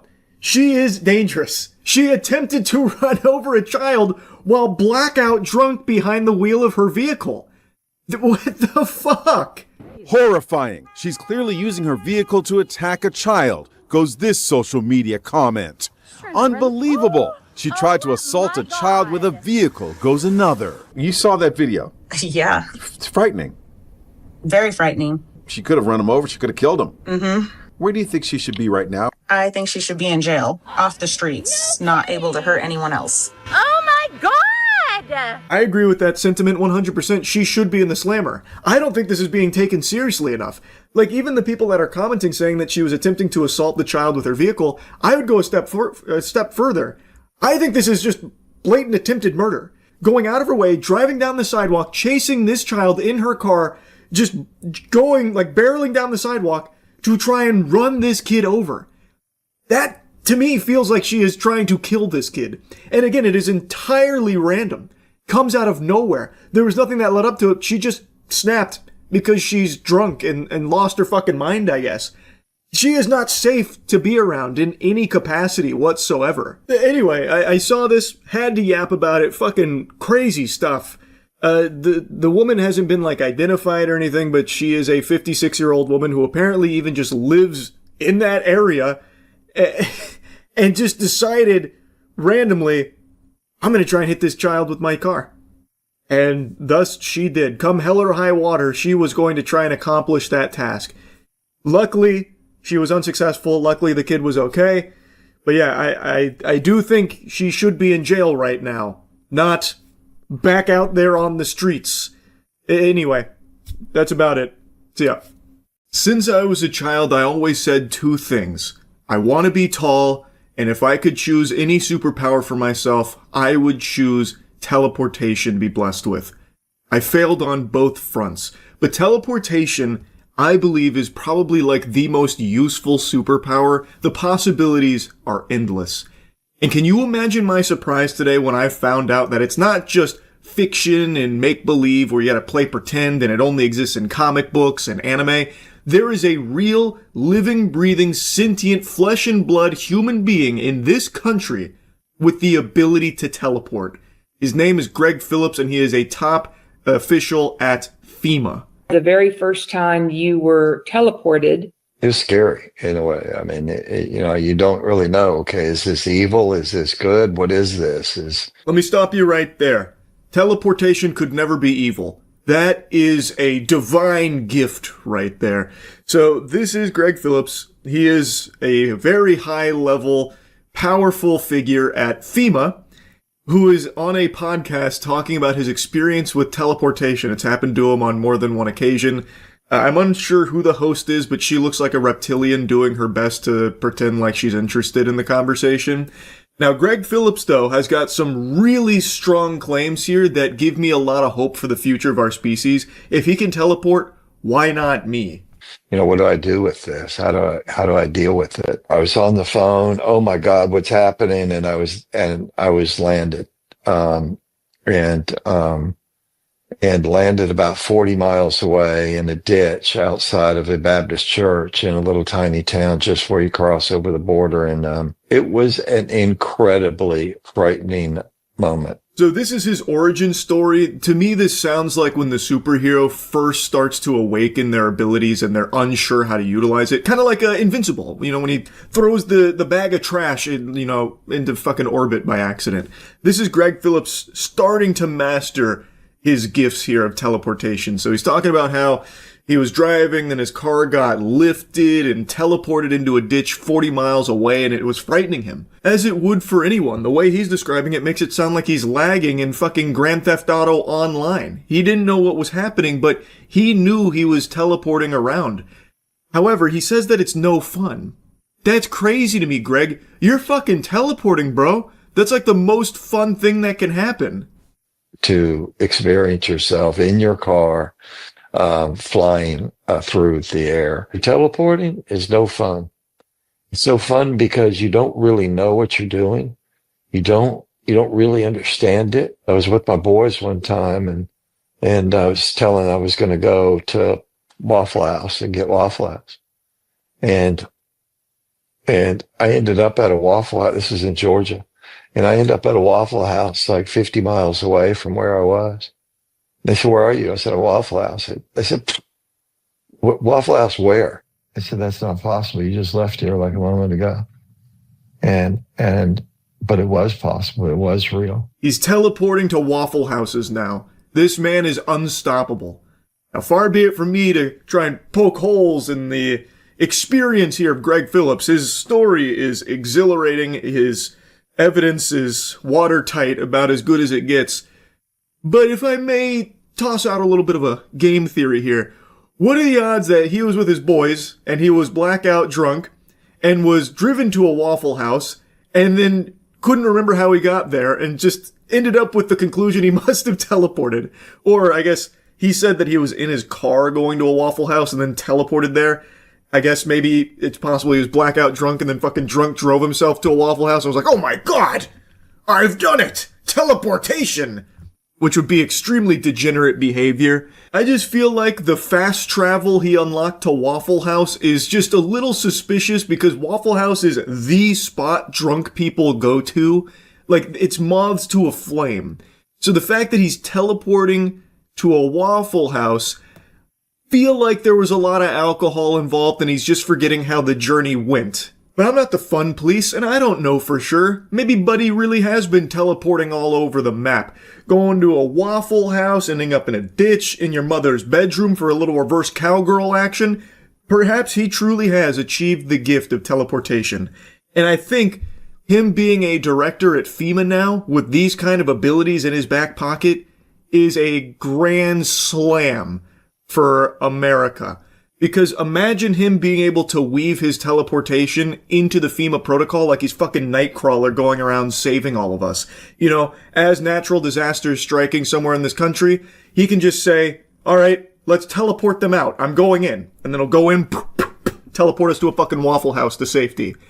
Or maybe it goes a little differently and he's like, okay, we don't need to send a lot of resources there. I'll just instruct everyone to teleport to a safer location. Because maybe he believes that this is something everyone else can do, not realizing that only he is the chosen one. Now, unsurprisingly, FEMA officials are trying to throw us all off the trail of the world's first X-Man, trying to put the toothpaste back in the tube.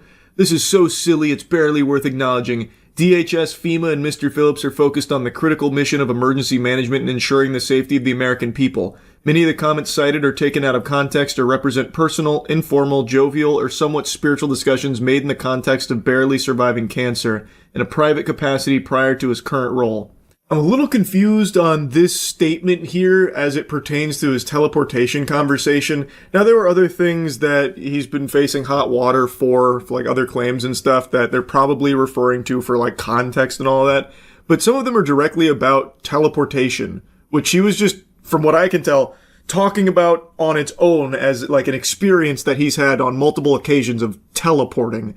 From what I've seen from the podcast, it wasn't even like a spiritual discussion when it came to that topic. It's not that he was saying, like the Lord was teleporting me to a Waffle House because he knew I needed some dense nutrients from those burnt hash browns or anything like that. And also, I don't think it was about like his cancer battle or anything either, which, I think is a terrible thing. So happy to hear that he's cancer free these days, but I don't think it played any role in this conversation about teleportation. So I think that's them just trying to rely on people not watching the segment for themselves. I also agree that it is very silly, but I think it should be worth discussing because this guy has a very powerful role at FEMA, which is an organization whose work is life or death for a lot of people in this country. And now you have this guy going on about teleporting. Like, who's to say, as disaster strikes, he doesn't just get whisked away to a fucking Waffle House again. And he starts stomping his feet. Oh, dagnabbit, not again. Back at Waffle House. I keep getting fucking spirited away over here. I think it's a very important conversation to have because he has admitted to not mastering these abilities. He can't control them. So when we need him most, he might just teleport again. And who's to say he stops at only 50 miles away? Maybe next time he teleports 100 miles away, or even 200 miles away. Maybe he goes off-world, interstellar teleportation. I think it is something that we need to really start considering. And honestly, I think studying as well. I wish he wouldn't just keep the secrets of teleportation to himself. He's teased us about how it's happened to him and how frightening it is, but I want to fucking teleport, Greg. Why don't you just let the government study your abilities so that way we can all learn to teleport and be better for it? Think about how many lives can be positively impacted through the ability to teleport. Even if it is restricted to just being able to teleport to a Waffle House, that can do a lot of good. There are so many Waffle Houses in this country. If we can teleport to them willy-nilly, that'd be like fucking Mass Effect relays for us. That'd be so huge for travel and just so many good, positive things that could come from that. So Greg, please, stop being selfish. Please, divulge the secrets of teleportation to the rest of us. Anyway, that's really about it. So yeah. I saw 2 videos today that really had me salivating to yap. The first one is an unruly customer whose entitlement is infuriating, and she squared off against an employee at Sonic who was just having none of that nonsense. Give me the receipt. I don't have a receipt. Then you can't get it. I need the receipt. Okay. I shop in here. I should come here every day. So you're telling me some bullshit, Andrew. Now, we don't have the previously on Dragon Ball Z explanation for what's led up to this. She starts filming in the middle of the confrontation. He's double fisting cups here. He's got 4 cups stacked on top of each other like they're fucking Lego bricks here. I'm assuming he confiscated them from this woman, who then goes back to this bench showcasing she's still got oodles more. She's got a whole collection here. And a couple of them seem to be kind of contaminated with what looks to be dirt and flies. So I think they're really old cups. I believe what's happened here, and this is just a hunch here, a little game theory. I believe she goes to Sonic with old cups in order to get free refills on drinks because the employees would think that, oh, she's got a cup, thus she must have made this purchase, and she treats herself to these free beverages by using these ancient relics that she's probably had for years. She mentions point blank that she goes there every day. And I'm assuming she's always traveling with the One Piece here, all of these cups. And today, she encountered the Zen master, Andrew, who hit him with the Matumbo, no, no, no, no. He put the kibosh on it. And you can hear him say in the beginning, show me your receipt. If you don't show me the receipt, you can't get, and then he starts, and I think he was saying refill, I believe. So I'm pretty confident that's what's happening here. Andrew is not playing ball with this garbage here. He's not letting her just go in and just fill up these old fucking cups there at the beverages for free.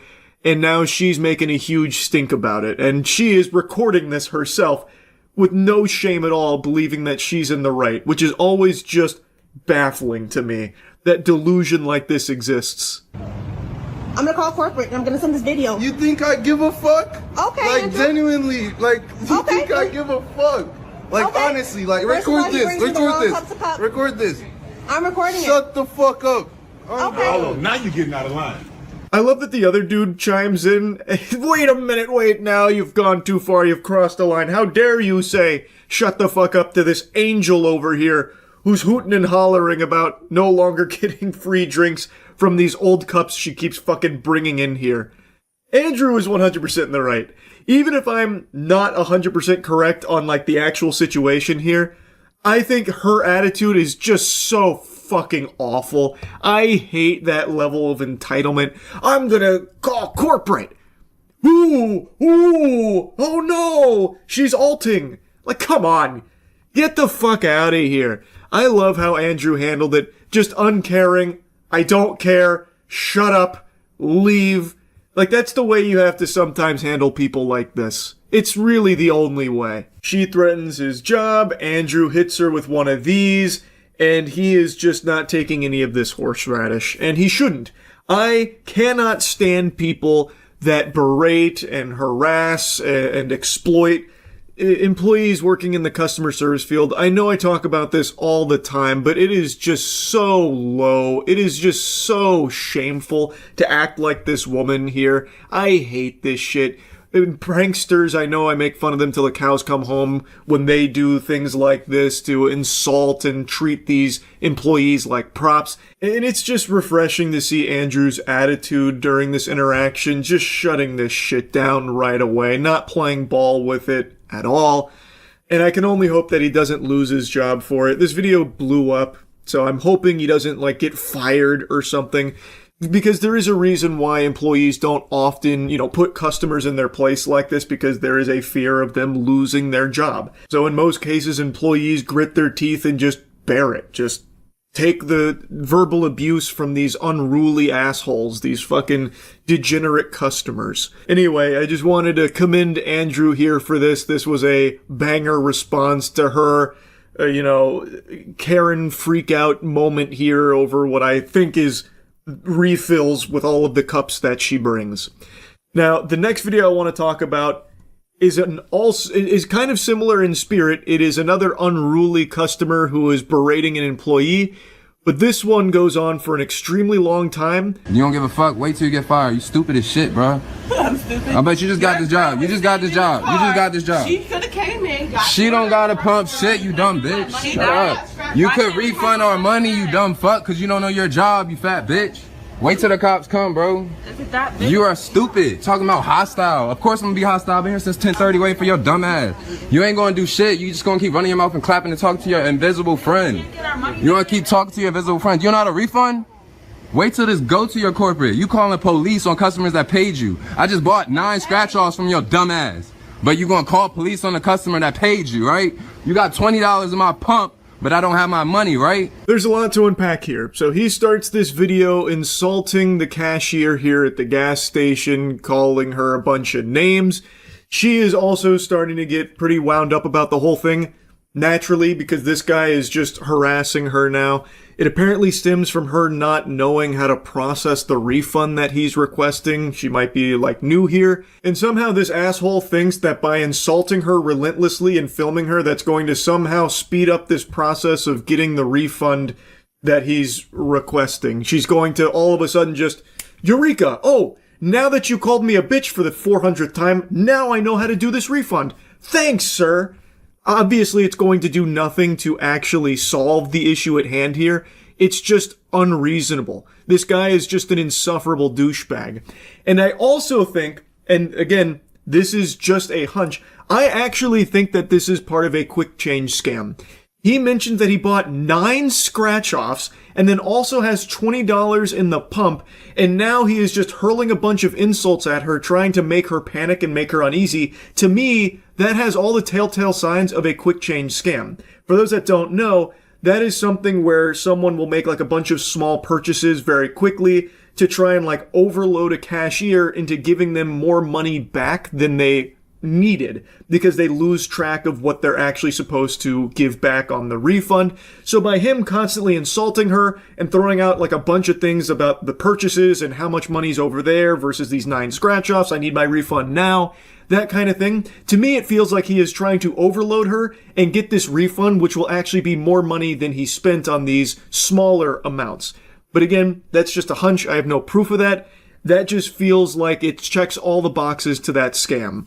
So whose fault is it? Yours. Clearly yours. I paid you for scratch-offs. You don't know how to refund the money. You don't know how to pump the gas tank. So who's untrained? I need to talk to your store manager. I need to talk to your corporate. I need to talk to everybody about you. You need to talk to your mother and ask her if she was drinking during her pregnancy, because you're fucking dumb, man. So he mentions here about the lottery tickets that he purchased and then mentions the refund. So it sounds like he's trying to demand a refund from her for the lottery tickets and the pump. He's in Florida. He mentions UCF and he mentions Apopka, Florida. Lottery ticket sales here are non-refundable. Those sales are final. You can't get refunded once you buy those tickets, you fucking goober, you idiot. So again, I feel like this is part of his scam where he's trying to confuse this cashier who might be new here and doesn't know how the refunds work, so that way he can get more money back than what he spent on these purchases of 9 scratch-offs apparently, and like the gas that he put, or the money that he put into the pump for gas, that kind of thing. You're gonna be on YouTube, 7-Eleven Employee of the Year. What is your name? Let's get that. Let's get that. Oh, take it off, Evelyn. I see that E for the camera, calling customers bitches too. Calling customers bitches too, right? You lucky somebody don't do something to your big ass, bro. Clearly I didn't say Fuck, bro. I've been here since 10:30. You don't know how to refund some fucking gas. It's 11 o'clock now. Like I said, this goes on for a really long time. He's just constantly insulting her. Eventually, she also insults them as well, which he has a field day with. He really thinks he's got her in a checkmate position now. You took 10 people before me before fixing a problem. Of course I'm gonna be mad as shit. I don't got time to just stand here all day because you don't know your fucking job, trying to blame it on me. Aren't you supposed to give her your card though that you paid with? Bruh, she does not know shit and her employee left her. That's what's so fucked up. The guy left her and said, oh, she's gonna refund your money, sir. Don't worry. But she don't know how to do this shit, bruh. Get more tiddlywinks of lore here. It sounds like there was another employee here that this guy must have been annoying, and he eventually just said, fuck this, she'll take care of you, man, I'm out of here. So now he's set his targets on her, and she can't just walk out and leave. So now he's going all in, insulting and attacking her, and the girl he's with mentions his card. So it sounds like he paid with card for the gas. You can't pay with card for lottery tickets, so he definitely didn't use card for lottery tickets. You also can't get lottery tickets refunded, by the way. Not in Florida. So the only possible refund would be for the 20 clams that he mentions I guess got lost in limbo while pumping, or maybe there was a malfunction and it didn't pump. But since he paid with card, let's say that he didn't use the full amount of the 20 or something like that. Whatever went unused will go back to your card. Like, I'm very confused on what the issue is, if there even is one. If this isn't like an actual scam attempt, then I'm very confused on like what happened here. But regardless, the way that he's treating this employee does nothing to solve this problem at all, or help in any way, shape, or form. He's just an asshole. So I'm supposed to just stand and just keep watching people get rang up, right? That makes sense, right? Go ahead, sir. I just been here since 10:30. Get your shit, have fun. You feel me? That does not make sense, though. And then she's sitting here calling the police on me because I'm mad about it. So the police is on the way, cuz. What else is she supposed to do, man? Honestly, what is she supposed to do? You just stay here filming her, harassing her, insulting her. None of that is going to give her the tutorial on how to process your refund. So what are the other solutions? Like, what else is she supposed to do besides just call the police? She can't give me my money. She got me waiting for the police because she don't know her fucking job. Where did that money go? Wow. You not gonna do shit. You gonna lose your job. You ain't going to jail. If you do go to jail, it's gonna be when the cops come here and fire your ass because you wanna leave. The fuck, bro? I'm trying to drive to UCF, not be in this fucking Opapka. Fuck, bro. What, I pay with cash? Pay with card. You take my car back and refund it, or you put the, like, bro, I worked in gas stations. This shit ain't that hard. One of the other customers is also pretty confused. You're saying, so you paid with cash? And he's like, no, I paid with card. So you're supposed to take my card back and refund it, or you, and you know, it's not that hard. Why didn't you finish that sentence? Or you what? You do what with it? You see, this is why I'm saying, like, I don't think that there's genuinely something that went awry. I do believe this is just part of the scheme where you confuse and overload the cashier, demanding this refund and a bunch of other things in order to make them give you a refund in an amount that is greater than what you should have received. I don't think that this is like a genuine problem that happened here. And again, even if it is, what he's done here isn't acceptable behavior. This shit is still foul. And it does nothing to actually solve a problem. All he does is just insult this woman for almost 4 straight minutes. And probably even longer, considering we're only tuning in towards the end of it. There's apparently a whole nother employee here who felt this guy's Karen-esque wrath. So it's just a douchebag, just genuinely an asshole. So both of them, And I don't get my money. call corporate, call them. I already called them. She's gonna get fired. I got this video quick. She took her name tag off because she knows she's in the wrong. I hope you have fun at 7-Eleven because it was short-lived. Damn, what a mic drop moment there. What a cool guy. So yeah, he sucks. I wanted to make fun of him and also commend Andrew in that first clip for how he handled that other entitled asshole customer. Anyway, that's really about it. So yeah. What an unbelievably crazy week on Kick. I was just talking about the French streamer Jean Parmenov, who passed away in his sleep on stream after a marathon of abuse from some other streamers. And just now, I literally just finished streaming Resident Evil 6, and I was taking a little tinkle, and I got sent a little something that is so diabolical, I had to hop back in the saddle and yap about it. It is incomprehensible that yet another potential death was just streamed on Kick. I'm recording this an hour after it happened, and the victim is currently still in the ICU, so I guess by the time I post this, I'll know whether or not they passed away, but I'm going to keep this part in here right now because it's up in the air. A Kick streamer, Raja Jackson, who is the son of Rampage Jackson, and also a professional fighter, just went fucking ballistic on a wrestler during a wrestling event on stream. He picks the wrestler up, slams him on the mat, and then lays down 27 punches to the man's skull, most of which were delivered while he was unconscious. And by the end of it, he is bleeding and bloodied. They couldn't wake him up. They said he was barely breathing, and someone even used the word flatline, that he was flatlined in the ring. This is not fake. This is not scripted.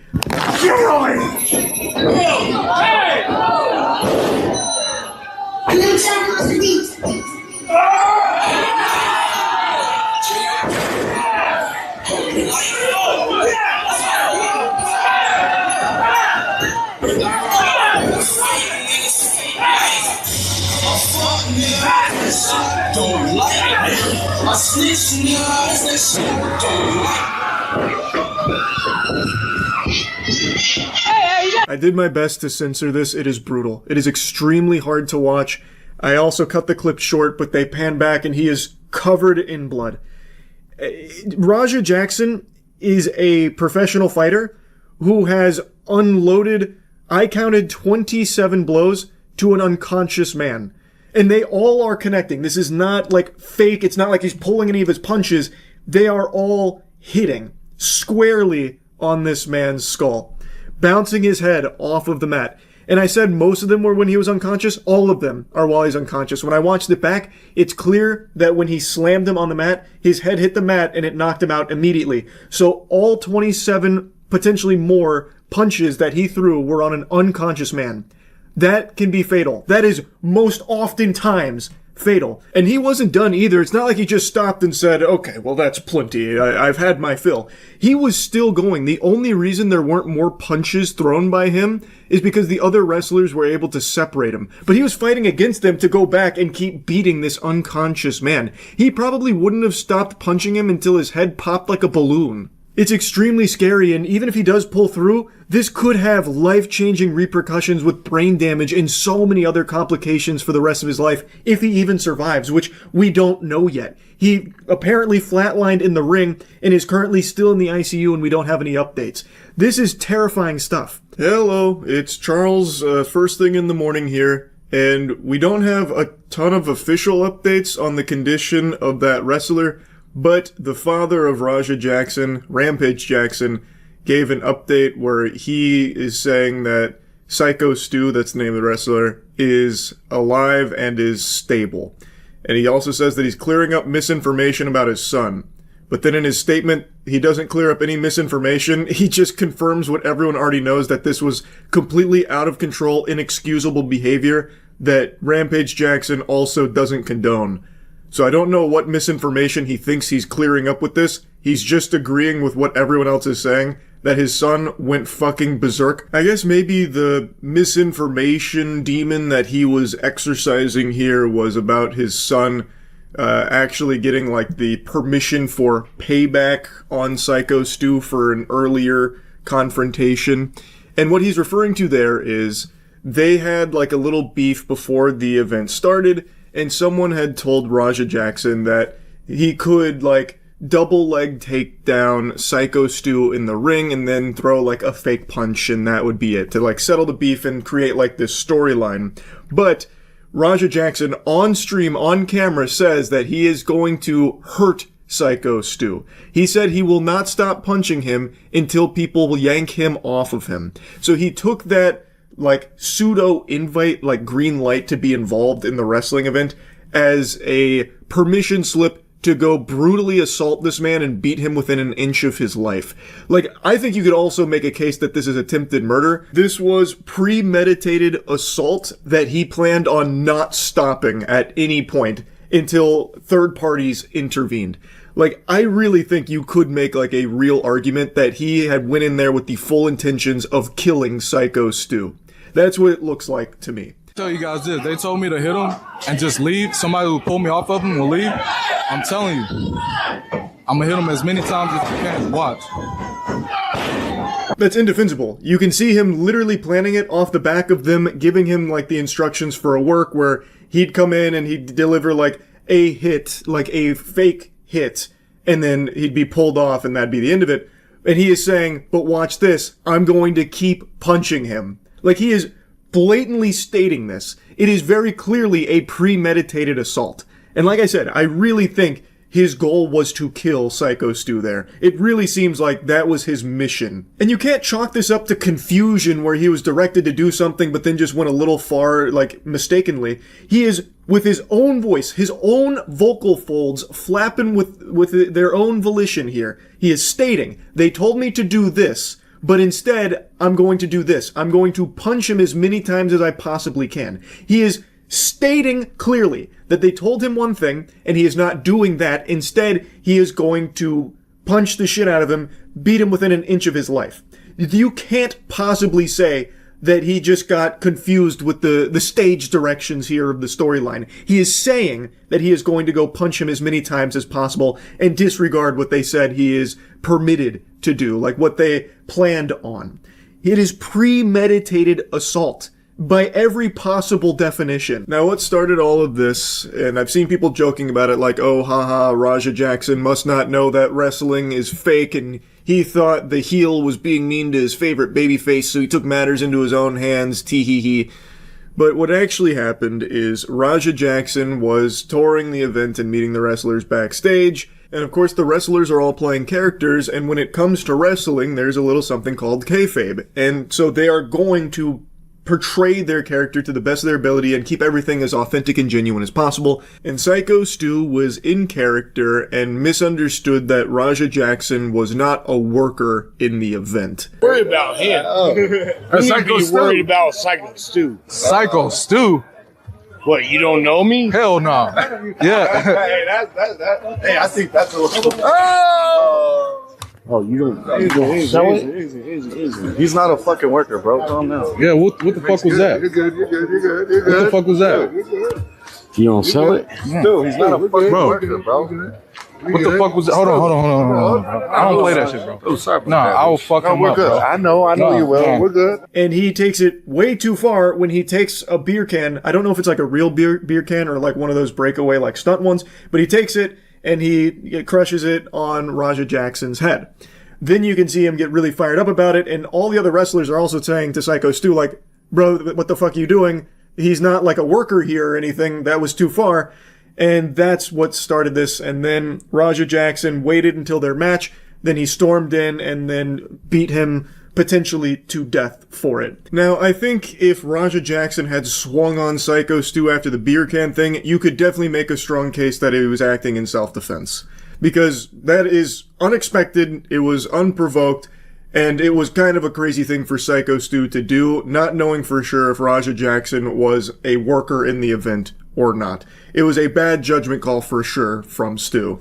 And he was just like way too fucking committed to being the heel. Like he was really deep into his method acting like fucking Shia LaBeouf style, and he did the beer can thing, and it was definitely over the line. But here's something a lot of people aren't showing enough of, that Psycho Stu was very apologetic when he learned that Raja Jackson was not a worker at the event. He apologized 3 times. They shook hands multiple times, and Raja said, like, hey, it's good, I get it. Multiple times. Meanwhile, he was just like bubbling with anger, waiting for his chance to fucking assault this man. So fucking seal that. Yeah. Hey, I'm sorry, bro. Hey, it's gonna all work out. Yeah, hello. I apologize. I appreciate it. I didn't know. I just thought you were a worker. Don't see my wheel. You still in the camera. I get it. Still, we're working out. Well, he's gonna come out on your mat, Juice. I know you keep thinking we're working. We're always working. I get it. Yeah. I get it now. Now you know what I'm saying? Yeah. We're always working. What a fucking worm. This is some slimy behavior here. This is some turbo ass. Raja Jackson is now pretending that he understands and forgives Psycho Stu, who is very apologetic, mind you, and he's explaining, like, look, I saw the cameras, I thought that this was like another work, that we were building a storyline, this and that, and Raja Jackson's like, no, I get it, and he's like shaking his hand and everything. Meanwhile, he is actively planning of assaulting this man, beating him unconscious and fucking leaving him eating meals through a straw, as he is like pretending to let bygones be bygones here and that they're on good terms. That's fucking unhinged. Now, before showing you some more of the aftermath here, let me introduce you to Psycho Stu. I think you should get a little bit of the lore behind this wrestler that Raja Jackson beat so severely, hospitalizing in the ICU, and apparently caused to flatline in the ring. Pro in 2009. I had just got out of the military, probably about 6 months earlier. I got out of the military, I joined Knox Pro, because I needed something to focus on. I needed something to help me adjust back into civilian life. A lot of veterans, it's hard for them to readjust into civilian life coming from the life of the military. I'm an American soldier that suffers from PTSD. Being in front of a crowd, it doesn't give me as much anxiety and aggression as I thought it would. Yeah. Psycho Stu is a veteran who was suffering from PTSD and found wrestling as a means of escapism and fell in love with the sport. And now is currently hospitalized in the ICU, but apparently is stable, so hopefully Rampage Jackson is accurate with that claim that he is alive and stable. That would be wonderful news. But what an unbelievable set of circumstances that led to his hospitalization here. Yes, he made a mistake with Rampage Jackson's son here, not knowing whether or not he was a worker and still building the storyline anyway under the impression he was. But it's not a mistake that should have led to something like this, especially when he did everything in his power to try and rectify it and try and apologize for his mistake and explain why it happened and ensure that it was totally unintentional and there wasn't meant to be any bad blood or anything.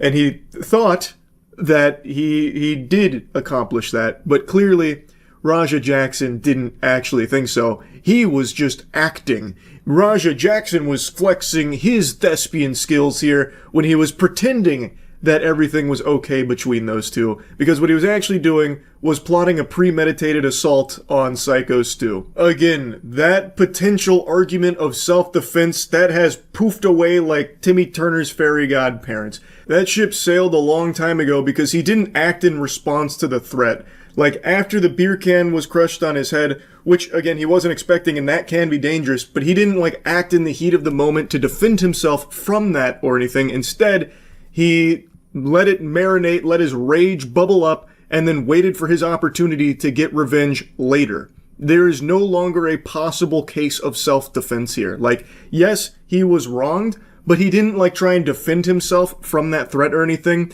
He pretended to, like, move on from it with the guy who did it, and then waited to attack him later. And I think you can make a very strong case that it was attempted murder. At the very least, it is a premeditated assault, and based on the things he was saying leading up to it, and based on the behavior in the ring when he was delivering 27-ish blows to an unconscious man's skull, I really think there is a strong argument to be made that he was in there doing that solely to try and kill him. All of this on stream, mind you, and you can even see him respond to the news that the guy that he just unloaded 27 punches on in the ring while he was unconscious is potentially flatlined. Hello? Hey, where the hell are you at? I told you to double leg that motherfucker and start welding him. I just saw the video. Shit pissed me off though, Andre. I understand that, but now they can't wake the nigga up. He's fucking in the ring, fucking flatline, bro. My bad. You didn't have to do all that shit. I understand y'all had heat. You didn't have to fucking take advantage. Alright, I'll call you back later. This guy does not seem to care at all. This is a fucking monster right here. In response to hearing that the guy flatlined, he just says, "My bad." That's crazy. Kratos had more empathy for the people that he killed in very similar fashion, by the way, with like the unbelievable amount of blows to the head. But at least in Kratos' case, the people he was fighting, they were at least conscious. All of these were delivered to an unconscious man. A man who never even saw this coming, by the way, because he storms into the ring, grabs him, and then slams him. So it wasn't even a fight. But he walks away feeling so fucking tough and accomplished about it with no remorse at all for potentially killing this man. Tired of motherfuckers playing with me, bro. Real shit. One of them a bitch and fucking bit me. I'm tired of everybody fucking playing with me and shit. Think I'm always playing and shit. Call me bitch and shit. Not no fucking bitch, bro. At the end of the day, I'ma stand up for my fucking self. Because I'm tired of everybody fucking playing with me, bro. Real shit. He's walking away from this with his chin held high, extremely proud of what's unfolded here. It seems like this might be the happiest moment of his life. The way that he is perceiving this is him standing up for himself. He is not able to have a grasp on the severity of what just happened here. He thinks that because the disrespect that he encountered earlier in the day, he was entirely justified to potentially murder this man. And by the way, the wrestlers that were calling him a bitch, well, I imagine they were saying that because he basically sucker punched this guy potentially to death. The guy never even had a chance to fight back because he came into the ring when his back was turned, slammed him down, immediately knocking him unconscious. It wasn't even a fight, it was a surprise attack. So I imagine that's what he's referencing when it comes to the wrestlers like insulting him and the one that bit him, with everyone that was like getting on top of Raja to get him away from Psycho Stu on the ground, because he was still going back to try and make sure he was dead, it seems. Now, in the rest of the clip here, one of the wrestlers from the event starts walking towards them, talking to them, trying to get them to stay, probably until police get there would be my guess.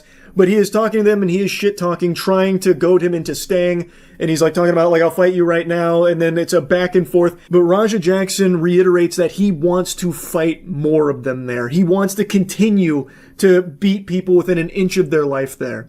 It's scary.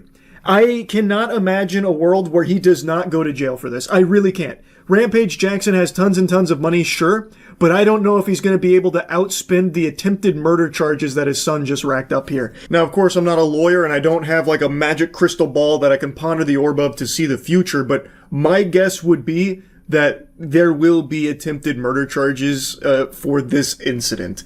Because, I mean, I really think it's like... It feels like that's what the goal here was when Raja Jackson was delivering these blows. I mean, I think at bare minimum, you're getting some serious assault charges. Like, no matter what, I think he should be thrown in the slammer for this. This behavior is completely unacceptable. He knew exactly what he was doing. He even on stream states what he's about to do. And he clearly doesn't stop until he is pulled off and then still wants to keep going. All of these blows delivered to an unconscious man. How could you possibly say this is anything other than him trying to kill him?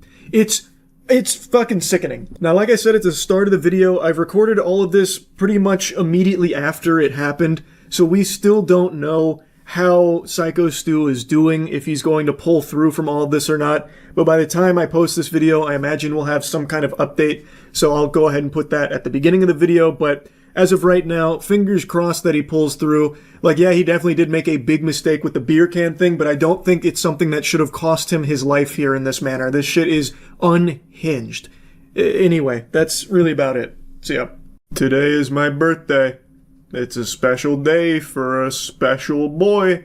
I've turned 31 years old. Or rather, 31 years young. And I'm gonna tell you something, sports fans. I'm feeling like a real spring chicken. I had a hard time sleeping. I woke up after only a handful of hours of sleep. So then I read a book, which is something I've been doing a lot more of, reading. However, I'm not reading anything productive or thought-provoking or useful. I am currently nose deep in a real page-turner from a Book Talk recommended production, a Book Talk book called Haunting Adeline, which is apparently Book Talk's equivalent of One Guy, One Jar. It is a revolting read, but I've been using it almost like a lullaby to myself. So I read from that book and slept on my couch, woke up, my neck hurts, my back hurts, and I can't fully put my arm like all the way back because it causes pain. It's incredible how quickly the human body degrades at 30. It seems... It's unbelievable, actually. I wasn't going to bother talking about my birthday or anything. I never do. I don't really treat birthdays like it's a huge deal or anything. But today has kind of been catastrophic, and I want to give you my first impressions of being 31 here. Especially because I gave such a glowing review to 30. Like, my moist meter on 30 years old was, like, very positive, like a 95%. I felt the best I've ever felt physically. Like, I'm stronger now than I have ever been in my life. Like, I have actually been making real progress getting to 225 on the bench, which has kind of been like a white whale for me for a long time because I'm only 130 something pounds. I know, I'm literally like a stuffed animal human being. I'm 5'6", like 130 something. I am a petite, like, plush toy. But I've been really like pushing for 225 on the bench is like this big goal. I'm getting much closer now. I've also been doing a lot of running and making a lot of progress in my cardio, which, if you remember from like 5 years ago when I did the presidential fitness test for a video, I fucking puked running only a mile. So now I've significantly improved in that department, but today I've turned 31 and all of a sudden I've got glass bones and paper skin. I shit you not. When I got up from the couch and, like, I was all sore, literally moaning and groaning like an old man when he's getting up from his chair, fucking full of ass and grease stains in the swamp-ass throne, I went to stretch it all out, so I'd, like, hung on my pull-up bar and I was doing, like, some scapular retractions and stuff, just trying to stretch everything out back there. And when the pain still didn't go away, I thought I was having a heart attack. I was like, okay, I guess this is just the new norm here at 31 years old. We're in a different ball game now. Even my ideas at 31 years old are fucking, like, geriatric. I was seriously considering driving and getting some Epsom salt to take a bath in it. I haven't taken a fucking bath since I was a child. But I was thinking that this might actually be a pretty strong idea to help with my back boo-boos here that all of a sudden I've gotten from just sleeping on the couch for like an hour. It's 31. I'm not loving it. 31 is a little different than 30 so far, I'll tell you right now. So I guess maybe the takeaway here is if you're 29 about to turn 30, nothing to worry about. You should be very excited. 30 was great. But if you're 30 about to hit 31, sleep with one eye open. You gotta be prepared. You know, get out like some elbow pads and shit. It may even be worth baby-proofing your house even if you don't have kids, just to optimize your safety. You gotta treat all the objects in your house like an enemy, because everything is now capable of causing you pain. I can't even sleep on my fucking couch. That bastard hurt my back. And my neck. So, 31, I'm a lot more fragile. Overnight, I guess. So now, another new fitness goal of mine is to train like Goku so I can go back to sleeping on my couch comfortably sometimes.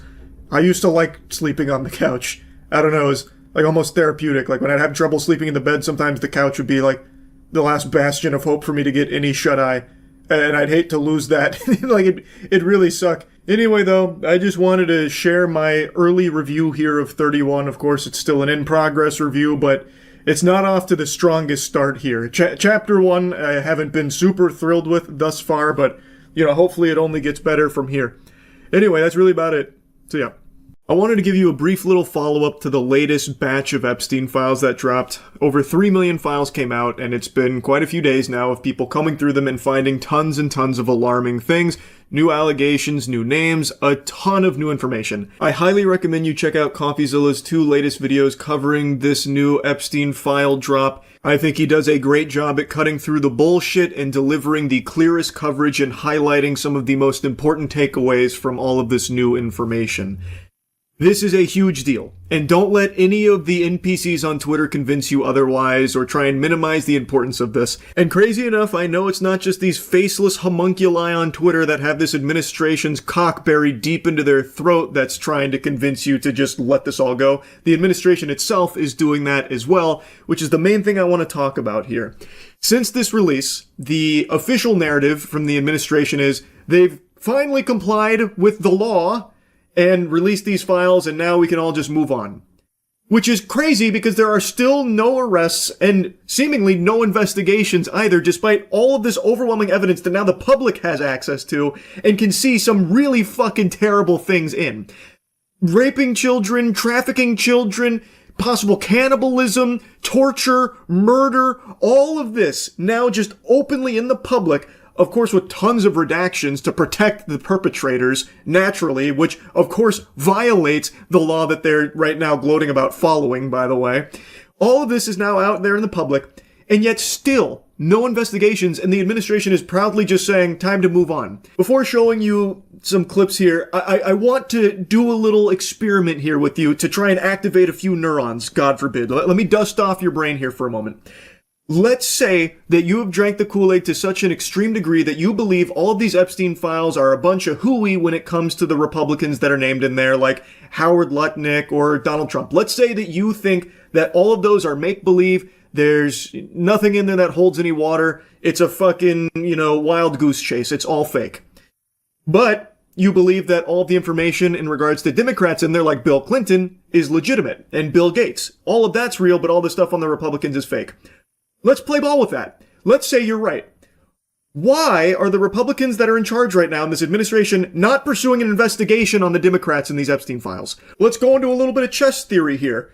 Everything about Donald Trump and the Epstein files is totally innocent. He's been absolved of all wrongdoing like he says he is and like a lot of other people are trying to regurgitate. Despite the numerous times his name appears, let's say he's not compromised by Israel like the FBI was investigating. Let's say all of this is wrong, but all the Democrats that are named in there are actually guilty. Those are the actual evil perpetrators and the real culprits. Why the fuck aren't we arresting the Democrats, or at the very least, investigating all of this information in the Epstein files? Ask yourself that question. Let's use someone easy, Bill Clinton. I think most sane people on the planet, after combing through the Epstein files and seeing all of these allegations and the pictures and everything with Bill Clinton, can agree there's enough here to at least start poking around and see what's going on with Bill Clinton's relationship to Epstein and everything that happened on the Epstein Island, right? Well, why the fuck is Trump defending him so adamantly right now? He just put out a statement like, man, I hate that people are shooting spitballs at Bill Clinton. I like that guy. I love that guy, actually. For a second there, I thought he was going to request a group hug in the shower with Bill Clinton at the very end of that fucking segment. Like, all of a sudden, he's Bill Clinton's best friend suckling on his titties.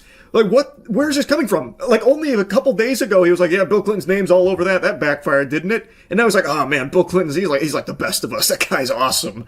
Oh, this is craziness. Actual craziness. Now, I know that there's like some probes into some things in regards to the Epstein files and people like Bill Clinton, like related to it.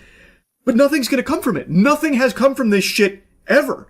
Across multiple administrations, nothing has come from it, so I have no expectation that there's going to be any justice, especially when the fucking President Trump is still talking about, like, let's move on and it's not important. Or Perjury Patel, like, hey, we comply with the law, Epstein files are out there, we're done here, time to wash our hands of it. Or Todd Blanche going and saying, it's not a crime to party with Epstein. It's very hard to have any level of faith that there's going to be any repercussions to all of these evil monsters. Now, I know I've been sitting here shitting and spitting, got a little off track. To bring it back to the initial thought experiment I wanted to plant into your noodle.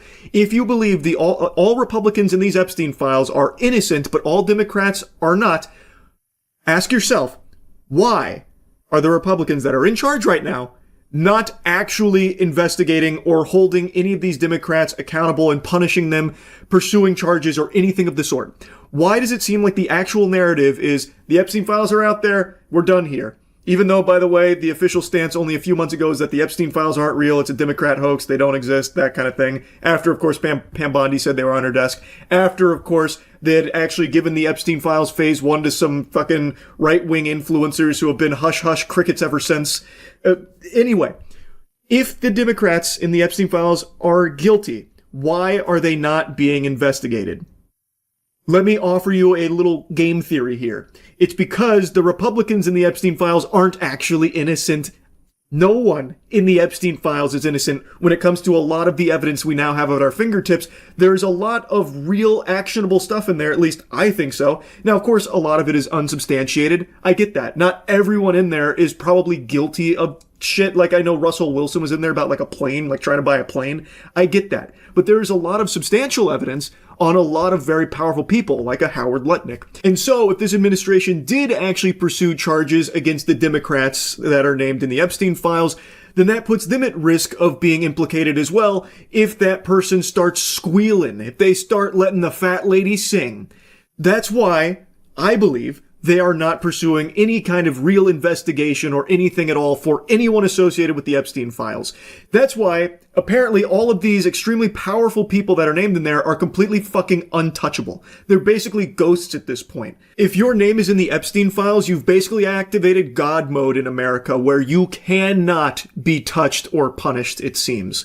And I think that's also why the previous administration wasn't touching anything in the Epstein files, because again, if they went after the Republicans that were named in the Epstein files, that opens them up to also being implicated there as well. Because clearly, this was more than just one party. Both Republicans and Democrats are named a lot in these Epstein files. So it'd be a fucking disaster for both parties, which is why it's been such like a fucking hot potato that hasn't been touched. That's what I believe. Now anyway, I think any sane person would agree that this is a huge fucking problem, that no one is getting arrested for this. But unfortunately, the powerful politicians that govern us are not sane. So they are to our face spitting on us, telling us to just move on and that it's not important. Here's those words from Donald Trump.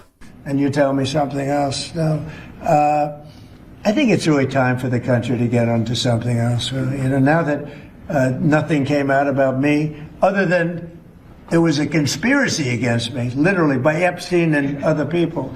But I think it's time now for the country to maybe get onto something else. What would you say to people who feel like they haven't gotten justice, Mr. President? Something that people care about. Yeah. Oh, move on to something that people care about. So you don't care about child sex trafficking, the raping of children, the potential cannibalism, the torture, the murder, all of that? That's not something you think American people should care about? That's not the important stuff?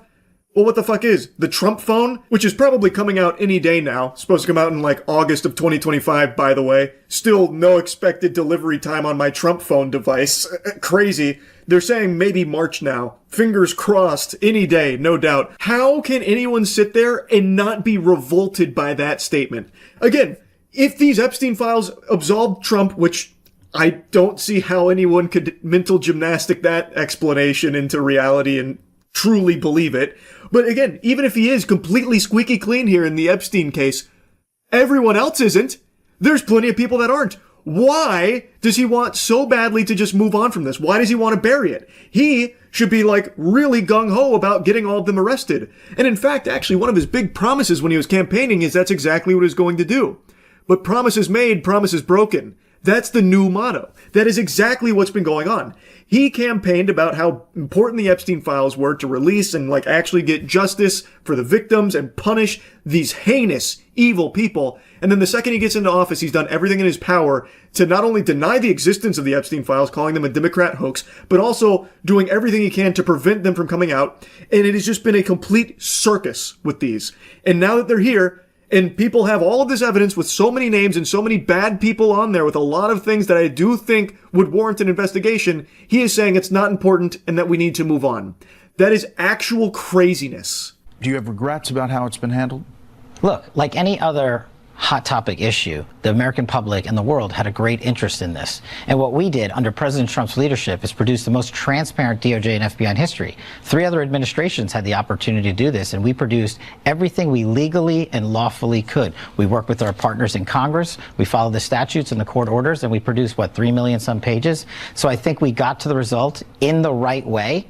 Could we have gotten there faster? I'm not really sure because of numerous court cases, multiple protective orders, multiple court sealings. And so now we've produced everything we can while protecting victims' rights and This fucking dweeb, this insufferable dork. So here's Perjury Patel taking a victory lap here about how they did everything right when it came to the Epstein files, which, by the way, under oath, Kash Patel said that there's no evidence that there were any, clients, no list. He said plenty of things that have been completely disproven with these Epstein files being released, but he's not facing any perjury charges, and to my understanding, no one's even pursuing it. Super weird how Perjury Patel just gets away with it. But here, he's talking about how they did everything right in the right way, which is not true. They did everything they could to not release these files every step of the way. They're already 2 months late, basically, close to it. And also, the redactions were supposed to be reserved exclusively for the names of victims. They have not been used for just victims' names. That has been proven beyond a shadow of a doubt. That is a violation of the law that had been signed into place when it came to the handling of the Epstein files. And pretty much everything he says there is just a lie. That is what Perjury Patel does, just lie. But the sentiment he's trying to express is now that they have the 3 million some files out there, they've done what they were required to do, and now we need to move on. There is nothing in regards to an investigation or punishment to the people that are named in these files with tons of evidence and tons of really very, very disturbing things, pictures, videos, emails, all of this stuff, and all of the people in them don't seem to be looking at any possible punishment or anything at all. It doesn't seem like there's any level of justice coming to the victims here of the Jeffrey Epstein operation and all of the clients. Is there any chance that any of these individuals who partied with Epstein and engaged in, relations with minors will be prosecuted? Any chance? I'll never say no, and we will always investigate any evidence of misconduct. But as you know, it is not a crime to party with Mr. Epstein, and so as horrible as it's not a crime to email with Mr. Epstein. And some of these men may have done horrible things, and if we have evidence that allows us to prosecute them, you better believe we will. But it's also the kind of thing that the American people need to understand that. It isn't a crime to party with Mr. Epstein. It isn't a crime to have Didn't look like that's all that was going on some of those photos. I mean, if the photos could speak, some of them look pretty bad. That's right. And unfortunately, photos can't speak. And so we need witnesses and we need Are there evidence videotapes that you all have? Or? To answer that question, yeah, there's videotapes that they all have. In fact, Pam Bondi said that there's thousands of videos with children in them. Pam Bondi seems totally fine just letting this whole Epstein thing just kind of fall to the back rooms, by the way. Anyway, though, here's Deputy Attorney General Todd Blanche just outright saying with his whole chest, it's not a crime to party with Jeffrey Epstein. And he's being very open and honest here about how little he's actually caring about it.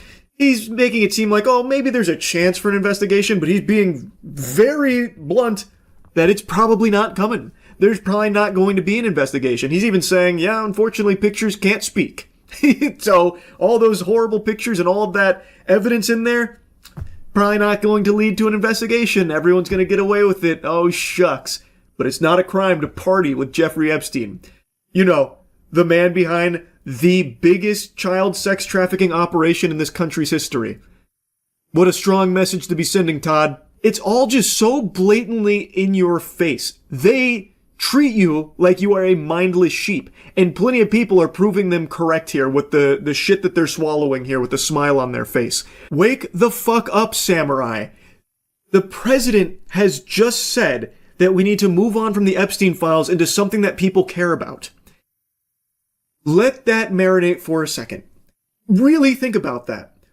Why is he trying to make it seem like the raping of children, the sex trafficking of children, the cannibalism, the torture, the murder is not something you should care about? And this is all perpetrated by potentially the most powerful people in this country. Why is the president and his administration trying so hard to bury this and get people to move on without even trying to investigate or hold anyone accountable that's named in these files? It's just crazy. Anyway, I just had to yap about this a bit after seeing the response here from government officials about it's not important, just move on. I actually couldn't believe my fucking ears. Anyway, that's really about it. So yeah. Good news for Scream fans, there's a new movie out. Bad news for anyone who likes good movies, it's not a good one. It's here though. Scream 7. The disgust you felt watching me do that is about how disgusted you'll be wasting your time and money watching this film. Most people don't like this movie. Most of the reviews aren't overly positive. I just watched it. I am also in that camp now. I didn't find a whole lot to like about it. We're just going to dive right in, get into the weeds. So here's your spoiler warning. The best part of this film is the first 15 minutes. The scene that you see plastered on the trailers, that is by far the best content in the film. It's the intro, where you have two people in a house, and it's, the house. And guess what? Ghostface is there and he kills them. And it's actually pretty tense. It's also pretty charming. You actually care more about those two characters in that house than any of the other characters that you spend the rest of the movie with. They did a better job making you care about those two, connect with them, and actually root for them than any of the other characters you see from that point forward. Every character that you meet outside of the core characters of Sydney and Gale. And here's your big spoiler, but I'm sure most of you have probably already seen this because it got leaked before the film came out. Stu, played by Matthew Lillard, also makes an appearance in this movie. Outside of these three characters, everyone else that you meet is the biggest throwaway nothing burger of just generic writing ever that just ticks off boxes of buzzwords without ever exploring anything about these characters, and you get actually nothing. They are just meat balloons waiting to be popped by the ghost face killer. That's it. Even Sydney's daughter, Tatum, the relationship between Sydney and Tatum is hardly explored. Now Sydney's an overprotective parent. Tatum kind of resents her for that, and now she's kind of rebellious. But they never actually even really talk or connect through a shared experience until the very end. Kind of. It's just all of a sudden, Mom, this is really fucked up stuff you've been through, and now that I've been subjected to it, man, I really get why you were so protective all these years. It's oh, okay. Glad that resolved. But, there's never anything built up with, any of these characters or their relationships to one another. And every character that is introduced in this film, every new character, I shit you not, is here solely to be killed. You get nothing of substance with them. They get killed, and some of the kills are actually pretty decent. Especially in the tavern, there's a couple moments in there that was oh, that was a really silly kill, but self-aware silly. But the character that dies, you probably don't even remember the fucking name of.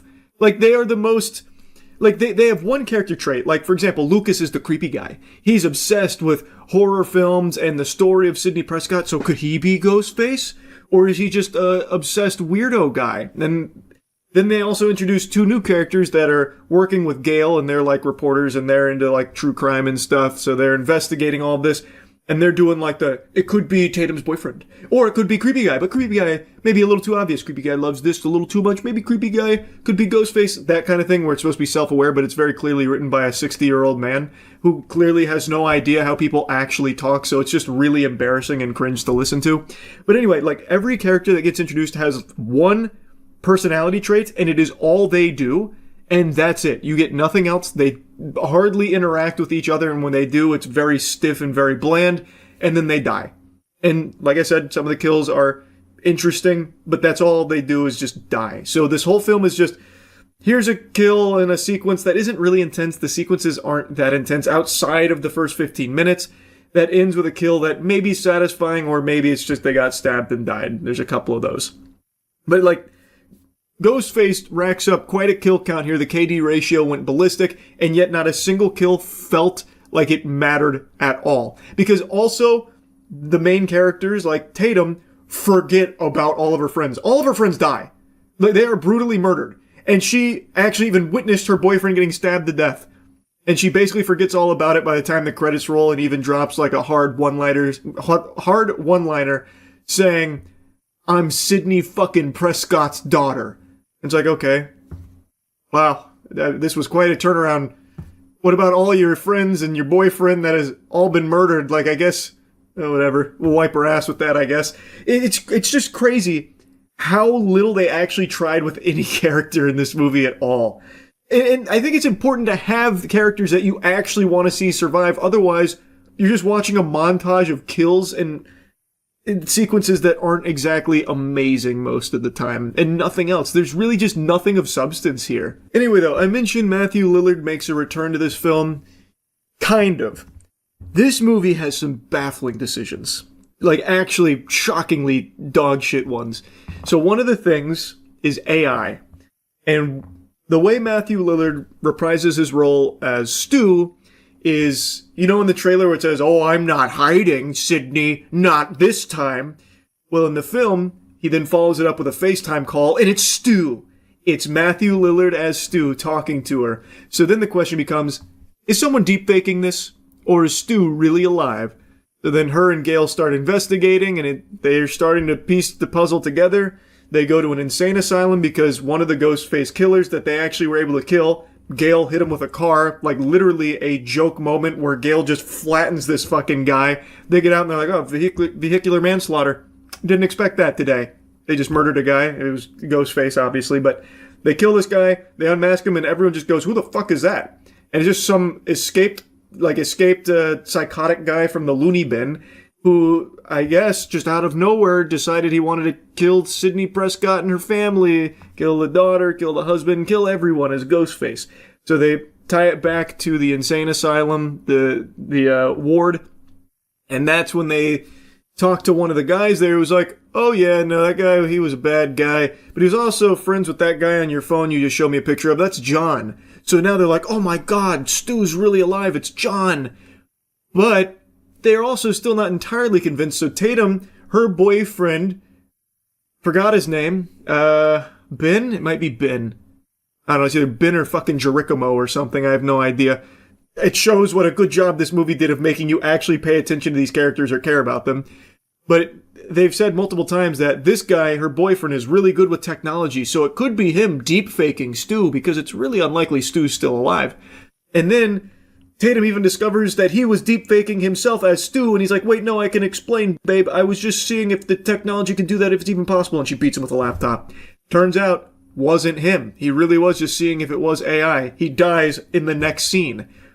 Completely worthless. Again, completely worthless. And every single time these characters are together, it's a battle of who can make the dumbest decisions fastest. So all these characters, all of her friends, and even like the investigative reporters that work with Gail, when they are interacting with the group of friends, they all just make the worst decisions and even call out how stupid their decisions are while making them right before dying.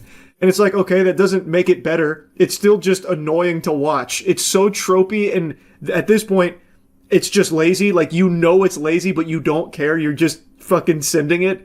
Like, you're insulting the intelligence of the audience. It doesn't make up for trash. It's crazy how dumb the decisions are. For example, like Tatum, when she's getting ganked by Ghostface and her mom's on the phone, it's like, "You gotta shoot him through the wall. Shoot him now." And she shoots him a bunch and he goes down. Well, she then, like, unblockades the door and goes out to try and finish the job, and then that's when she gets captured. But it's like, why did you bother doing that? You just saw shooting him through the wall worked. If you want to finish him off, just keep shooting him through the wall, I guess. Just dump the mag. You don't have to go out there and put yourself in danger again. And in the theater, the entire auditorium just sighed collectively when she started moving like the furniture away from the door to go out there, because it was just very obvious what was going to happen next. And like decisions like that happen constantly in this movie. Constantly. Now anyway, By far, the worst moment of this film is the ending. The entire ending, like the last 10-ish minutes or so. Actually, it's closer to 20 because the villain gives an extremely long-winded monologue. Because it turns out it was 3 ghost face killers, and you don't know fucking anything about any of them. They are random people. So, one of them is the guy from the asylum that got hit by the car, and it turns out he was friends with 2 other people in that asylum. A woman and a man. The guy I don't remember the name of, but he was like an employee there, and they befriended each other, and then loved Stab, which plays a crucial role in here, because half of this film is dedicated to just regurgitating everything that happened in previous Scream films, just lore dropping everything that happened. So even if you've never seen a Scream film, you probably know scene for scene, bar for bar, what happened in Scream 1, because they do not shut the fuck up about it and just dropping all this nostalgia bait and everything, and even making a mention of, yeah, you know, if I was making a new slasher film, I would be doing a lot of nostalgia baiting. And it's like, yeah, that's exactly what this whole film has been. That doesn't make it better. There's still nothing here. Like, they even call it out and still do it. It's so annoying. It's not meta. It's just lazy. Anyway, though, this guy's going through, like, how much they love the, you know, Stab, everything that happened with the Prescott story. And then the other friend is Jessica, who's actually Sydney's neighbor, a family friend. And it turns out she had an abusive husband and became obsessed with the story of Sidney Prescott through, like, her book and everything. And eventually worked up the courage to kill her husband, and then resented Sidney because she didn't go to New York and thought she was, like, you know, weak for it. And then she became just crazy and checked herself into an asylum where she met the other 2. And they cooked up this plan to basically make Sydney 2.0, or, you know, kill Sydney, that kind of thing. It's a stupid fucking conclusion where they reveal the killers. It was very, very awful. And I also think most people are going to guess that the guy at the insane asylum that they meet, who was like a weirdo briefly, where he talked about John, I think most people will be like, yeah, that guy's probably in on it in some way.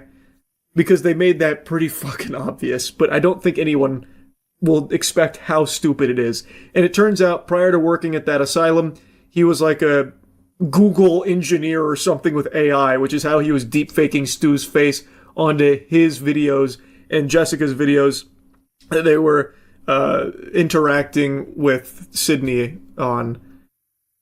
It sucks, man. And also, there's a big point about you have to shoot them in the head. That's what Sydney keeps telling the Tatum, her daughter. Shoot them in the head. Because if you don't, they're like zombies. They always survive. And that happens actually 3 times, I think, of them getting shot everywhere but the head, and then they just disappear and they're still alive. So they act like they are literally zombies. Movie sucks. The movie's just not very good. Like I said, the first 15 minutes, I actually was very surprised that anyone was like shitting on this film, because like, this is a very solid 15 minutes. I'm really enjoying this so far. And then after that, it became very clear the big problem with this movie. All the problems became very clear. And I'm just shocked that this is the film they released, to be honest, because Scream's always been pretty solid. I haven't really watched the Scream movie and been like, damn, that was terrible. Until this one. This one really had me go, damn, that just wasn't very good. So yeah, anyway, that's really about it. See ya. Here's something I've been glued to that I think more people need to be made aware of, because it's very serious. Right now, there is a slapboxing match that's been going back and forth between Pete Hegseth and Anthropic. And really, it's the entire Pentagon versus Anthropic. They're behind Claude, which I'm sure many of you are familiar with. The military wants unrestricted access to Anthropic's AI. And they have a contract in place, and right now, Anthropic is planting its feet and lat spreading, refusing to be bullied into giving them unrestricted access. The CEO of one of the biggest AI companies in the world is meeting with Defense Secretary Pete Hegseth today as the Pentagon threatens to essentially blacklist that company, Anthropic, from lucrative government contracts if the AI company doesn't lift its restrictions on how the military can use its technology. The Pentagon has a $200 million contract with Anthropic. And a source tells CNN that the company has concerns over 2 issues: AI-controlled weapons and mass domestic surveillance of American citizens. Sounds pretty reasonable to me. Yeah, that one passes the smell test. Those are very legitimate concerns, and Anthropic wants these restrictions in place to ensure that its AI can't be used for mass surveillance of American citizens or autonomous AI weapons. And because of their reluctance to concede on that, Pete Hegseth has been stomping his feet, bench pressing 315, and has given them a deadline till Friday to play ball with them or risk being blacklisted. And the reality of the situation is, even if Anthropic doesn't budge and they wipe their ass with the contracts, numerous other AI companies will step up and just gladly take the bukkake from the Pentagon with completely unlimited access, no restrictions to their AI. But right now, Anthropic is the most powerful and the one that they really want, which is why they're trying so hard to get them to release these restrictions and let them use it for whatever they want. Which, again, the main things from Anthropic that they are very concerned about is the mass surveillance of American citizens and AI autonomous weaponry. Again, I think those are very reasonable restrictions to keep in place to ensure that the AI can't be used for those two things, because it fucking shouldn't be. If anyone here has ever watched Terminator or any sci-fi movie where AI assumes direct control of the military and everything goes tits up, you've seen this exact storyline play out in those montages that give you the lore breakdown for how we got there. Like, it's crazy to see it unfolding now in real time in the real world. Obviously exaggerating a bit, not quite to that level yet, but it is extremely serious.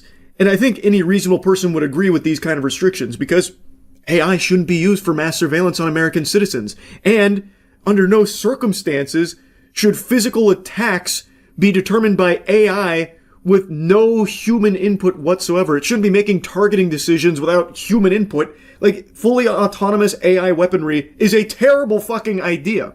And actually, the CEO of Anthropic did an interview going over these two things because he's not backing down on them. That's one reason why I'm worried about the autonomous drone swarm, right? So, the constitutional protections in our military structures depend on the idea that there are humans who would, we hope, disobey illegal orders. With fully autonomous weapons, we don't necessarily have those protections. Now, for what it's worth, I'm no fan of Anthropic. There is no AI mega corporation you'll catch me waving the #1 foam finger around for and advocating for and glazing or anything like that. I think all of these companies are greedy as fuck, controlled by shady vampire ghoul creatures.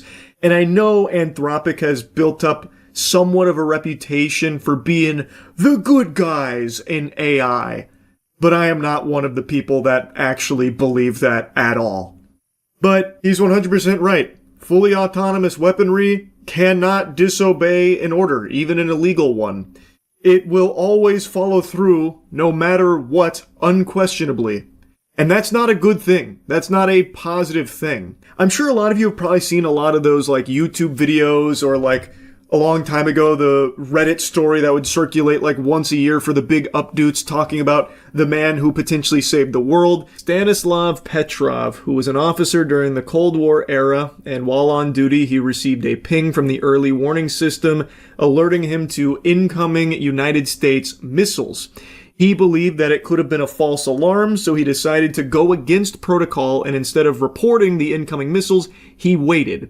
And it turns out his hunch was correct. It was a malfunction in the early warning system, but the standard protocol dictates that he was to report these incoming missiles, which could have led to a retaliation from the Soviets, which would have led to a retaliation from the US, and could have been a nuclear disaster. There's been a lot of debate about whether or not that would have even happened had he reported the missiles, because there would have been other checks that would have went into place potentially, but with such high tension and such little time with incoming missiles, there's a lot of speculation that, yes, had he reported it, they could have immediately just decided to retaliatory strike the US.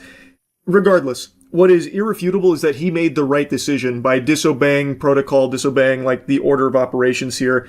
By not reporting those missiles, he made sure that there wasn't a nuclear disaster. It was the right call. The point I'm making is the ability to disobey an order or not follow through on protocol is something that's important. And there's tons of examples of it. I just chose this because I think it's the one some of you have probably heard of. So there's no benefit to having fully autonomous AI weaponry that can't disobey anything and has to follow through on everything without question. Update these protections appropriately. So, think about the Fourth Amendment. It is not illegal to, put cameras around everywhere in public space and, record every conversation. It's a public space. You don't have a right to privacy in a public space. But today, the government couldn't record that all and make sense of it. Right. With AI, the ability to transcribe speech, to look through it, correlate it all, you could say, oh, there's this, this person is a member of the opposition. This person is expressing this view, and make a map of all, 100 million. And so are you going to make a mockery of the Fourth Amendment by the technology finding kind of technical ways around it? He then goes on to say that maybe we need to update a lot of these protections to encompass things like AI finding workarounds for it. And the point he is making is that this kind of implementation of AI could very much make a mockery of the Fourth Amendment, flushing it down the shitter. His point is, even though it's not illegal to have cameras in public all over the place, out the wazoo till the cows come home, without AI, they can't, piece together everything, comb through everything, make a map of people that's, opposition, stuff like that. But with AI, they can. Mass surveillance is made much more possible. It would circumvent protections of things like the Fourth Amendment. He's right. So he is not backing down on these things, which is what's causing so much friction with Pete Hegseth and the Pentagon, which I really feel like any sensible person should see and be extremely concerned, because I think these are reasonable restrictions. Now, unfortunately, like I said, even if Anthropic does stick to their guns here and it does cost them this contract, it doesn't just die there. It doesn't fizzle out. OpenAI and xAI have made it pretty clear they're willing to just, with a wide open mouth, just take the golden shower, let them use it for things like mass surveillance or autonomous AI weaponry. They're totally fine with completely unrestricted access, which had my jaw on the floor because xAI is Elon Musk's company. You're telling me Elon Musk would be okay with mass surveillance? No, not that guy. No, I'd eat my left shoe. I don't believe that for even a second. Maybe he just doesn't know. Yeah, that's probably what it is. Anyway, though, I do think this is something everyone should care about. I feel like the restrictions are reasonable, and the military should have no qualms about not being able to be used for mass surveillance on American citizens or completely autonomous AI weaponry. Maybe that's a hot take, maybe I'm on the crack pipe, but I think those restrictions are totally fair, and it's kind of alarming that they're making such a huge stink about it, and going to, outright saying they're going to blacklist Anthropic should they not lift those limitations. Don't think that's a good thing. It makes it seem like they want to use it to spy on every American citizen, and they want to use it for autonomous AI weaponry. Those aren't good things. That's how it's looking here. So yeah, just wanted to yap about this a bit. That's it. See ya. Goodness gracious, this whole fake Jim Carrey body double replacement thing is really gone kind of bonkers, huh? So, Jim Carrey recently accepted an award, a very big, prestigious award in France, and while giving an interview, people were quick to notice that his appearance looked very different. Specifically, his face just seemed very off compared to how it had always looked. And instead of going with the obvious sane explanation of bad Botox and cosmetic work and plastic surgery like everyone in Hollywood seems to do, and there are some botched surgeries that celebrities get that make them look like fucking facial animations from 007 GoldenEye on the N64. Instead of using the logical explanation, people ran with something a little more extreme, that he had been replaced. They had fucking killed him. The deep state took him out back behind the barn and put him down because he was outspoken about the establishment and stuff and how evil and rotten Hollywood is, and he's talked about it quite a bit. So they thought, maybe they came in there and fucking Dr. Robotnik took care of him and now impersonates him here. So they went with this body double theory, and then a makeup artist named Alexis Stone poured gasoline on that fire, making a bold claim that this was actually a stunt from Alexis Stone. that wasn't Jim Carrey. It was Alexis Stone in a mask. It was a big, pulling the wool over everyone's eyes moment. And then even posted a picture of the mask that was supposed to be the irrefutable proof in the pudding, except this mask isn't real. It's an AI-generated image. It's fucking clearly AI. But it didn't matter. That was enough for people to start taking the victory lap. We knew it. It wasn't Jim Carrey all along. Now we can only pray that he's safe. And we can only, with our fingers crossed and a banana squeezed deep between our butt cheeks, hope that Jim Carrey hasn't had his throat slit. It's like, I mean, I guess, I don't know why you would be so willing to just accept what I believe is pretty obviously an AI-generated picture of the mask. And also, if this really was an Alexis Stone stunt, it would be easily provable by having footage behind the scenes or pictures behind the scenes, but instead the only proof was 2 photos of Jim Carrey at the event and then this AI mask. And people were like, I knew it. Can't argue with the facts right there. Watertight. And then it also came out today.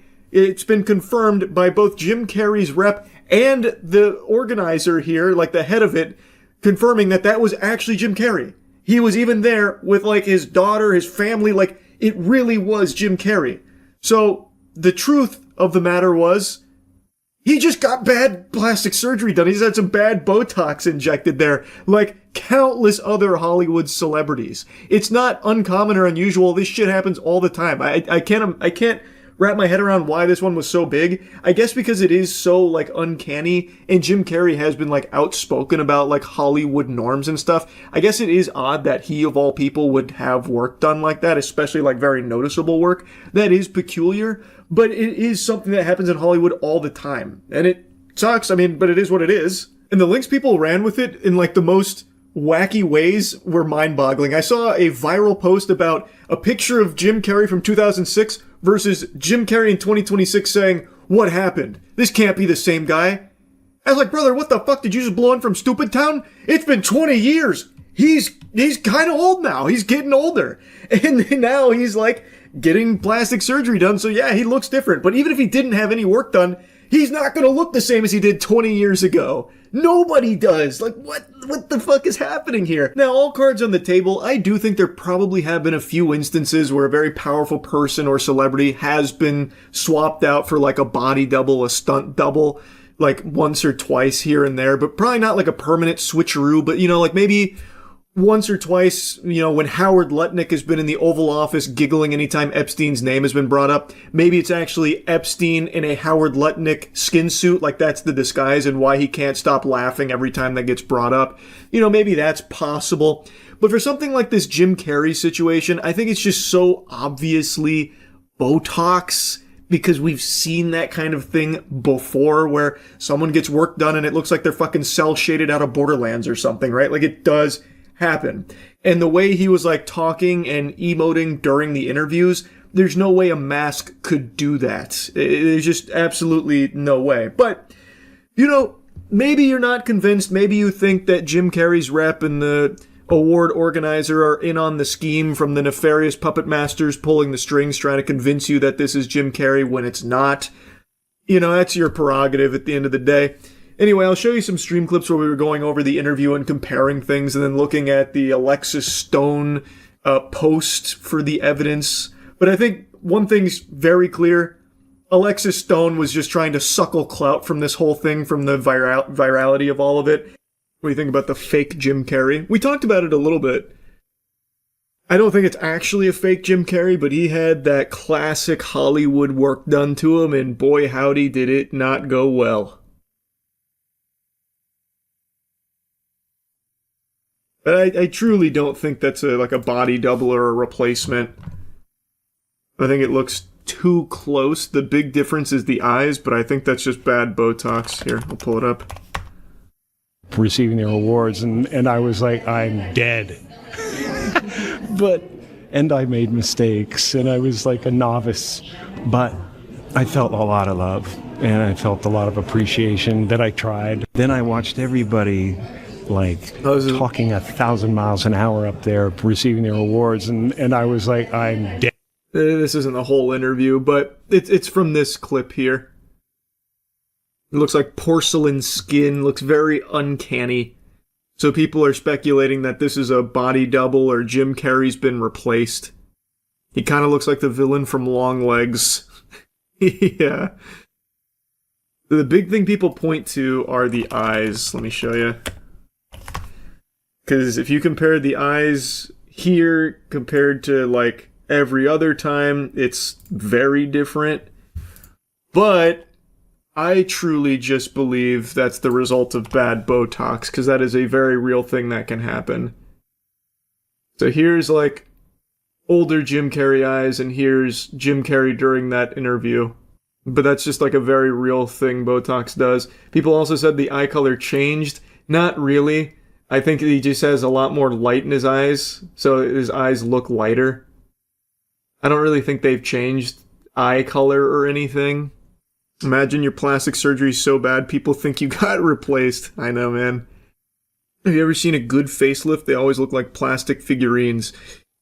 That's because you only can notice the bad ones. So many celebrities have had plastic surgery and you just don't know it.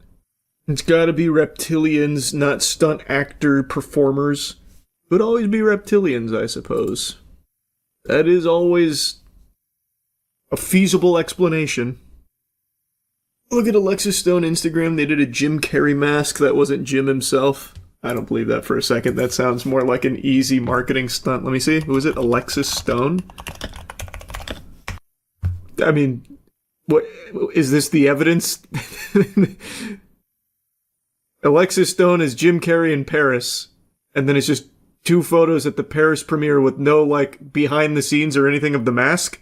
If it's a mask, it should be super easy to show that, right? Yeah, there's nothing. There's no further info on it. It's just these 2 pictures from Alexis Stone.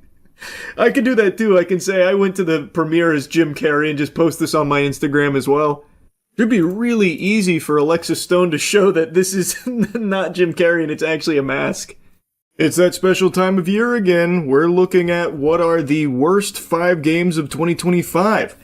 Now, this was a pretty stacked year for gaming. I've said that quite a bit. There were some bangers in here, some slappers, but for every hit, there is a shit. And there were plenty of shits this year. However, I think as far as worst game of the year goes, this one was pretty easy for me to choose. But anyway, I think the other 4 might be kind of surprising and worth mentioning. I even did some real-time analysis on stream, seeing if there were any other terrible games I might have missed, and I played them on stream. I won't show you the footage of me playing through them before the finalized list, but if you want to watch the full playthroughs of those, of course, they're on my gaming channel, Moist Critical Gaming. So yeah, anyway, get your popcorn out. It's Worst Games of 2025 coming at you raw.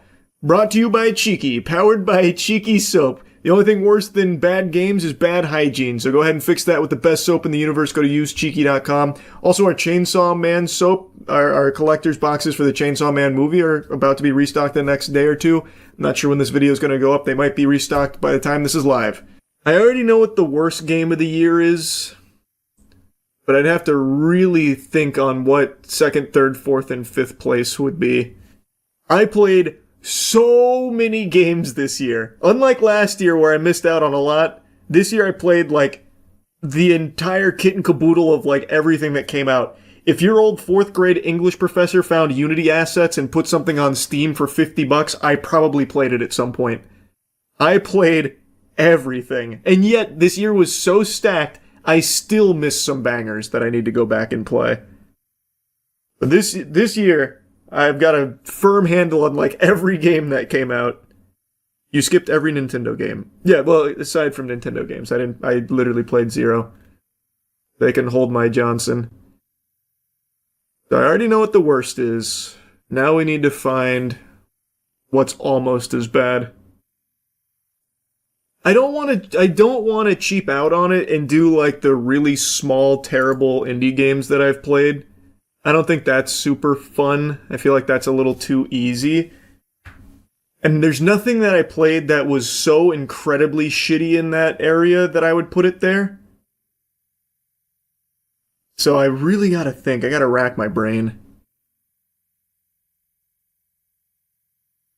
I want to give an honorable mention to something that, by all definitions, is not a good game, but it's probably one of the most unique experiences I've ever had gaming. It is I can't even remember the name of it. It was called like Learn to Fight, Fight with Me, Time for Fight and Fighting or something. Hold on, I have a video of it on the gaming channel and I can't remember the name right now. But I want to start with an honorable mention here. Honorable mention to this game right here. This is such a fun one. Hack and Slash Fury. That's what it is. Hack and Slash Fury. Time to blow me away. This is very... Just look at this. All. Impressive. The Dark Warriors. To have beat it much years ago with an earthquake. Yeah, it was very much time ago. It was indeed very much time ago.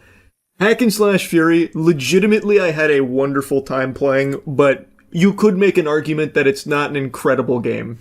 I want to give it an honorable mention here, but also a recommendation, because that shit was special.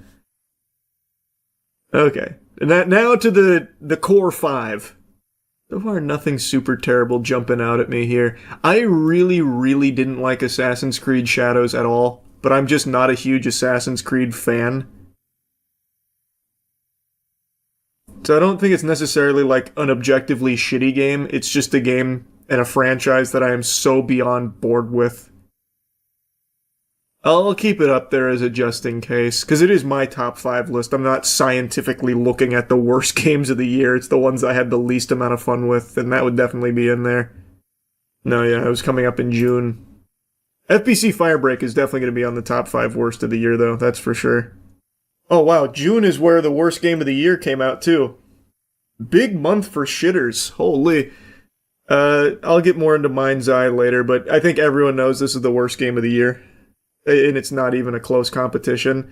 This is, not only is the game disastrously horrible, but everything that happened afterwards is just a remarkable clown show. With Leslie making a fool of himself constantly, saying that the only reason it's getting negative reviews is because of sabotage and like jealousy or whatever. Well, we'll get more into that one in a minute. FBC Firebreak is definitely in the top 5 worst of the year, no doubt.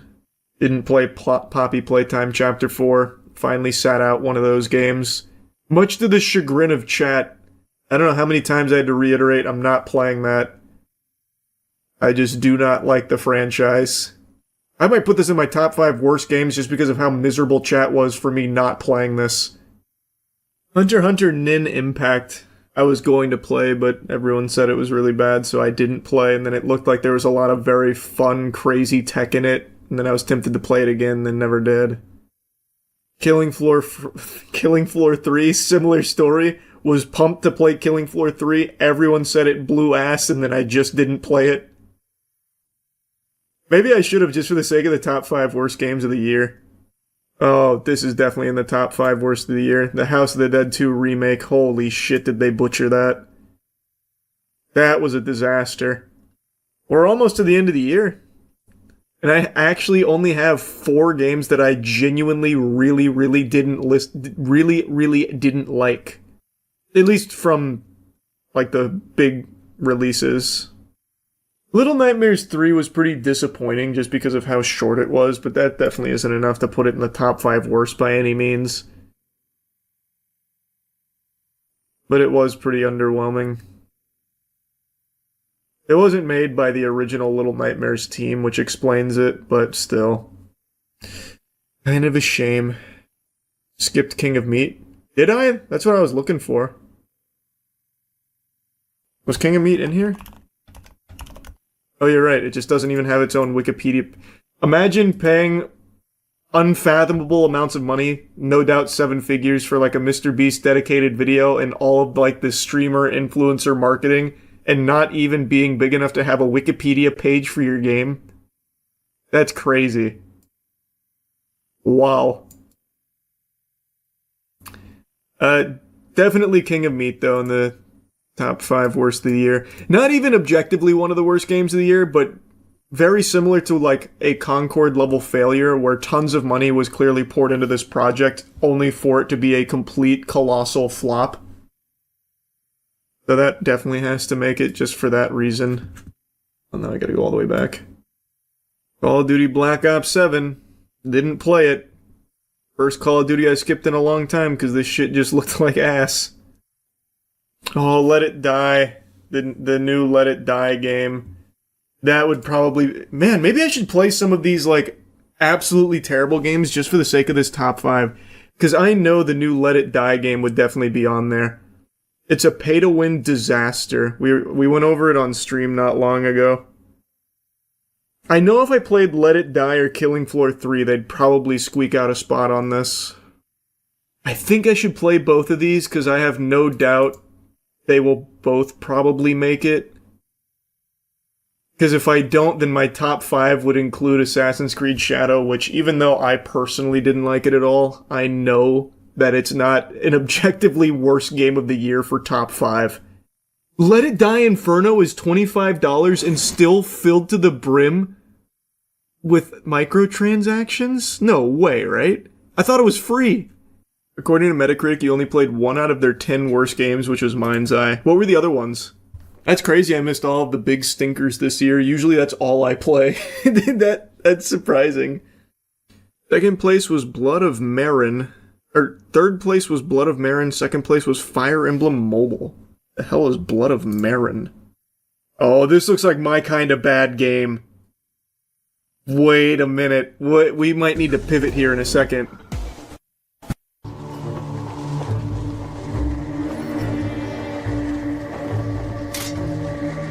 Stand up.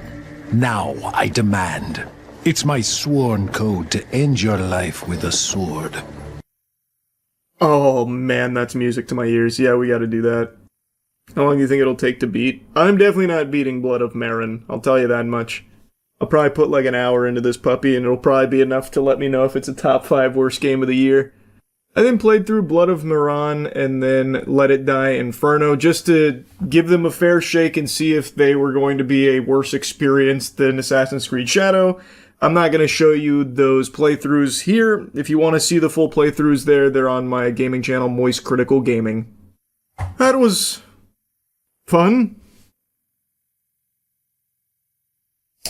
Does it make the top 5 list? I'll be honest, I don't think so. I had more fun playing that than I did Assassin's Creed Shadows. Granted, I think this is obviously a much worse game. But it's my fucking top 5, and I enjoyed this more than Assassin's Creed Shadows.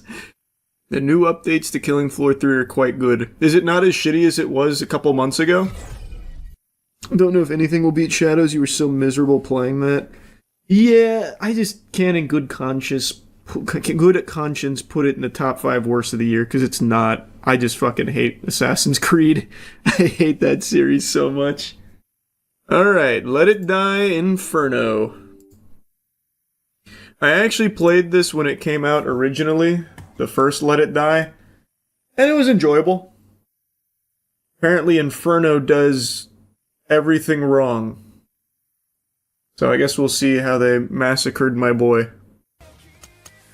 Okay, so what is a room match, I wonder? Room creation is unavailable in the standard edition. Please upgrade to the deluxe edition or higher. What? Okay, that probably just landed it on my top 5 worst games of the year. That is egregious. Are you serious? What? I just paid $25 for this and I can't even use an actual, like, standard feature of hosting a room? No way. Is the deluxe edition a free upgrade? No way, right? There's no way they would paywall that. I didn't even notice there was a deluxe edition. Let's see. Deluxe edition is $45. So I paid $25, and I need to pay $45 in order to do a room. That's crazy. There's also one more edition, the Ultimate Edition. That's $60. Is there also another game mechanic that's paywalled there? That's nuts. Am I misunderstanding something? Because this feels like absurd. And I could see like this game being fun, like getting into it, but this is absurd. Like that is crazy. Like I heard the microtransactions were bad. We went down that rabbit hole. We already knew, but I didn't see anyone mention this.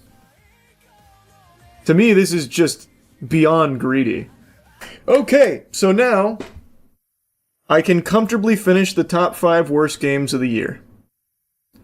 Assassin's Creed Shadow does not make the cut. At number 5, it'll be House of the Dead 2 Remake. This is probably one of the worst remakes you'll ever find for anything. When I played through this on the gaming channel on a whim, I didn't know it was so bad. They completely ruined House of the Dead 2. So that comfortably gets number 5. At number 4, Let It Die Inferno. Like, after having just played it for, what, hour and a half or something, which isn't a lot. It's barely enough for, like 2 or 3 Hellgate runs. It's slower than the first, but the reason it's here should be pretty obvious. It literally paywalls you from basic content. So I bought the $25 game, which I already knew was littered with microtransactions, but when I tried to create a room, which is what I believe to be a pretty basic feature, and it's right there at your fucking fingertips, when you try and create it, it says you can't do that unless you upgrade to Deluxe Edition, which is $45. That is unfathomable amounts of greed that I just truly cannot believe exists. So that is why it is easily in the number 4 slot. Even though there are some things to like about the game, that is unacceptable. Number 3, FBC Firebreak. What a stinker. This game was a miserable 4.5 hour experience. Like, it was fine in the beginning. It's just like a very simple game. But within the first 30 minutes, you have seen and experienced everything this game has to offer. So FBC Firebreak is pretty easily there as well. Also, one of the first games that I played for the gaming channel, by the way, when I launched that. Number 2, King of Meat. King of Meat should be obvious. Even though I think like there is some fun to be had with the game if you and your buddies, you know, want to do something for a little bit as like a adventure together, you could maybe squeeze like half an hour of fun out of it. Maybe. But it's also a $30 game for what feels like a free-to-play mobile experience. And it is also a colossal flop on the level that the likes of which we haven't seen to this level since like Concord. Millions of dollars went into this, as well as marketing for this with Mr. Beast, influencers, and all kinds of shit, and ads out the wazoo, even like Discord orbs. And nobody played it. Peak player count of 320. Like, it's just a disaster across the board. And then number 1, a surprise to nobody, it's Mind's Eye. This game, there's not a single redeeming quality to this game. Everything that could go wrong with the game went wrong with this game, and Leslie, being as delusional as he is, made it even worse, put the actual bow on top of this shit package by just being a complete asshole about everyone who was criticizing it. The game just super sucks.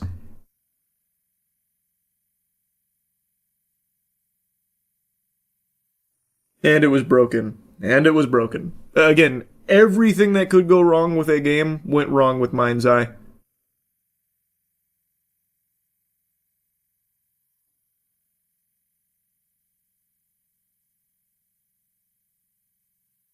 Hot take, Mind's Eye better than FBC Firebreak. That is a hot take, I disagree. As an FBC Firebreak hater, I can tell you confidently you're wrong. This game, you didn't play it then. I played this shit start to finish, and my god does it blow ass. He actually beat Mind's Eye, what a warrior. Hey, I'm no hero. I did it for the gaming channel, baby. Mind's Eye 2 will redeem it. Hey, I actually wouldn't put it past Leslie to try and make a Mind's Eye 2.